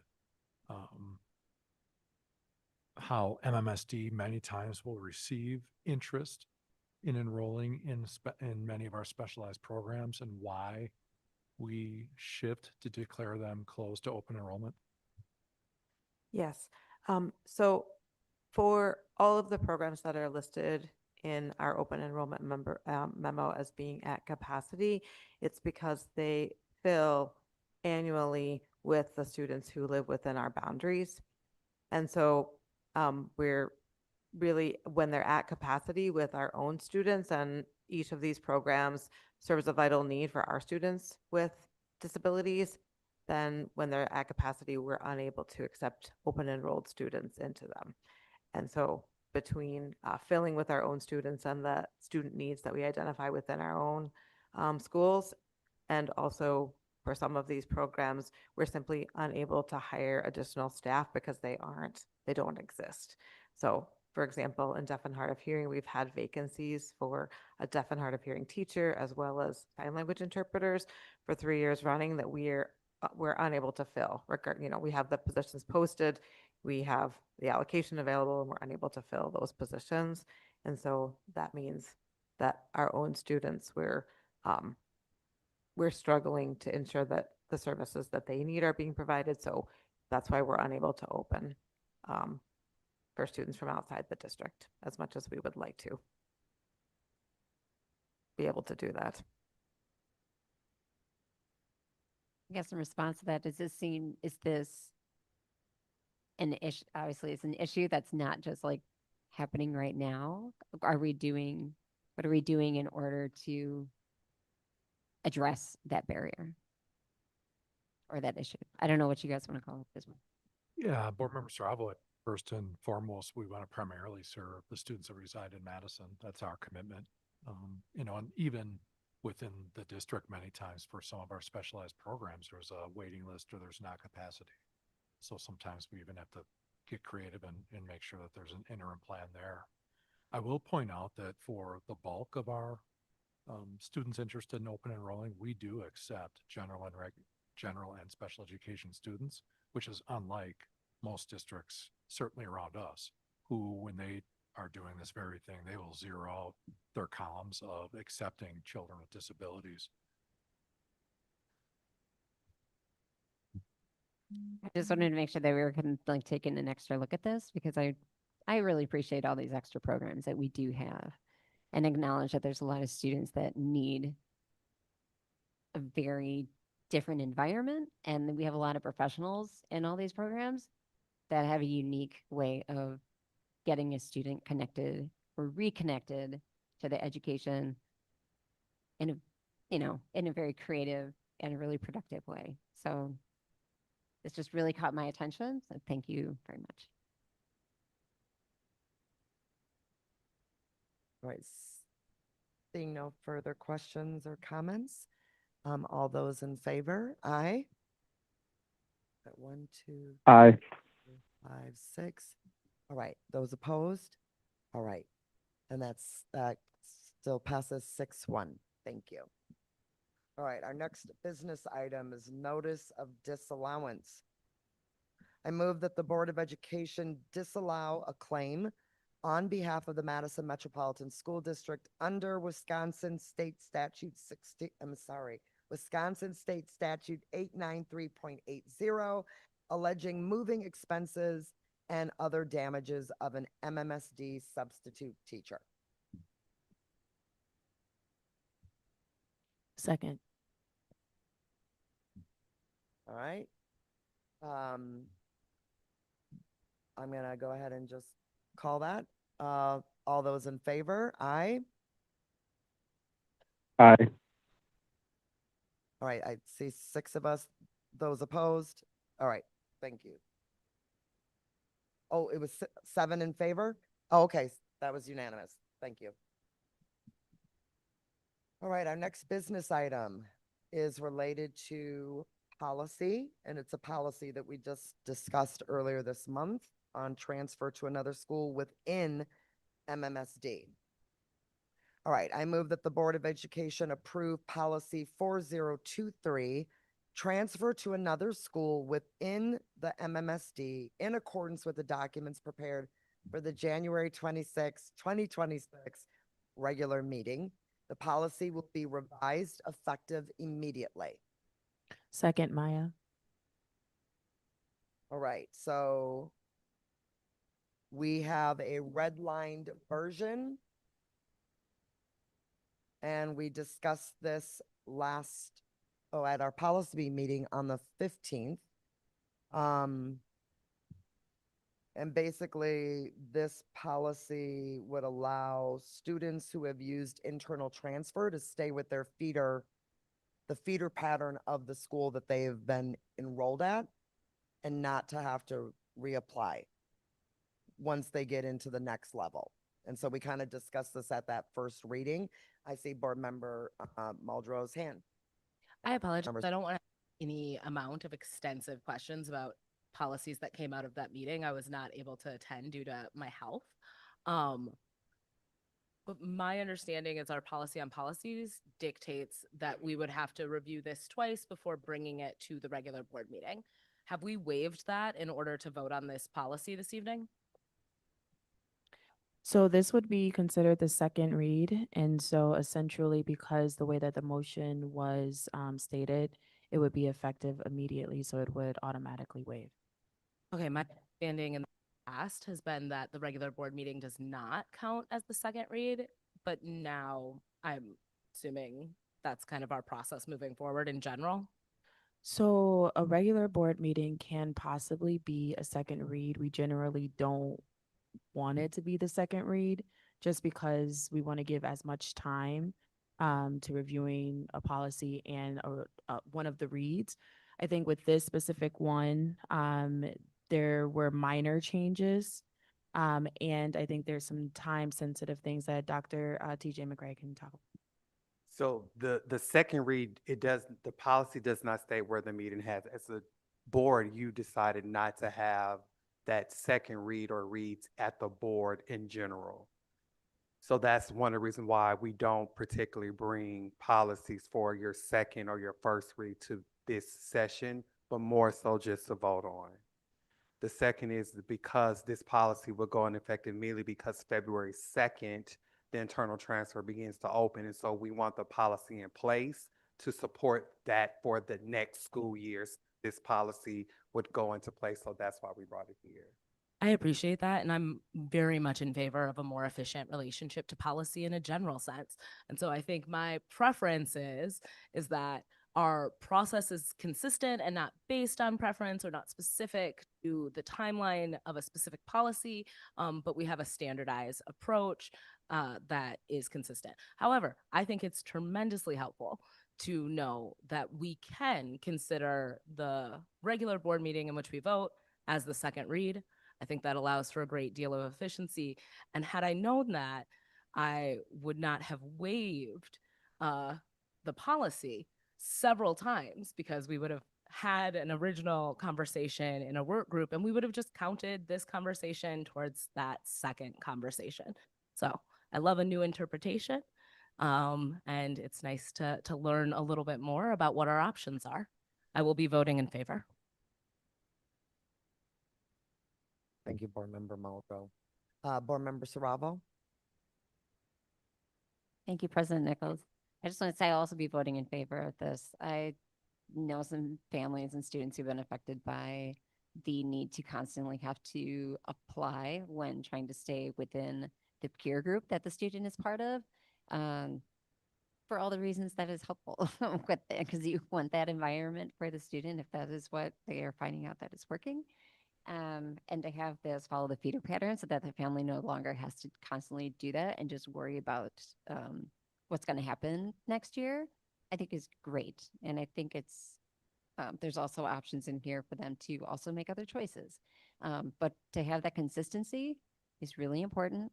And I think doing it now, while the new feeder pattern has also been in place, and to have that kind of established confidence that you don't have to continue to do that when you're in that type of situation, gives a lot of relief to a lot of people and allows a student to thrive in their environment.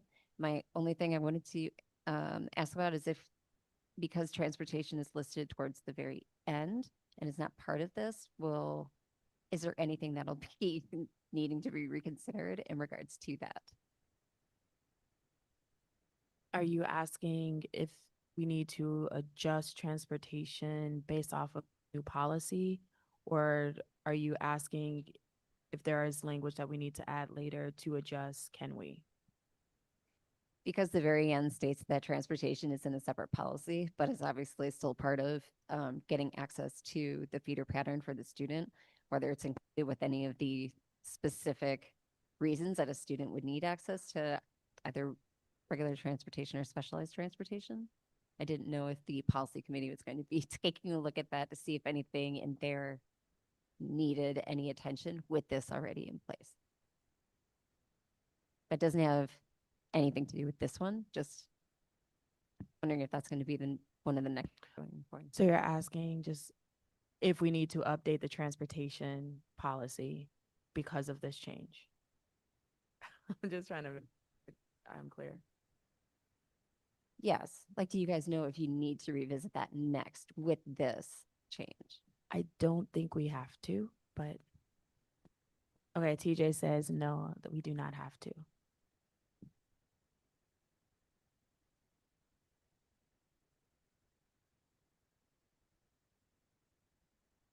Board Member Vandermeer. I wanted to say thank you, TJ. I was just going to ask Petra because, to be honest, I didn't know. Oh, Good to know. okay. Board Member Saravo, did that answer? Okay, great.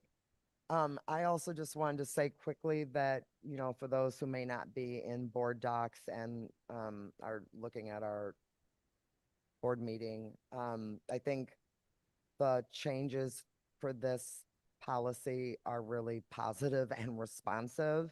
And so there's a couple things that I just wanted to highlight that were redlined and changed. One is students who are approved for internal transfers will follow their established feeder pattern. Students do not need to reapply for transfers when transitioning from elementary to middle school or middle to high school. I think that's a big change that's really needed. And then to Dr. McCrae's point about the time sensitivity on this policy tonight, it says effective for the 2027 enrollment period, fifth graders who are currently in students who are currently in fifth grade who are internal transfers will automatically be enrolled at the feeder school they are currently attending for the rest of their middle school years, and high school years without reapplying for a transfer. For eighth graders, students currently in eighth grade who are internal transfers will automatically be enrolled at the feeder school they are currently attending for the rest of their high school years, without reapplying for a transfer. And of course, families can choose to enroll at their home attendance area schools. And then I see that there's a date around January 30th that was added, or yes, administration shall by the last business day of January preceding the February application window post to the district's website the method for determining space in a school. So it does seem like there's some time sensitivity to this. All right. Well, if there's any further questions, it's already been moved and seconded. All those in favor? Yes. Aye. Yes. Aye. Thank you, Board Member Castro. Aye for those. All right. I see that is unanimous in favor. Thank you. All right. Now, Board Member Vandermeer, and because we have no further old or new business for the meeting, you would like to move? Right, Second. thank you. And all those in favor of adjournment. All right. Aye. Aye. Thank you. Good night, everybody.